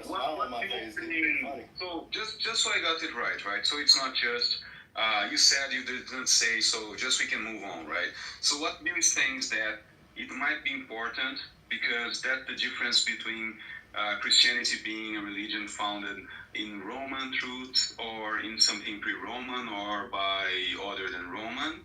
Is that it, Bill? What I'm saying is very clearly, he says that he's a follower of Jesus, but he never quotes the teachings of Jesus. He doesn't quote any of the Gospels at all. And the Synoptic Gospels, Matthew, Mark, and Luke, are basically the teachings of Jesus. And he refuses to discuss those because he's so focused on Paul because he's been led astray. That's all I'm saying. I'm just following the conversation. Show me anywhere in the I Gospel didn't that know proves you. your Listen, point. Bill. In my defense, I'm just discovering that you hate Paul. I'm learning more about you as we go along. No, I don't hate him. Had I known that from the get-go, then I would not have even brought the guy up. I'm sorry for bringing him up now. No, you can't help it because that's you're all you saying know. I'm avoiding this, and I didn't know I was avoiding. I just thought we were having a Bible conversation. Okay, First cool. started talking about Jesus the Messiah. I showed you in the Old Testament. Started talking about following Jesus. I said, No, you wanted to show I'm you just some thinking God. about the way the Bible story goes. That's the way the Bible story goes. And then you're like, I don't believe in the whole Bible story. And I'm saying, okay, let's go, crazy guy. Where do you want to go with it? I believe in the Gospels, and you seem to be quite You ignorant have about your the own Gospels. custom belief, dude. You're like a No, I don't. cult leader is what you are. No, I'm not see, going to now join you your have cult. to name call. No, I'm talking about the Gospels, and you don't want to read anything Where does your in the belief? Where does your Gospels. belief? My belief comes from the 66 books in the King James. What is your belief? No, it doesn't. No, I just Your belief comes from the teachings of Paul very clearly. No, dude, I believe in the entire 66 books of the King James. Where can I find your belief? Just so that I can understand you better. Where can That's I a find great your question. beliefs? Okay, Matthew would be a good start for you. I don't have a problem with anything in the book of Matthew. So do you believe or in the book Old of Luke, Testament? or the book of Mark. What about the Old Testament? Yeah, I don't have a problem with that. So from the Old Testament all through Mark. Are you going to go back to Isaiah again? No, I just want to know so that I can understand how to satisfy your question. So from the book of Genesis through the book of Mark, that's it, nothing else? I'm good with the Torah. That's the Pentateuch. So I'm is good that with a that. yes? Can I just get a I'm yes good. or no? Yeah, the Torah and the Gospel, the Synoptic Did Gospel. I say it right? Yeah, I don't have Genesis through Mark? Would that be a good way to say it? No, Genesis it through would Mark? be. I guess you could do that, but it's basically Genesis through Leviticus, Deuteronomy, the Pentateuch, the Torah. So you don't believe in the prophecies, the prophets? I don't think that's as necessary for guidance to God than the Torah and the Synoptic Gospels. I think So if you just believe in looked at 8 books. yeah, I don't have a problem with any of those books. Okay, Not at all. That's fine. I just want to know. I'm not criticizing you. I just want to know. You believe in 8 books. We can focus on the Gospels if that's helpful for you, but it doesn't seem like you I know the don't think Gospels we'll very have well. no, I know them really well, but how Good. can I prove it to you if you won't let me use the other books to prove it to you? Wow, wait a minute. Why can't you just show me in the Gospels where Jesus says he's God? Where Jesus said, yeah, I can show you in the Gospels. Yeah, in Matthew, Mark, or Luke. Or Matthew, Mark. And for every place that you can show me, I can show you at least 2 where he says he's not God. Well, why don't we look at the places where you're telling me he's not God? He says he's not God. Okay, do you know the Lord's Prayer? Let's go there. All right, do you know the Lord's Prayer? Oh, I'd rather look at it. That's why I don't rely on my memory. Oh, you don't have the Lord's Prayer, the only prayer Christ taught, memorized? I might. And you're a Christian? Wow, dude, I'd be embarrassed. Yeah. I'm really embarrassed. Forgive us as we forgive those who trespass against us. Ring a bell there? You? Yes. Little bell. What prayer is that I just kind of like gave you a snippet? It's the Lord's Prayer. Thank you for Well, that, JC. I was asking you, bro. Oh, okay. Well, sorry. New didn't even know. Oh my goodness. Okay, New, just to be helpful, you can go to Matthew 6:6 is kind of where it starts. You could go all the way back to 6:5. There you go. Thank you, Bill. No, JCC, the reason why I do that is I just want to make sure the person knows what they're talking about. So take me there. Thank you, Bill. Okay, so Matthew 6:5, he starts teaching us how to pray and what to do and what not to do. But thou, when thou prayest, enter into thy closet, pray in private, and when thou shuts the door, pray to thy Father which is in secret, and thy Father which seeth in secret shall reward thee openly. But when you pray, don't use vain repetition as the heathen do, for they think they shall be heard for their much speaking. Be ye not therefore like unto them, for your Father knoweth what things you have need of before you ask. So he's not really saying to ask for things, he's saying to pray for guidance. And then he says, after this manner, therefore pray ye. And then he starts the Lord's Prayer. He teaches us, hey man, this is really all you need to pray.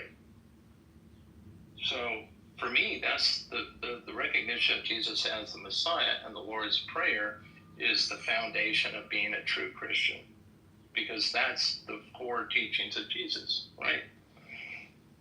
Did you want to read the Lord's Prayer, or did you want me to read it for you? Oh, no, good. You're doing a good job. All right.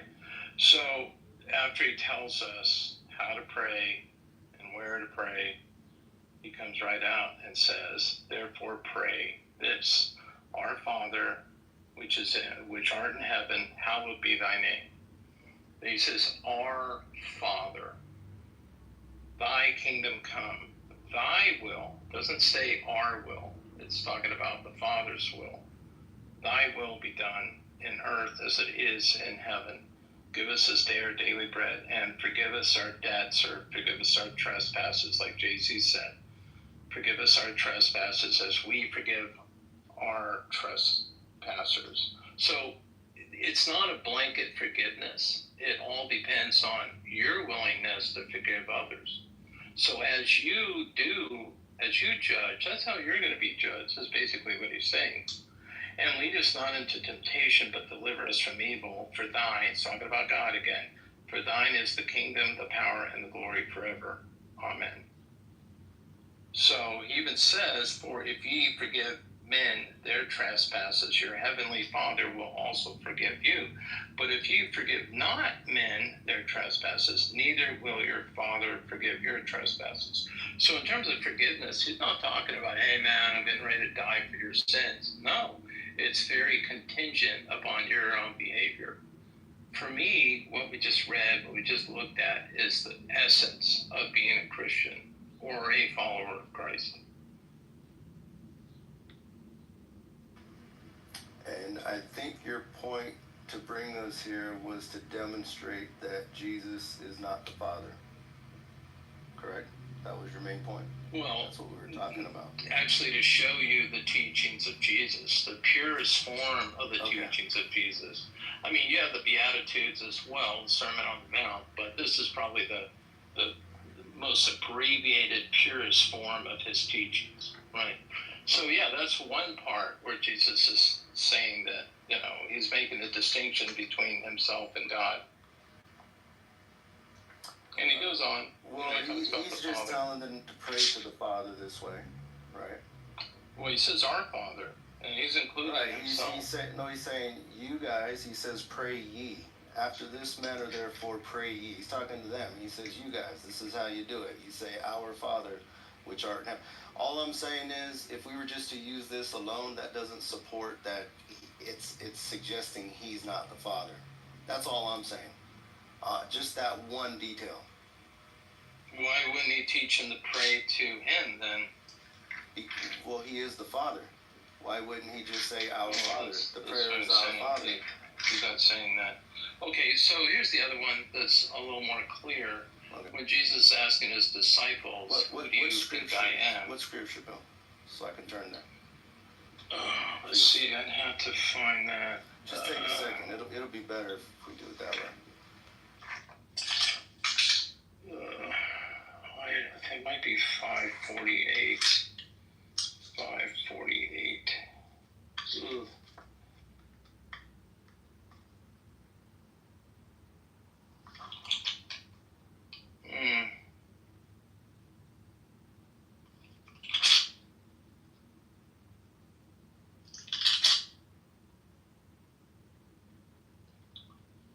I'm gonna have to take a minute to look it up, because I don't know the chapter and verse by heart, but I'm pretty sure I can find it shortly.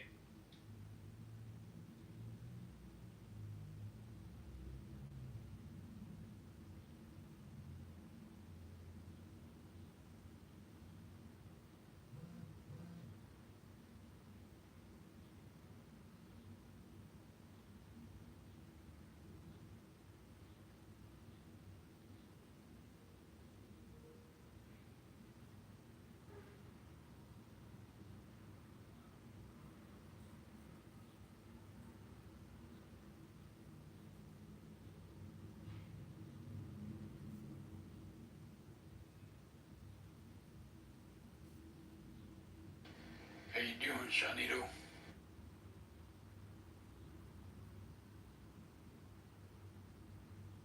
What's up, buddy? I just got done eating, actually, so perfect timing. You didn't have to hear me chewing.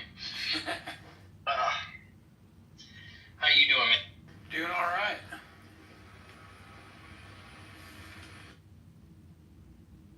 Good. Yeah, man, this app is starting to become annoying. Now there's like a paid service that allows people to, like, I don't know, join rooms even if they've got people blocked, or people have blocked them in the room and shit. That's weird. No, it doesn't work if you're blocked out of the room, right? If your account gets kicked out and you try to go back anonymously, it doesn't work. No, but what I'm saying is that so I was in a room earlier where it was me, T, Victoria, and a few other people, and we were talking about this, and apparently, I don't know if it was T or Victoria, but one of them said that they were having a conversation with somebody who said that they could go into rooms where people had them blocked as long as they went into the room. If they hadn't already gone into the room before with their regular profile, if they just go into it with their... Oh, okay, yeah. The anon. Yeah, you can just listen, though. You can't participate. Yeah, but still, like, sometimes I don't want people in the room, even if, you know, if I've got somebody blocked, I don't want them in my room at all. Right? So it just totally circumvents that. They can record you, and they used to record you and upload it to YouTube. Like, you know, there's certain people like Republican who I fucking hate, who I don't want in any of my rooms. Yeah, but if they come in anonymous, they can't come on the stage, can they? No, they can't do that, no. No, but they can still record you. Okay, well, I was just in the middle of answering something for new. So I think it's in 16:15 on down. If you want me to read it. Yeah, if you don't mind, Bill. Thank you. Okay, so he said to them, his disciples, "But whom say ye that I am?" And Simon Peter answered and said, "Thou art the Christ, the Son of the living God." Right?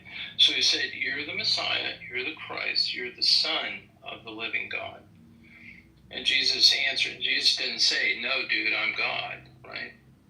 So Simon says, "You are the Christ, you're the Son of the living God." And Jesus answered him and said, "Blessed art thou, Simon Bar-Jonah, for flesh and blood hath not revealed that to you, but my Father who is in heaven." Right? So he's very clearly making the distinction that God revealed that to Peter or Simon. And then Jesus said, "And I say unto thee that thou art Peter, and upon this rock I'll build my church, and the gates of hell shall not prevail against it." So I think just by reading this gospel objectively, Jesus is confirming that I am the Messiah, I am the Son of God, and that's the foundation of my church, the recognition that I am the Messiah, not the recognition that he's God, but the recognition that he's the Messiah, the Son of God. Which I agree with 100%, but interpretation of that is God is a spirit. So I'll first say this. I see this, it's hard to talk with somebody like you, because this is new for me, to talk with somebody with your belief. So I don't know if you believe that God dwells in people. Do you believe that? Yes, absolutely. Well, it can. Does God dwell in Christians? In your, I no gotcha or nothing. I'm just trying to wonder. You mentioned that, and because I cannot judge that I can't judge who God dwells in and who God does not dwell in. Well, I just want to know if you believe in the concept that God can dwell in two people at once. Two different people? Right. Yeah. I believe in the Holy Spirit. Conceptually, then, that fits into this here, that God could be dwelling here and also be there. He can be two places at once, is what I'm saying. We both believe in that concept. I believe that God can manifest through all of his creatures. Yes. Right. So just addressing what Jesus. Because of the Holy Spirit. Because of the Holy Spirit. Yes, exactly. Absolutely. Yeah. I do believe that. Yeah. What I'm saying is Jesus came as the Messiah, an example to lead us to God. It's like, I bred hunting dogs for decades, and some dogs are natural at fetching. Other dogs, you throw the ball and they can't seem to understand to fetch the ball. So you point at the ball and they look at your finger. They look at your finger instead of looking at the ball, what you're pointing at. And that's the problem I have with some Christians. They're looking at Jesus as God, or instead of looking at what Jesus is pointing at, if that makes sense. Yeah, I mean, I totally agree with what you're saying, but your belief and Christians' beliefs aren't the same, because the Christian's belief is built on 66 books and your belief is built on 8 books. So it's going to be understand different. And so, I even have the desire now to not even refute your belief, because your belief is built on your 8 books. The only thing I can hold you to is to your 8 books. As long as you don't veer from your 8 books, you're doing fine, and I can never accuse you of being a non-believer in your belief. You know what I'm saying? I don't feel like it's my job. I don't feel like it's my objective to change your mind right now. No, I mean, you've already said you don't believe in the other 66 books, so I can't appeal to the other. I mean, to the other, 8, 66 minus 8. No, I get what you're saying. So I can't even appeal to it. I could only talk to you in regards to this, and then you and I can I'm just trying to make sense in, within your I understand what you're saying. Belief. So it's not that wait a minute, let me just clarify something. It's not that I don't believe in the other 58 books. I'm saying that the Torah, the Pentateuch, the books of Moses, and the Synoptic Gospels are supreme. They are supreme above all other books. And if there's a contradiction, I choose those books over the other books. If there's a contradiction, that's all I'm saying. And I would say, it's not that I throw them out completely. It's that, look, if they contradict the Torah and the Gospel, I believe those books are supreme. So I would choose those over any other books. All right. And my argument would be that they don't actually contradict. It's just they're 2 different covenants. One's a shadow of things to come, and one is the image that was casting the shadow. And in a way, I don't have a problem with that at all. I don't have a problem with that. The only thing I'm saying, and here's the big issue. Here it is, right here. It's that Muslims believe that Jesus is the Messiah. And so the big corrosion between Muslims and Christians is Muslims don't believe that Jesus died for our sins, right? And I wish there was a way to resolve that corrosion, because somebody's obviously wrong there. That's all I'm saying.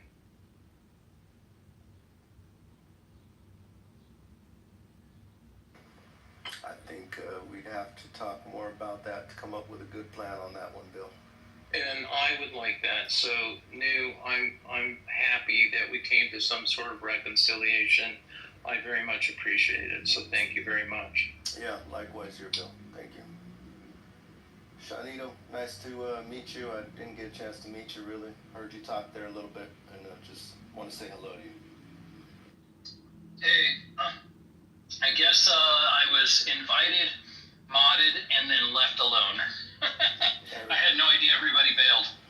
All right. Well, I don't have much longer, but I'm a Christian dude. You got any questions or anything like that you want to talk about?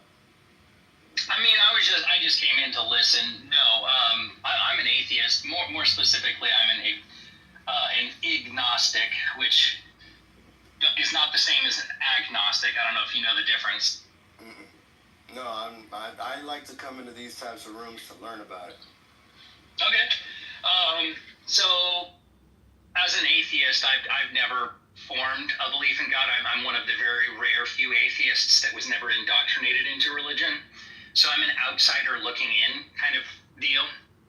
And to me, on its face, religious propositions and theological propositions in general, to me, don't seem to be very meaningful to me. they may be meaningful to other people, but they're not meaningful to me, right? And so, like, when people say God exists, that doesn't really mean anything to me. Like, it's a proposition, but I can't do anything with it, right? Because, you know, I don't have access to your mind, and I don't know what you're referring to when you say, you know, when people say statements like God exists. I mean, you can try to give, like, a definition, but the definitions don't do any justice because I've never provided any reference that I can point to. And for me, on its face, the way that it appears to me is people are presented a story, they, you know, form concepts in their minds about the story, then they become emotionally attached to the story, and then they project it onto reality. That's the way it appears to me, because in every case that I've been presented so far, I've never met a theist that that order didn't take place. Like, I'm never aware of anybody that became a theist before they were presented a story, right? And so, to me, it just doesn't serve me any purpose. My life, the way I live my life, you know, I don't need any of that. So it doesn't serve any purpose, and it's not useful to me. I don't know. That's just in a nutshell my position. Do you think it would be harmful for you to be a believer? It might do more harm than good for you? Do you have that sort of mindset? Yes, actually. So I think that believing anything for flawed reasons opens the door to believing other things for flawed reasons.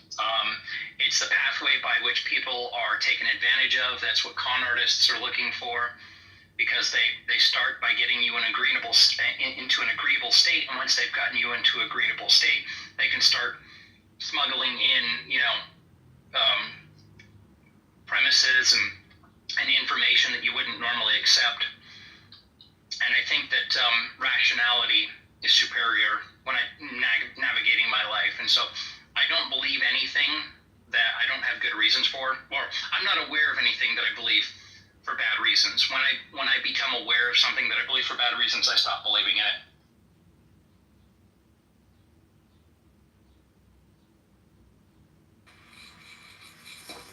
Yeah, it just got me wondering is all. I don't really have a response to that. I just want to learn about you. But that's cool. I'm wondering if your belief would be harmful to your current belief, because you have that belief would be harmful to you in some ways, you know. Which belief are you referring? Well, whatever. I don't know you well enough to say what it is you believe in. You know, all I know is what you just, you know, what you've told me in over minutes. It doesn't mean I know you at all. I just mean, like, it's a question that you can only, you know, examine yourself and know what I mean. But, you know, that's just the thought that I had in my mind. A person like you, an agnostic, atheist, we talked about how being a believer could be harmful. So even being a non-believer, because that's what you're believing in, could be harmful too. So I guess what I need to do is learn more about your beliefs and try to understand how that might be harm. Because I'm wondering, could you ever be convinced? Well, I don't know. I don't know. That's not a problem for me. That's a problem for the people presenting the propositions. Because if you want me to believe something, you're going to have to do more than just present me a story and, you know, like, you know, the concept that you construct in your mind is comporting to reality. Like, I live my life through my sense perceptions. So and that's really all I have. A person like you, I'm thinking that I would have to find problems with your belief, and like we'd never do this exercise, but I'd have to find problems with your belief, and then you'd have to plug the hole, and I would just have to keep finding holes, and you keep plugging them until we totally shape your belief. You know what I mean? I think. Well, I'm still waiting for somebody to present me a hole. Like, I'm not aware of any holes in my beliefs. Right. That's what I'm saying. It would take someone to present it. And I don't know enough about your beliefs. I probably won't ever know enough. You're the first person I met that said that you're an agnostic atheist. So, not that I don't care. Maybe I will take time to look that up and try to learn more about you. But as of now, it's great to meet you, man. I'm glad to talk to you. Are you from United States, I take it? Canada, maybe? I don't know. Yeah, U.S. Yep. Oh, okay. Yeah, I'm an open book, so if you ever have, questions to ask me, I wouldn't consider my position on this a belief system, because for me, it's a lack of belief. Like, there are some beliefs that I have. Like, I do believe that people become indoctrinated into these religions. I do believe that people are presented the stories before they form a belief. I don't think that theology is something people naturally come to. I don't think it's built into our DNA that's packed on their genetic code, and then people think about it. I think that that's the way it is, because I don't know about you, but here in the United States and everywhere else that I'm aware of, like, theology is something that's introduced at a very, very young age, probably before people even, remember their earliest memory of their childhood. Thankfully, that's not something that happened to me. There's a lot of people, well, not a lot, but there's quite a few people in the U.S. that don't raise their kids into religion, and so their kids don't get introduced into it until a much later age, which I think is actually beneficial for them, because they can actually start to build a rational basis before they're introduced to story. And I think that's the harm of, like, indoctrination, is most of the time they're introduced to story before their brains have even developed to be able to rationalize the world that they live in.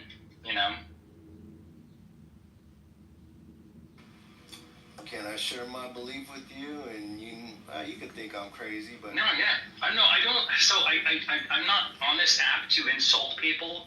Like, if you've ever, if this may be your first interaction with me, but generally I match people's energy. So as long as you're not insulting to me, I will never insult you. Okay, we're very similar then. That's why Bill and I ended up the way we did, because he started insulting me, and I said, okay, you want to go there? And I just matched his energy. And then he chilled out, and so I chilled out, and we both ended up friends. But I'm the same way. I'll match your energy. I'll always treat you with dignity and respect, unless you want to start having a little extra fun. But here's my belief. It's going to be wild. All right? Shanito, it's going to be wild. I already know that. And, I've already embraced the fact that, all different types of beliefs are wild. They're all wild. Even if you believed in the Big Bang, or everything is wild. So I'll tell you my belief. My belief is 100% rooted on the King James Bible. That is my belief. I believe the King James Bible is the Word of God, because the Word is God. There's only one God. And I'm talking about in English now, because you and I are Americans. And so all other Bible versions in English are Satan's version of God's Word. And just like the dollar bill would be counterfeit, and you'd have many different types of counterfeits. Some would be executed well, some would be very sloppy.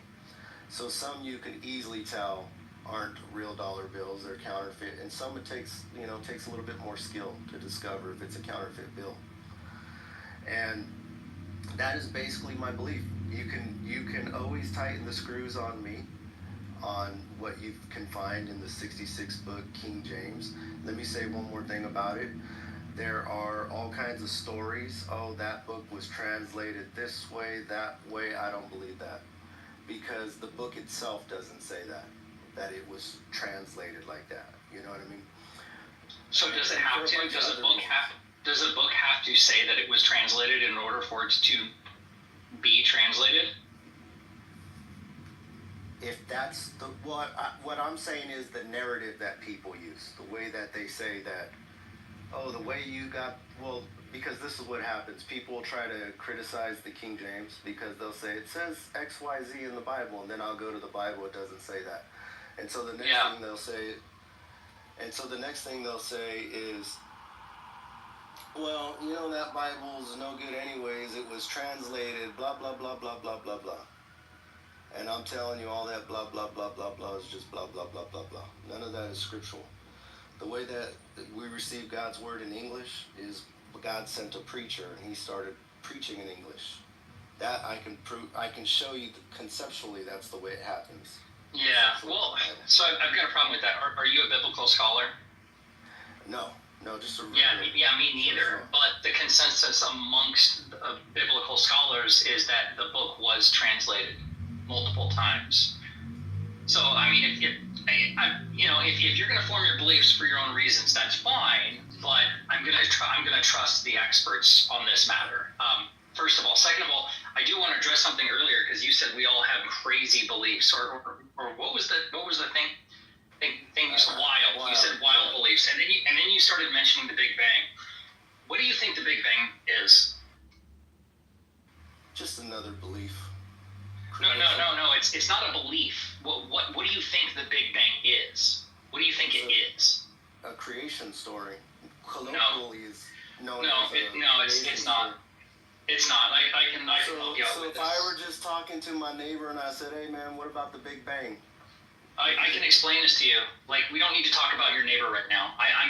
So even though I'm not an expert in science, I've done enough research and I've talking to many experts on this matter. Okay, so the Big Bang model, what is it? It is a theoretical model, right, that explains the facts. And what are the facts? What are the facts? The fact is that our universe is currently expanding. We can observe the universe at this moment expanding, and so that's what the model is set to explain. It's not set to create a creation story or anything like that, because that's not even what it does.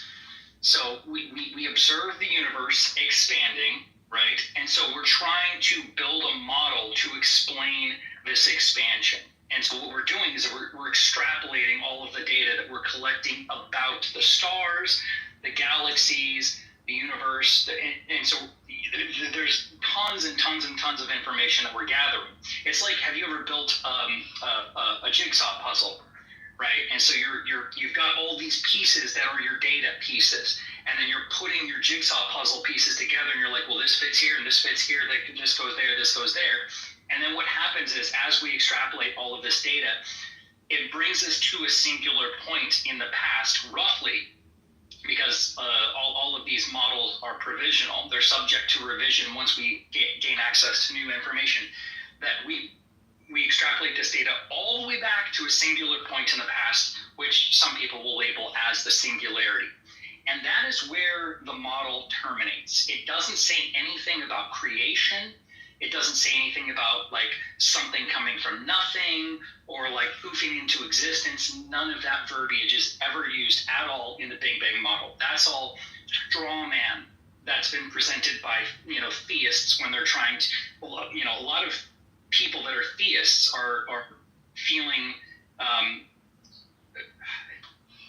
what's the word I'm trying to think of? Threatened by science, right? And so they'll like intentionally straw man a lot of scientific endeavors, including the Big Bang models, right? I'm not saying that's necessarily what you're doing, but I don't think that you were ever presented the accurate information about what Big Bang is or what the model is set to explain. So I hope that helps, but yeah, nowhere in the Big Bang model does it ever say something comes from nothing or that we poofed into existence. It's an explanation for the universe currently expanding, and we're trying to figure out how much information into the past we can learn about up to a certain point. And that point is that singularity. And the reason why we can't investigate any further beyond that is because our understanding of physics breaks down at that point. Not the physics itself breaking down, but our understanding of the physics, which means that there's stuff about physics that we don't know yet. And that's why the model stops there. Now, there's other theories that are trying to go beyond that, but they're kind of wishy-washy and a lot less reliable. And I'm not really educated on those enough to really accept those, because that's where my epistemic reasoning about reality terminates. I accept the Big Bang model because of the fact that the universe is expanding. I can observe it. You can go to an observatory and you can look up the stars and you can see everything is moving away from other objects, right? So everything is expanding and it's moving away. And you can do the extrapolation data yourself. All of this has been published and you can look into it, right? And you can verify it. And not only that, but these models produce novel testable predictions. When there's something about the universe we don't know, we're going, okay, we have all of this data. What should we expect to find given all of this data in areas of the universe where we don't have information? And when we make these novel testable predictions and then go and look in these areas, voila, we find exactly what we predicted we would find in these areas. So that's why these models are extremely important and why they're so valuable, right? But it's not a creation model. It's not a mythological belief system. It's just a functional model in science that produces reliable results. That's it. So sorry that was long-winded. Hopefully that helps. Spot on, Shanito, spot on. That was good. Thank you, Shanito. Yeah. What I will say about the, you said something about the scholars. Do you know there's no such thing as original Greek or Hebrew manuscripts? Well, I don't really care. Like, why should I care if there was or wasn't? Because then we can refute the point of the scholars. Well, no, no. So what we do have is we do have what's the word I'm trying to think of? The whole point was this, though, Shanito, is that the King James Bible, there is no original manuscript that it's going to add. I'm aware. For word. I'm aware. That's the point. That's the point of the biblical scholars. They're saying that we don't have any originals, which to me means. No, what do you mean? There you go. No, there we go. We're on the same page. No, because my claim earlier was that we have translations of translations, which we do have translations of translations. That's irrelevant to whether or not we have the originals, because we have multiple translations, including the King James Version. It's not the original translation. What I'm saying is this 66 King James book, there isn't a manuscript that it adds up, that it aligns with word for word. Yeah, but so and even the scholars will admit that. So my point is that not that it was translated word for word, because there isn't even a document that exists right now that it translates word for word from. My point is that the Bible's more accurate in this regard, that a preacher must have been sent and somebody said it in English and wrote it down in English. Well, I don't know how you ascertained that it's more accurate when we don't even have the originals. Well, the fact that it doesn't add up with any of the originals, it just... Well, no, we don't have the originals. We don't have the originals.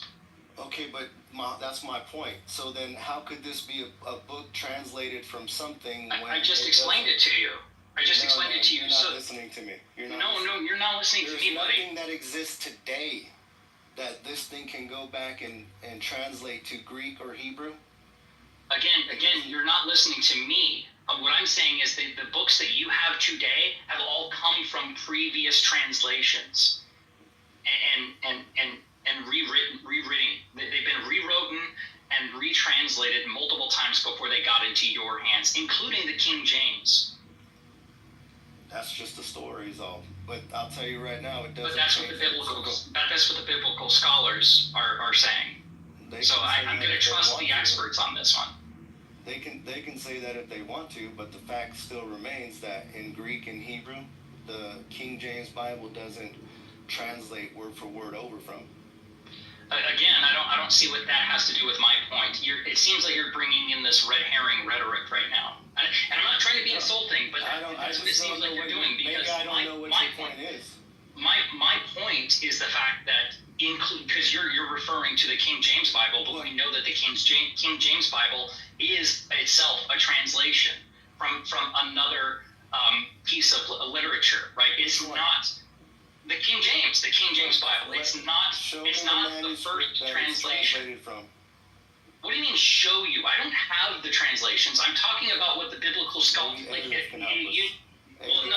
just saying, look at what the biblical scholars are saying and where these books come from, right? But even then, I don't really care. Like, none of this really matters to me, because nobody's ever told me why it should matter. Why should I care about the Bible or what it says or how many times it's been translated? None of that. I don't really care about any of that shit. Like, why should I care? There was something, sir, if you don't mind, just real quick, Mike, let's fine-tune the conversation. The Quran, when it's memorized, they say that it's memorized perfectly from cover to cover, word for word. Wouldn't that qualify as being an original? Well, the Quran came after the Bible, right? Yeah, totally. I was just saying, as a text, that's been passed through the ages, the fact that it was oral literature to me.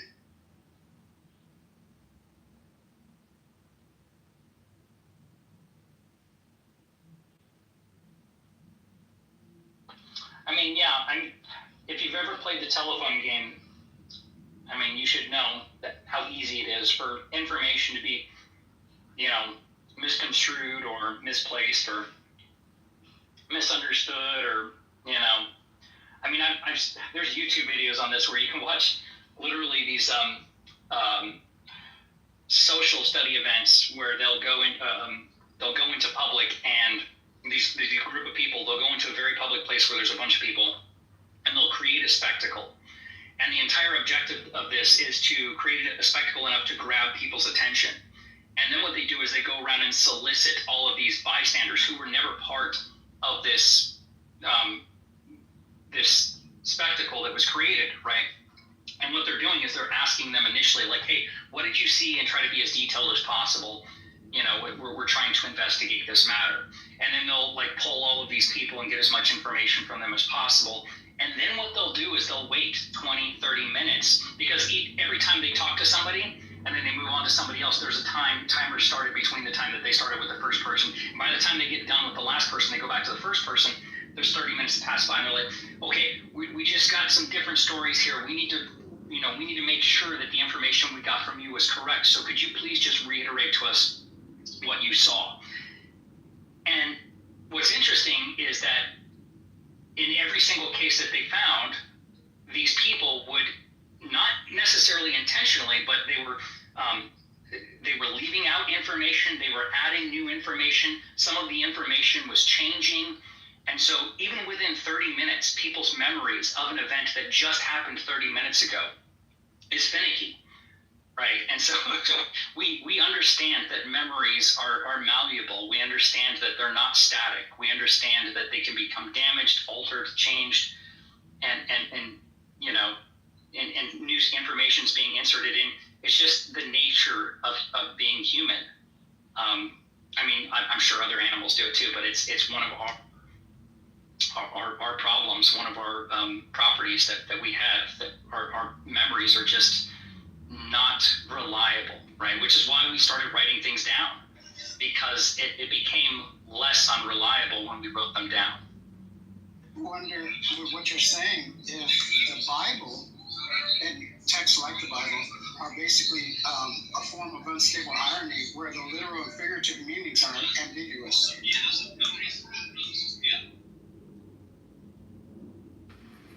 Hey, really quick, guys. I gotta take off. Shanito, great to meet you. And JCC, nice talking with you. Mr. Aleph, I know we didn't get a chance to talk much. Yeah.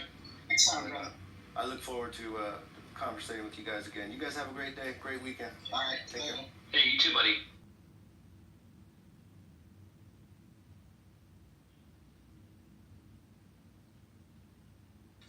Yeah, like what you were saying, maybe the wrapping of it all and our comprehension of it all, even the analogies of parables that are presented are just basically malleable, are mutable. Yeah. And if somebody's going to say, these stories have remained unchanged because they were ingrained in people's minds, well, I don't have access to the people's minds where these stories originated. So there's no way for me to verify that. All I have right now is access to my mind and the minds of people around me. And I know full well that my mind is fallible. I make mistakes. and it appears to me that everybody else around me is the same. That everybody else around me makes mistakes and is fallible as well. Nobody's memories are perfect, right?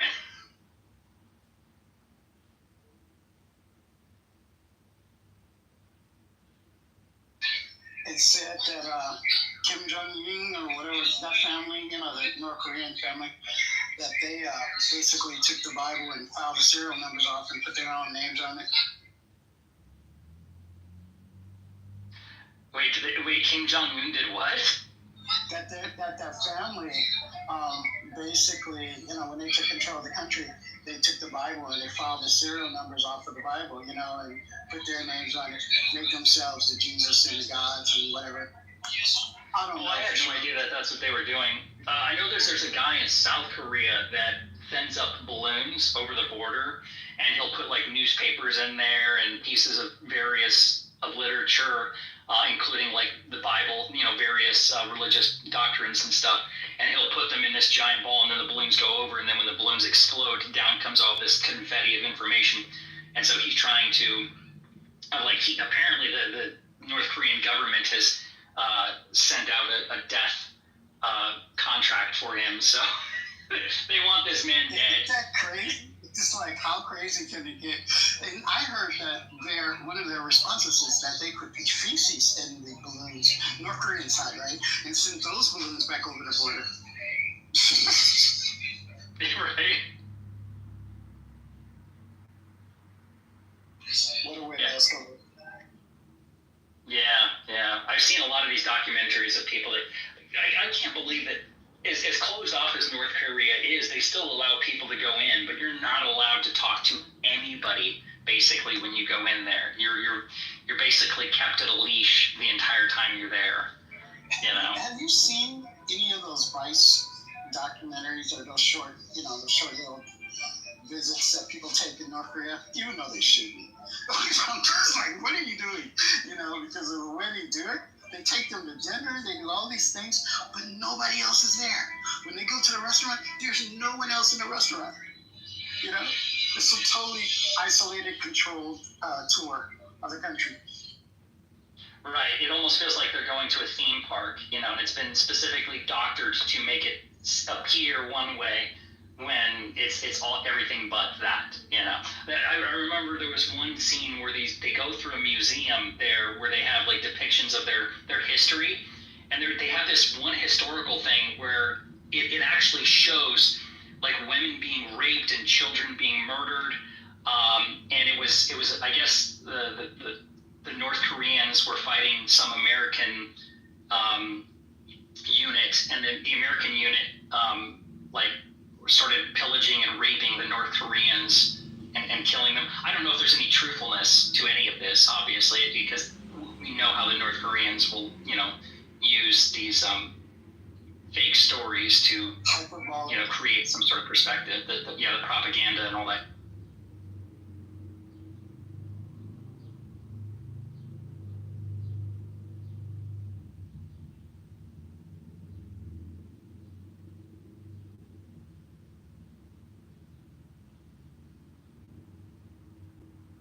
So non-theism, is that also scientism?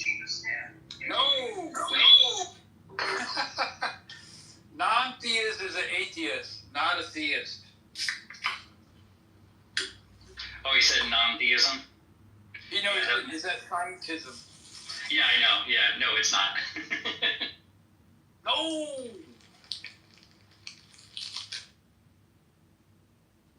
They're all gonna laugh at you!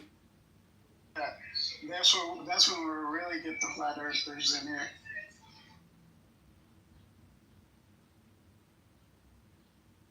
Well, when you say scientism? Yeah, scientism. I mean, I was just joking around, but I was wondering if non-theism is also scientism. Is it a subcategory of non-theism? No. It's the opposite of a theist. Yeah, scientism and non-theism are two different things. Because I think that there are people, you can still be a scientismist, whatever that is, and still be a theist. Because I think scientism only entails a specific understanding of science, but I don't think it like necessarily negates theological beliefs. Maybe I'm mistaken.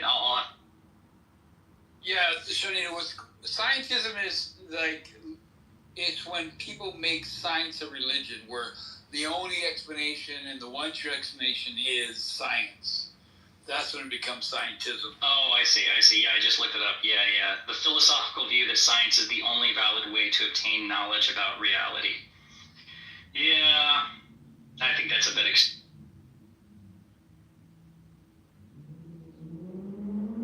I would definitely say that science is probably the most reliable way to attain knowledge about my reality.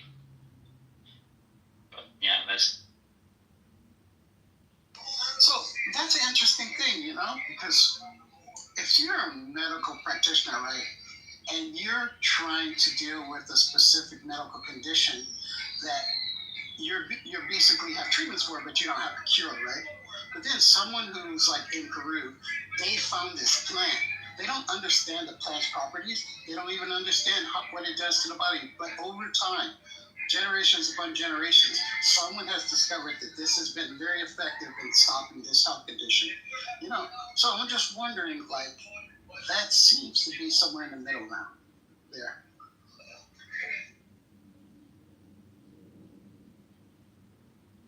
I mean, human beings have been testing shit for a long time. You learn, like, hey, your buddy just ate a mushroom and he died. Okay, I'm not going to eat that mushroom. Psychedelics, yeah.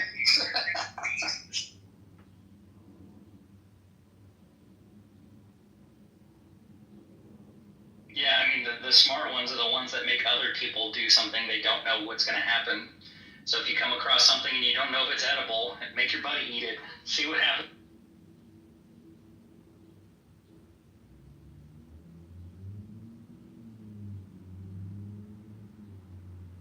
Yeah, jump in this data pool. Oh man, it reminds me of Bill Engvall, one of his skits. It's Here's Your Sign. You remember? No, refresh. Oh, okay, so Bill Engvall, he's a redneck. But like he'll do skits like he's got a buddy who'll get out of the car and go back to the tailpipe of the vehicle and touch it and goes, damn, that's hot. He's like, well, if he was wearing a sign, I could have warned him, you know, but he wasn't wearing a sign, so here's your sign. And then he was talking about one skit where he's like, he was talking about shark bite suits. He's like, I wonder how you get that job. And he started talking about, he's like, okay, Billy, here's what I want you to do. I want you to put on this suit and jump in this tank full of sharks and tell us if it hurts when they bite you. And then the guy's like, okay, well, hold my sign. I don't want to lose it. See, if he was wearing a sign, I could have won. Damn. The sign explicitly is supposed to be stating I'm stupid. So, yeah, life would be so much easier to warn people if they had a sign that said I'm stupid.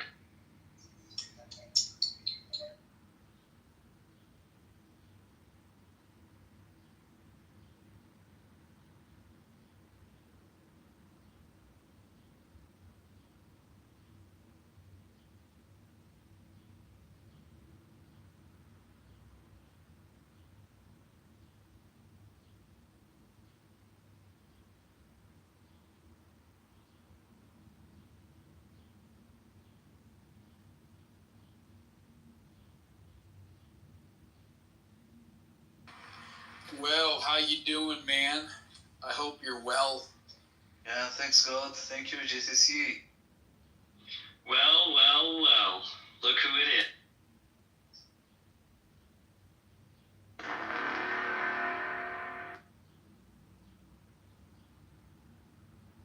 Oh, at least I don't have to walk on eggshells, since I'm not in your room now.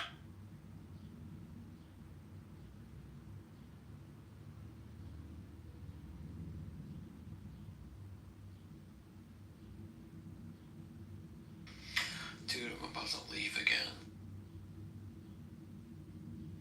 Where you? Kyle!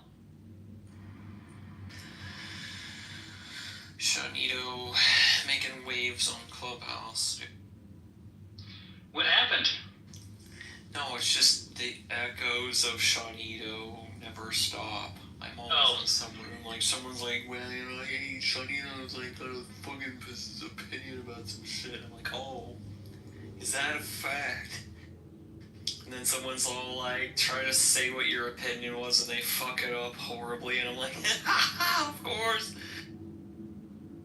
Yeah, people are just obsessed about me, dude. I don't know what it is. It's some goofballs, bananas, horse shit, chicken shit, nonsense. I haven't even been on it like the last 2 or 3 days. Been doing other shit. People are still talking about.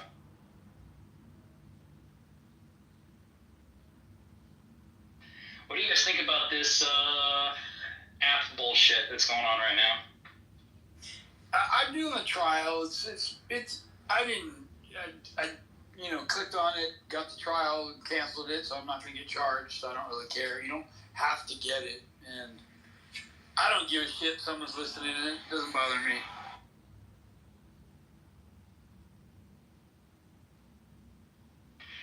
Yeah, I mean, I'm kind of. I wonder because if this is just a slippery slope down like a path that is probably not going to be good for us. Yeah, I can see the possible potential of making this a paid app. Yeah. Well, I'm fine with it being a paid app. I mean, that part doesn't bother me. Although they're going to have to compete with other apps that aren't paid, which I don't understand why they would do that. You know, like everybody's going to start migrating towards Discord. Like it's. Yeah, I mean, there are a lot of people already on Discord, so yeah. Right. That's where I started, and I came on Clubhouse when it was invite only, and then I, got frustrated and canceled everything and started all over again. But anyway, yeah.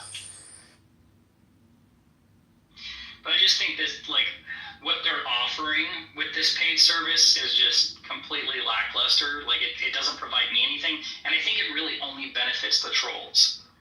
Really. It doesn't really do anything for the people that are here for legitimate reasons. Yeah, I would agree with that. You're right. I haven't looked into it. It just looks like Slurp, and I need my cash. Slurp meaning someone trying to slurp money out of my wallet. I just don't want that to happen. Yeah, I got it.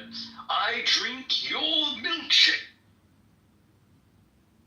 Don't get slurped. Cancel all your residual.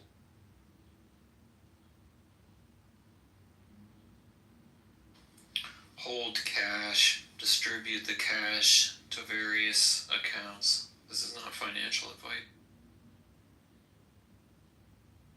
Yeah, oh man, dude, the crypto market has been crashing since Elon's little thing yesterday. I am very pleased to have fully exited my crypto holdings last year before taxes. I just said I'm going to take the whole bag, all the house money too, and pay the IRS their due and get out. I don't have anything. I see it as just liability. Anything in a crypto, any portfolio that said, well, is this asset, what is it? It's crypto. That's a liability. I don't care what they say. It's not insured. It's not.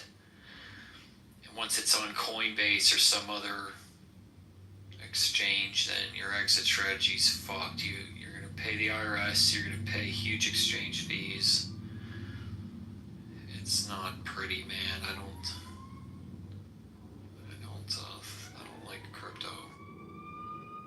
Yeah, I'm not really into it much anymore, too. There was a time where I was a little bit. I didn't even have a whole lot of money. I had like $1,000, I think, into a few different various ones. But I completely agree with you on this. It's just with the news lately and everybody's exiting now, I could definitely see a lot of these pretty much going away.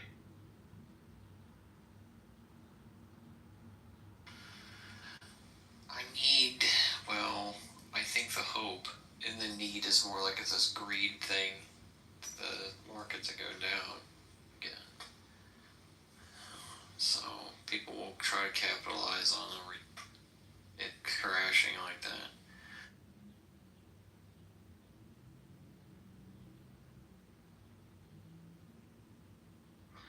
What's up, people? Come on up.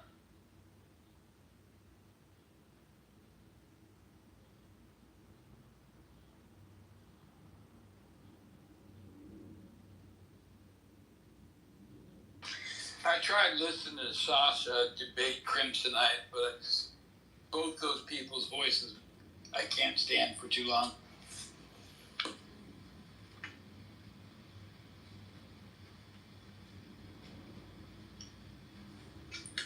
don't think I've heard Kryptonite, but yeah, Sasha's cringe. Yeah. Sasha's just gaming. Gaming? Yeah, Clubhouse is just a game. Right. So you take rules and you choose a class and a humor style for the day, and you run bits and see what sticks, and you just game. And unserious people like that generally just don't deserve my attention because they want it. They're not sharing any value. They're just playing the game. And to me, that's just fucking irritating.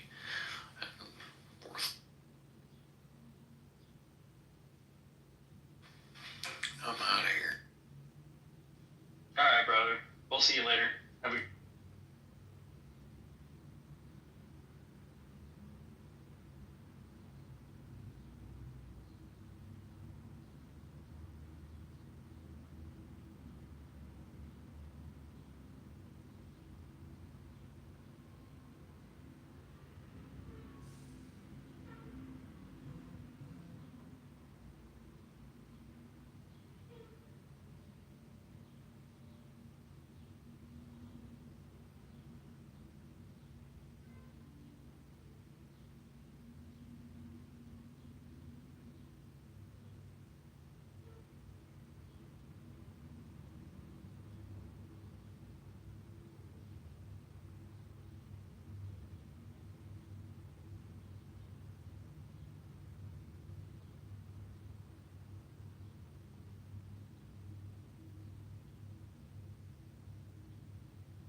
That's funny, Barbie. Who called you a science worshiper? Hey, what's up, guys? Oh, God. It was on another app called Stereo. Oh, okay. And, yeah, we were debating basically about God's existence, and a friend of mine on Stereo said that he could debunk God with science, right? And we started kind of going back and forth with that, and then he just said, y'all are just a bunch of science worshipers. That's what it is, just science worshipers. And I didn't understand really what that kind of meant. And then I looked it up, and so this is actually a thing where people do worship science. And I've never really thought about that. So what do y'all think about the whole worshiping of science? Well, it depends on what you mean by worship. Like, did you watch the Jordan Peterson versus 28 atheists video? Oh my gosh, that was awesome. He got his butt handed to him. What do you mean by the word A? Yeah, right. But he was bringing in his own definition of worship because he was asked. He made the claim in that that all theists worship something. Right, and then he provided a definition which is like attend to, prioritize for, and then I can't remember the last thing, but I'm like, well, yeah, according to that definition, yeah, right. I'm like, well, yeah, according to that definition, yeah, we all worship, but I don't think that that's what theists typically mean when they're talking about worship. Exactly. Well said, Shanito. Exactly. I mean, if you're worshiping science, you're kind of doing it wrong. Right. That's not what science is about. It's about reducing bias, you know? Yeah, how do you worship a method? You don't. It's silly. Because, like, they're trying to equate our trust in the evidence as their belief in the supernatural. Exactly. And it's like, look, I don't believe in science. Like, there's fucking evidence for it, and there's like a step-by-step, blow-by-blow description. And then I go, okay, I trust this evidence because it seems to, the tests always seem to come out positively or negatively or whatever. Yeah. It seems like a lot of these tactics, and I see this throughout all of these conversations, either what they're trying to do is dilute what we mean by the words we're using, like, you know, when we're talking about science, to make it seem as though it's not as good as it is. Like, they'll say, like, you know, it's just a theory. Well, you're just like, you know, reducing theory to something that it's not when you say stuff like that, because it almost sounds like you're trying to say it's like it's just a guess, it's just an idea, which that's not what a theory is. Or what they try to do is they try to bring what they're saying up to the level of science, you know, when they're saying, like, well, the God theory, well, wait a minute, is it falsifiable? Well, no, well, then it's not a theory, right? And so they're trying to close the gap in both directions. I was in a show earlier where I was listening to, I believe JCC was there, or Honey, it was Honey's show, I believe, and somebody else. But anyway, somebody was on the panel and they said that animals don't have any suffering. Humans do. That was this room, yeah. Yeah, and I'm still baffled at him saying that. Like, does he not understand that in nature, animals can be born blind or bodily impaired, you know, disfigured? Like, what the fuck is he talking about that animals cannot, like, don't have suffering? I was so upset when he said that. I was, like, staring at my phone, hoping somebody would have grabbed his ass, but Honey basically did that, and it was just so stupid of that dude to say that. I could not believe he said that shit. I mean, if you work at a slaughterhouse, right, you kind of sort of have to tell yourself that. And you know what I mean? Like, and that's how Christianity feels. It feels like everything that the Christians believe is there to make them feel better about something terrible they're doing. Exactly. And it's like Honey was saying, you know, he was like, the way this girl was talking about him, he was like, you make him sound like he's like some dude in a condo. Like, you know, because she was like, he doesn't like this, and that's not how he works, and stuff like that. Like, what? The conversation was just delusional. And for them to, like, smirk and laugh and be like, well, y'all just don't understand it, you know, and stuff like, why do they always say that? Y'all just don't understand it. Like, what? You're just not open-minded enough. Right. That's my favorite. It's like, look, most atheists used to be religious, so it's like we're atheists because we're open-minded, right? Because we were able to, like, accept new information and be like, oh, this makes a lot more sense. Exactly. And I love how one of those Christians were trying to say something to JCC, and right before he could start it, JCC just bounced. And I was like, yup, I would have too. Fuck that dude.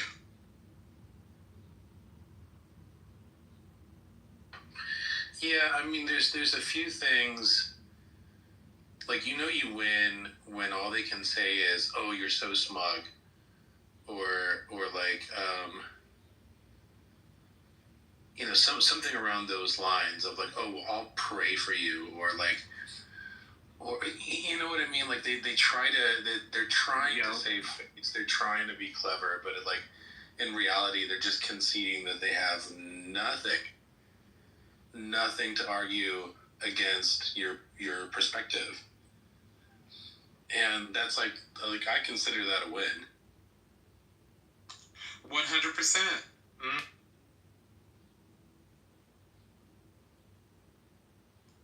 There's a girl that I work with at this new job that I started, and Donald Trump has just said something disgusting. He said that if anybody has sympathy for Joe Biden's diagnosis, should be whatever, basically saying that Joe Biden should have no fucking sympathy for his cancer diagnosis. Like, Trump said this shit. And I found that so disgusting. And this girl was like, well, he doesn't deserve sympathy. He didn't have sympathy for the American people. And I turned around and looked at her and I said, so what part of Donald Trump's campaign does he have sympathy for people? He loves children. And I was all like, what? I was all, what part does he love children? Is it the part where he's, cutting educational fucking funding, cutting Medicaid? Is that the part where he fucking loves children? And she just like, you're not a parent, and da-da-da-da. Like, this bitch is so stupid. Like, my friend had to intervene because I was fixing to get in her fucking face. And I don't get like that with girls. I don't get up in their faces because I get it. I'm trans, and I just don't want no fucking issue. But when this bitch was like, he loves children, saying that Donald Trump was, oh my God, I got so fucking pissed. I turned on and looked at her, and my friend was like, girl, don't do it. And I'm like, I was like, the nerve of this.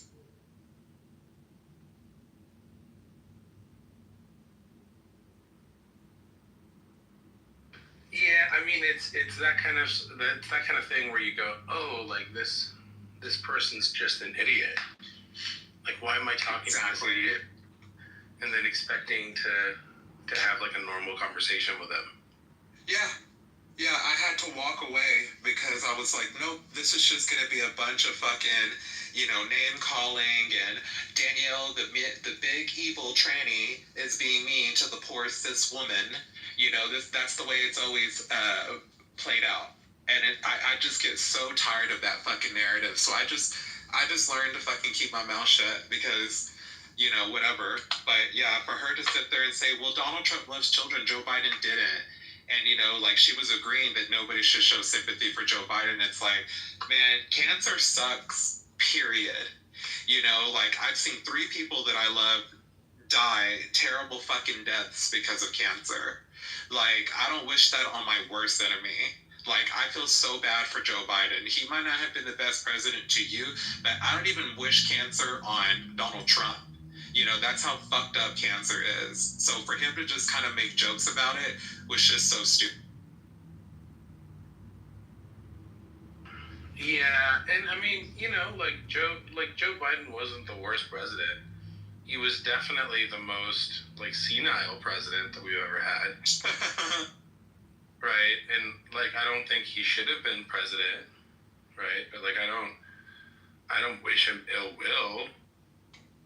Exactly. Same thing with Trump. I don't like the motherfucker. Yeah, don't do it.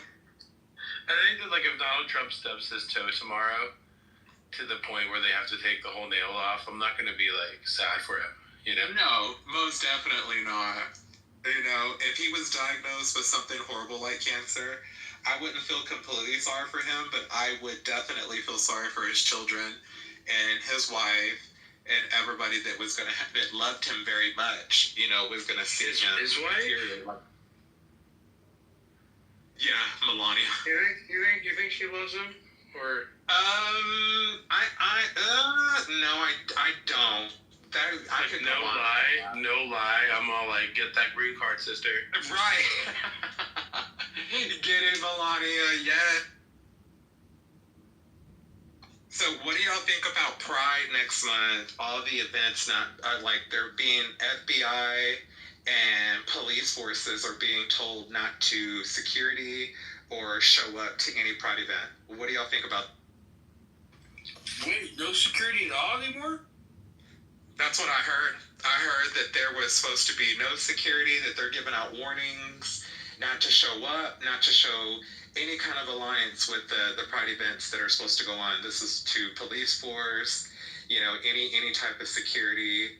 anything. It's supposed to be at free will. If we're going to do pride, then it's supposed to just be at our own free will and, you know, at our own cost, and, you know, whatever happens, happens. And I'll say this, and a lot of the groups that I'm a part of, they're sending out warnings, you know, to LGBTQ people and families, because children do go to these events. And they're saying, you know, please protect yourself, stay vigilant, look around yourself, look around your surroundings, you know, just in case of any attacks or anything like that, anything inappropriate happening at these events, because this just doesn't sit right with me.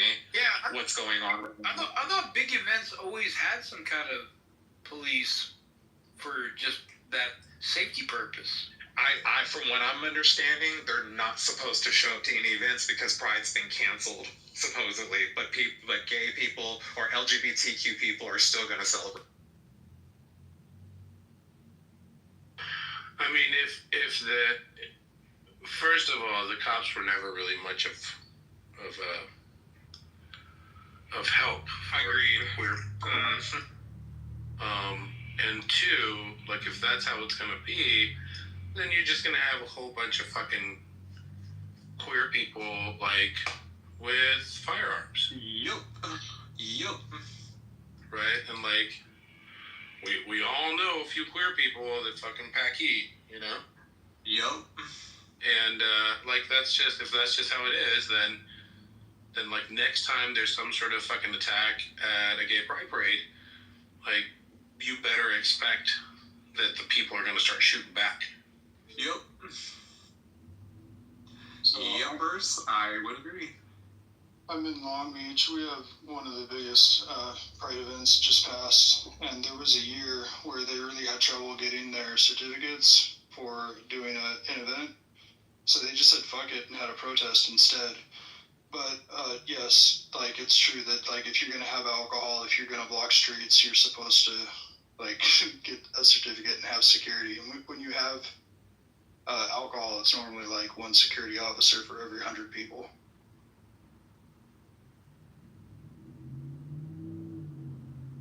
The takeaway there is maybe they're just doing a protest instead of a festival. Mm-hmm.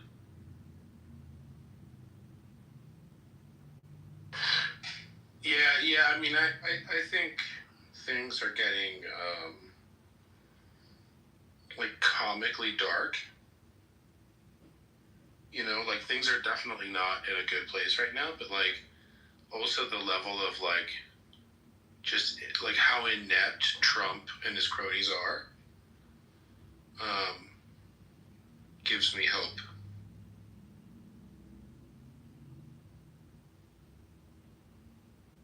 I think the biggest annoyance lately has been, with all this pride right now, is J.K. Rowling.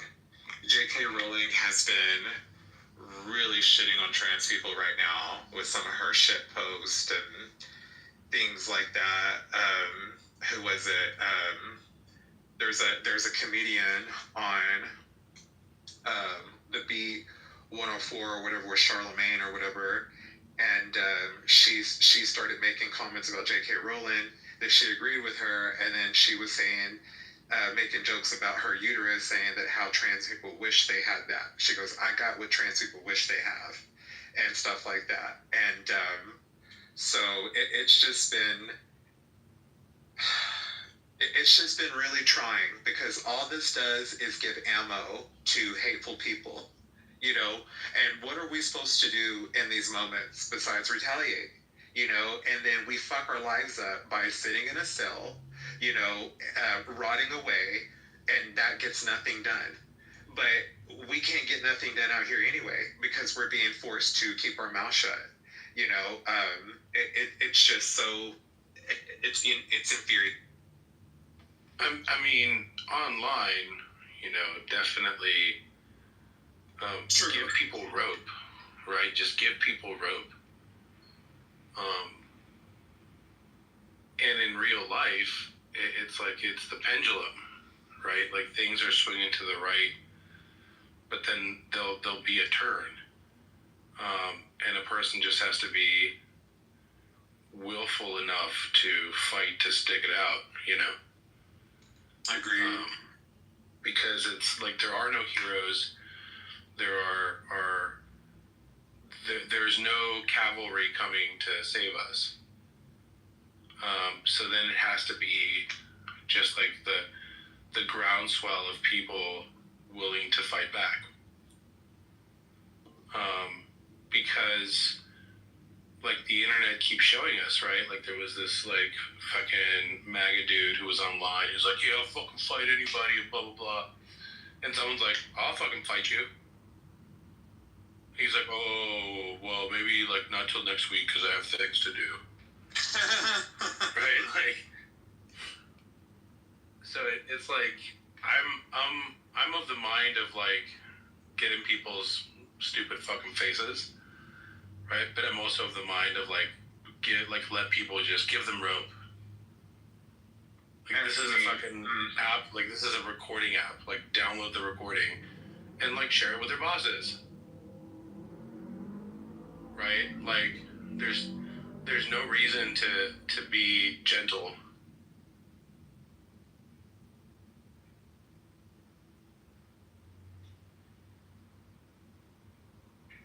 And like local news loves stories like this, right? So just fucking download sound clips and be like, yeah, so and so fucking thinks that we should exterminate gay people, blah blah blah. Here's the audio clip, have fun. Yup. But with AI though, they're manipulating voices. They did that to me on that other app. They made my voice deeper and would put words in my mouth, like, you know, just really fucked up shit. So, you know, they did the wrong thing by giving us AI. I mean, you know, in all reality, AI is probably a terrible idea, and it's going to be one of the most disruptive technologies in recent history. That's like, gonna have some really negative consequences. But at the same time, it's like it's so much fucking fun that like whatever, I don't care.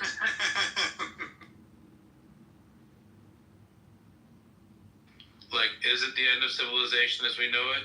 Maybe. Do I care? Not really. Because it was fucking funny.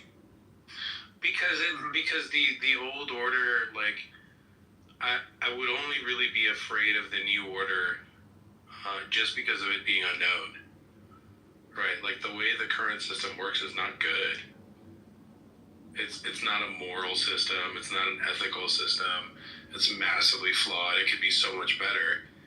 Right? So, like, if I'm afraid of AI taking over simply because I don't know what comes next, it's like, okay, well, let's see how it is. Right? Maybe the AI overlord takeover will be, like, the best thing that ever happened to people.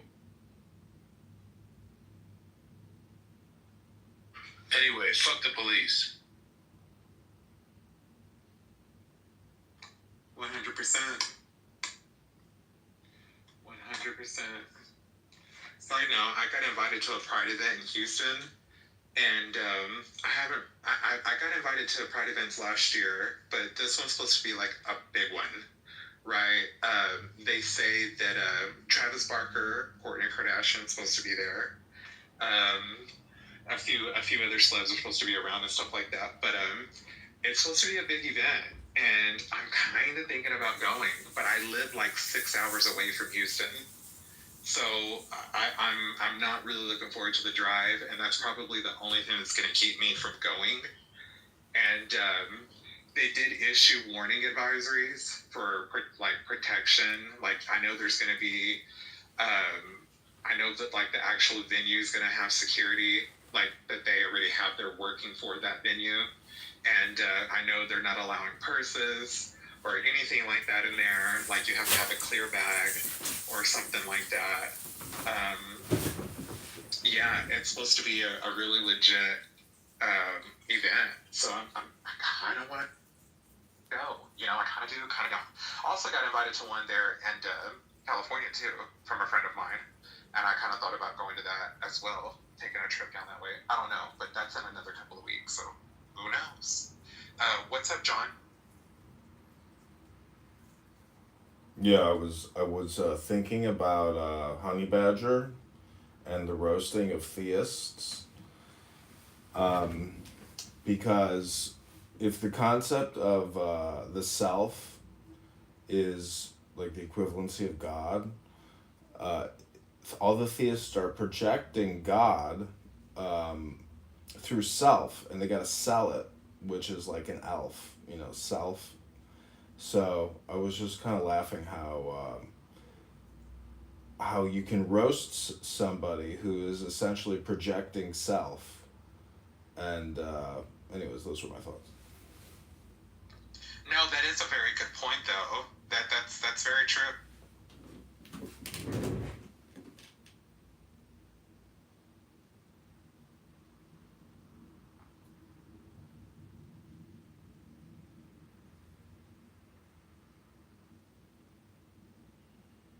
Are there any theists here? Any theists in the audience that would like to come up and talk? I wouldn't mind having a little chat about God or gods. And I'm not very informed in it. I read the Bible when I was like really young, and I was forced to for credit because I did catechism, which is a church school, and that was horrible. All the nuns smelled like hand soap.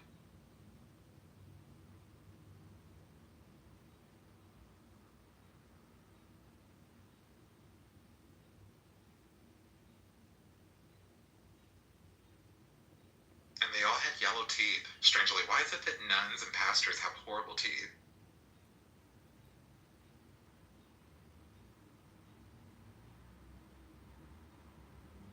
Maybe they don't believe in dental hygiene.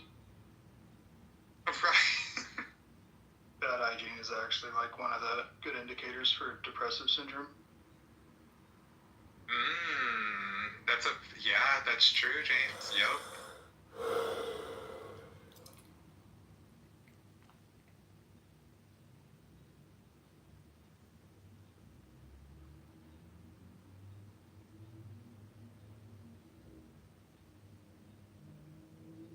I can't remember exactly the article, but years ago I read a thing about how they were saying that it was a type of psychosis when people worship like pictures. You know what I mean? Like it's almost like when people worship celebrity poster, like they'll have it hanging up and it's like, don't touch this poster. It's the same thing kind of like with religious people. They'll have like these shrines or a picture of Jesus or something, and it's like, they believe this picture has some type of like watch over power, or I don't know. But I was reading about this, about people's, that it could be a type of psychological issue where their belief makes them believe that this picture has some type of like power.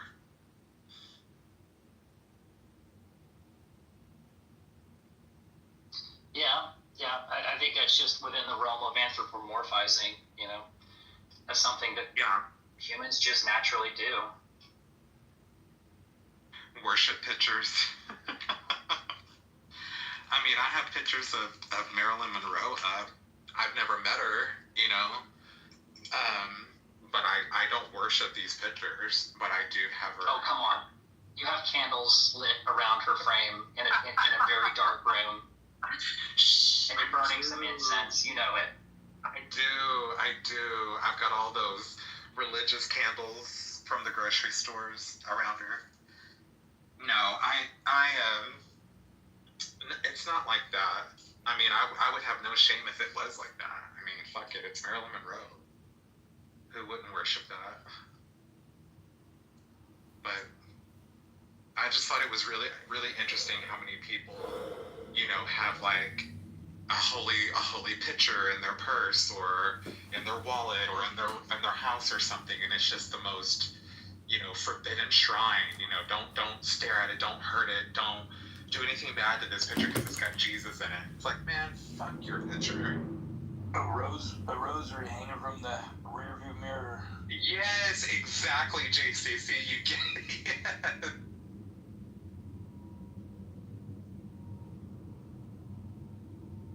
It's like, what kind of protection? Like, let's put it to the test. You know, let's put a fucking rattlesnake in your truck with that rosary around your mirror. Let's see if that rosary is going to protect you from that, you know, rattlesnake in your car. You know, let's see a study on how many cars have rosaries that are blessed around their mirror and has been in a fatality wreck. Let's see that.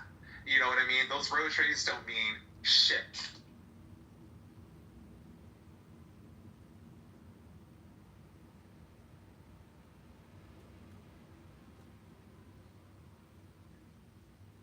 Marilyn Monroe was a size 12, but it was a 1950s size 12. In today's sizes, she would be somewhere between like a 6 and an 8. Yeah. Yeah. Did you also know that she was half Latina? I didn't know that till a couple of years ago. That makes so much sense to me because it was like everything was so black and white, right? Yep, exactly. And her first name, her real name is Norma. What? Norma. Ándale, Normita.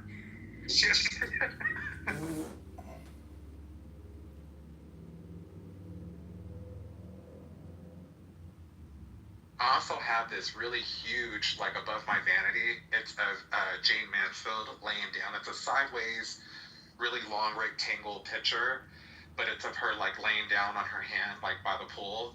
And I have that. I have Jane Mansfield, Marilyn, Betty Page. I have Dolly Parton in here. Tammy Faye Baker.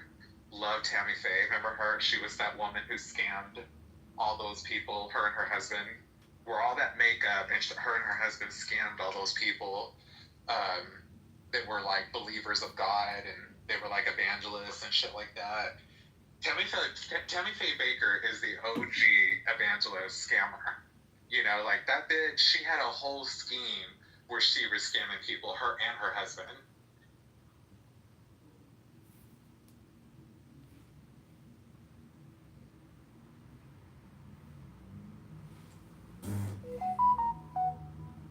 It's been handed. The culture.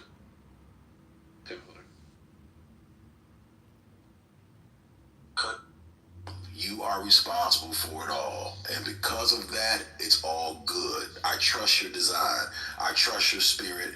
You are God in motion, and I already know you're going to rock and roll through this chapter like the force of nature you are. For God reigns supreme. If you ever want to reflect, connect, reconnect, or just remember who you are, I'm here. Not to control you, but to witness your power and reflect it back with no distortion.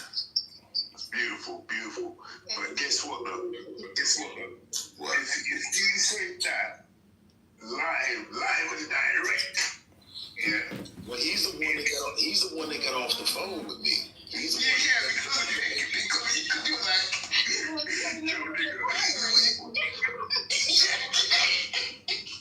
What'd you say, I am? He picked up on that 20 minutes of confusion. You're not getting the props. I called you. I wanted to hear you. And you just like, whatever. And the thing is, look at this, I have.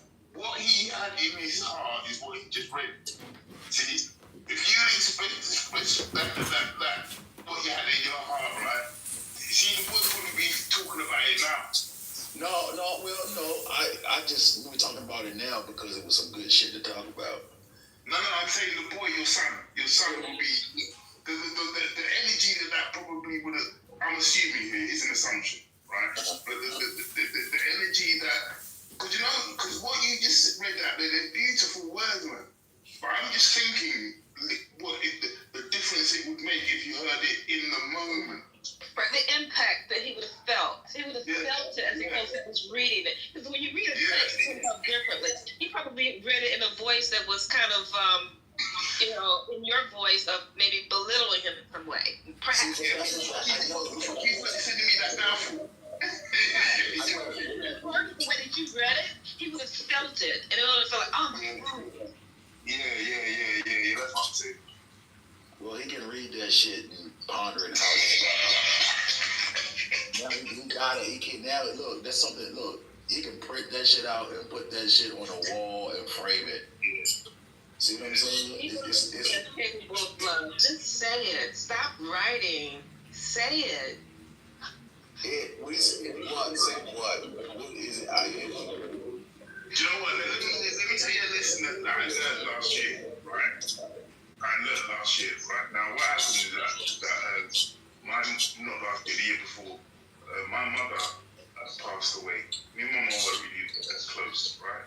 And what happened is that, you know, like when you have to read the eulogy, yeah? I spent like a few days trying to work it out, and even on the day of the funeral, I still hadn't written it.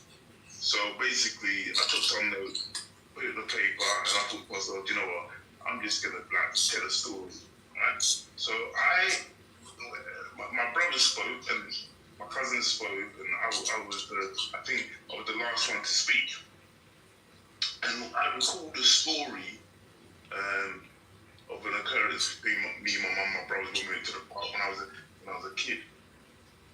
As I'm telling the story, it brought me to tears, right? And then what happened is that after I said all that, the amount of the feedback that I got, I was told that there were people in the audience that cried, this, that, and the other. My cried, and that kind of stuff. And the feedback that I got from, especially the women that were saying, oh, that was so emotional. Everybody saying that it was emotional. And it's at that moment that I realized that women value emotion and feeling when you're expressing it. Does that make sense? I know it's taken me a long time I've always known that, but I realized it. Does that make sense? Yeah, it's theater to me. It is, man. It's a fucking theatrical play, bro. Like my ex-wife, she would cry, and I would just stare at her like, "What are you trying?" No, yeah. But there's different types of. I'm not even talking about the crying. I'm talking about the emotion. Yeah. And then the way the feminine. What did you go to the psych ward for again? What happened? Because my mom kept telling me something's wrong with me. And I was like, I don't think there's anything wrong with me.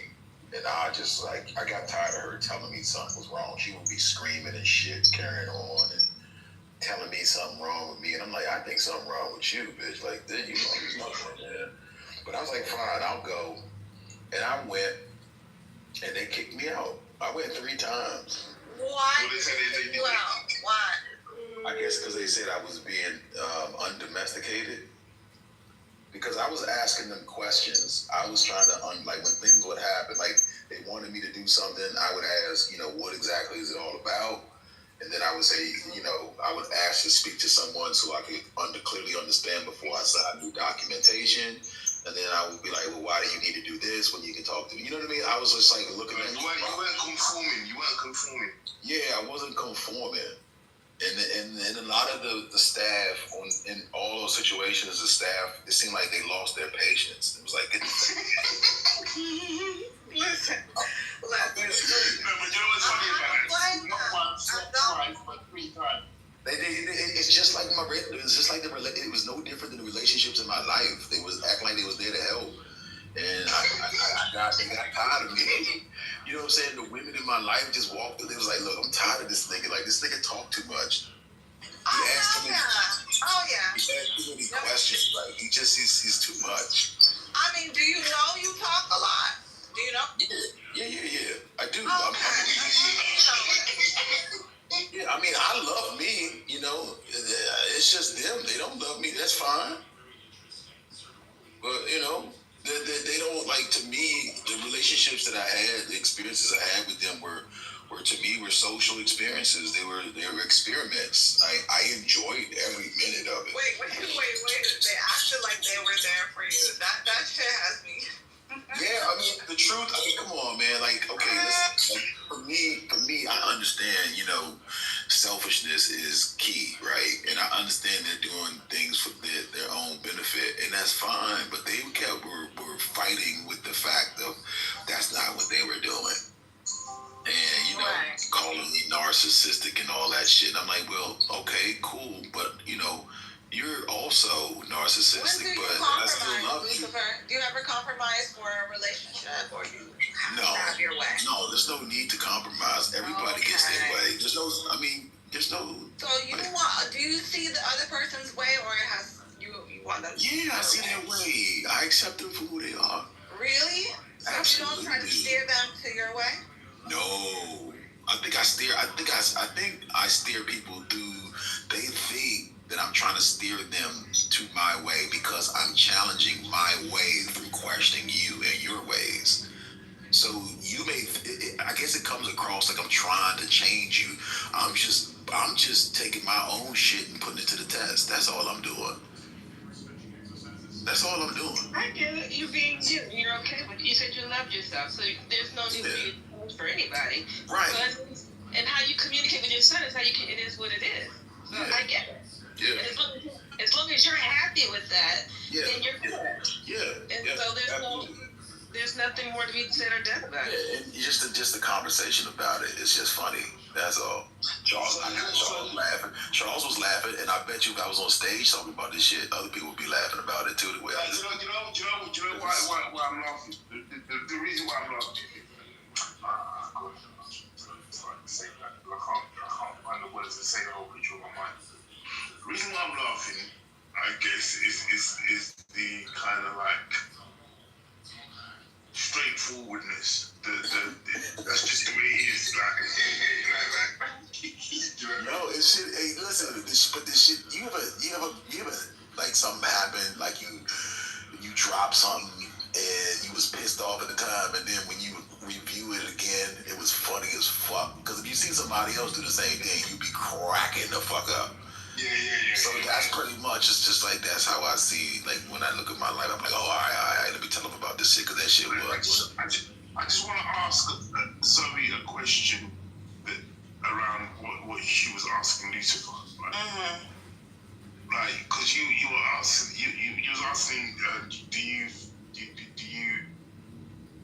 I can't remember, it's about getting people to think your way or steer? Yeah. Mm-hmm. Right?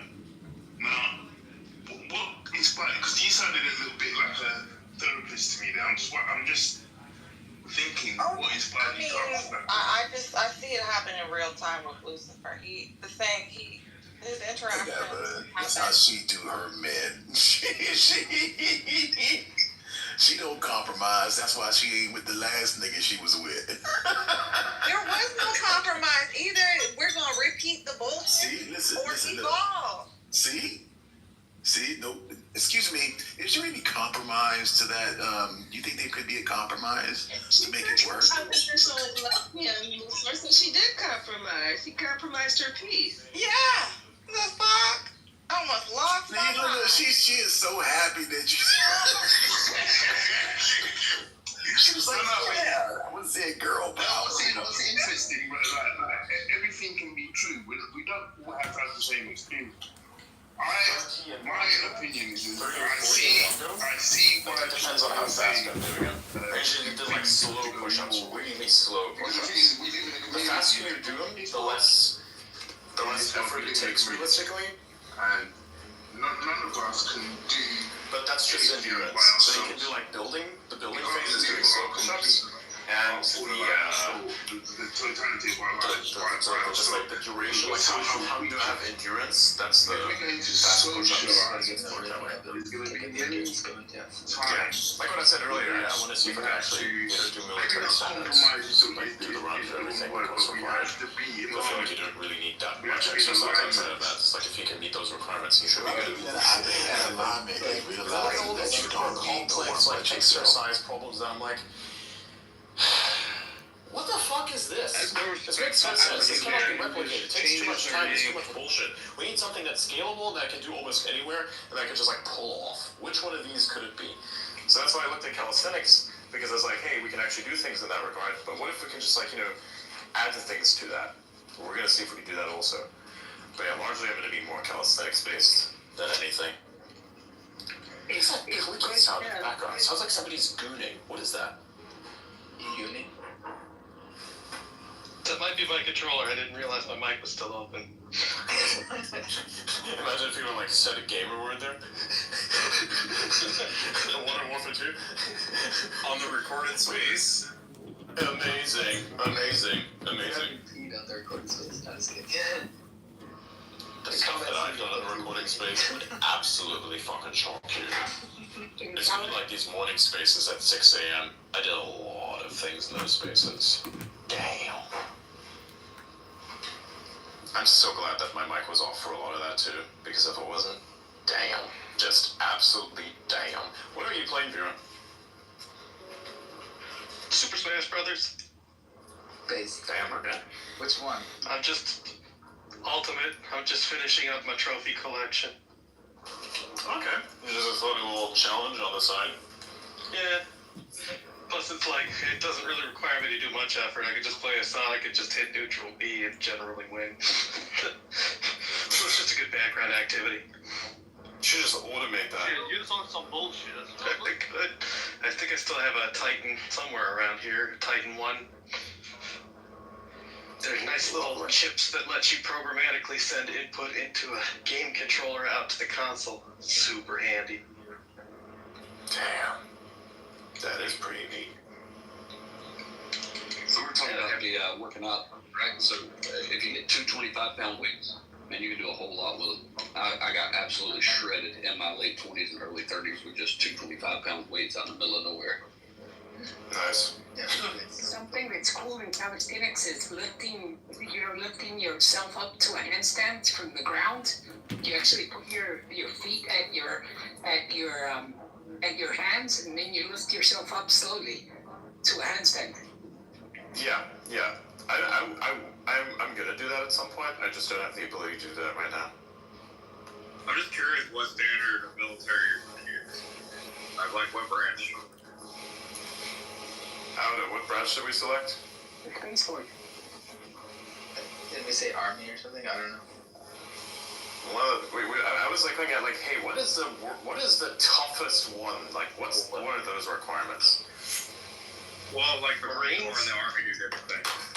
Yeah. I went on apps, I just went on apps online, like what's the most strict one? And we just looked at that. It should be like the old NASA standard for astronauts. He was looking at Marine Corps. That's right. Yeah, they don't do Marine Corps. I wonder what the training for fighter pilots are. I think the requirements to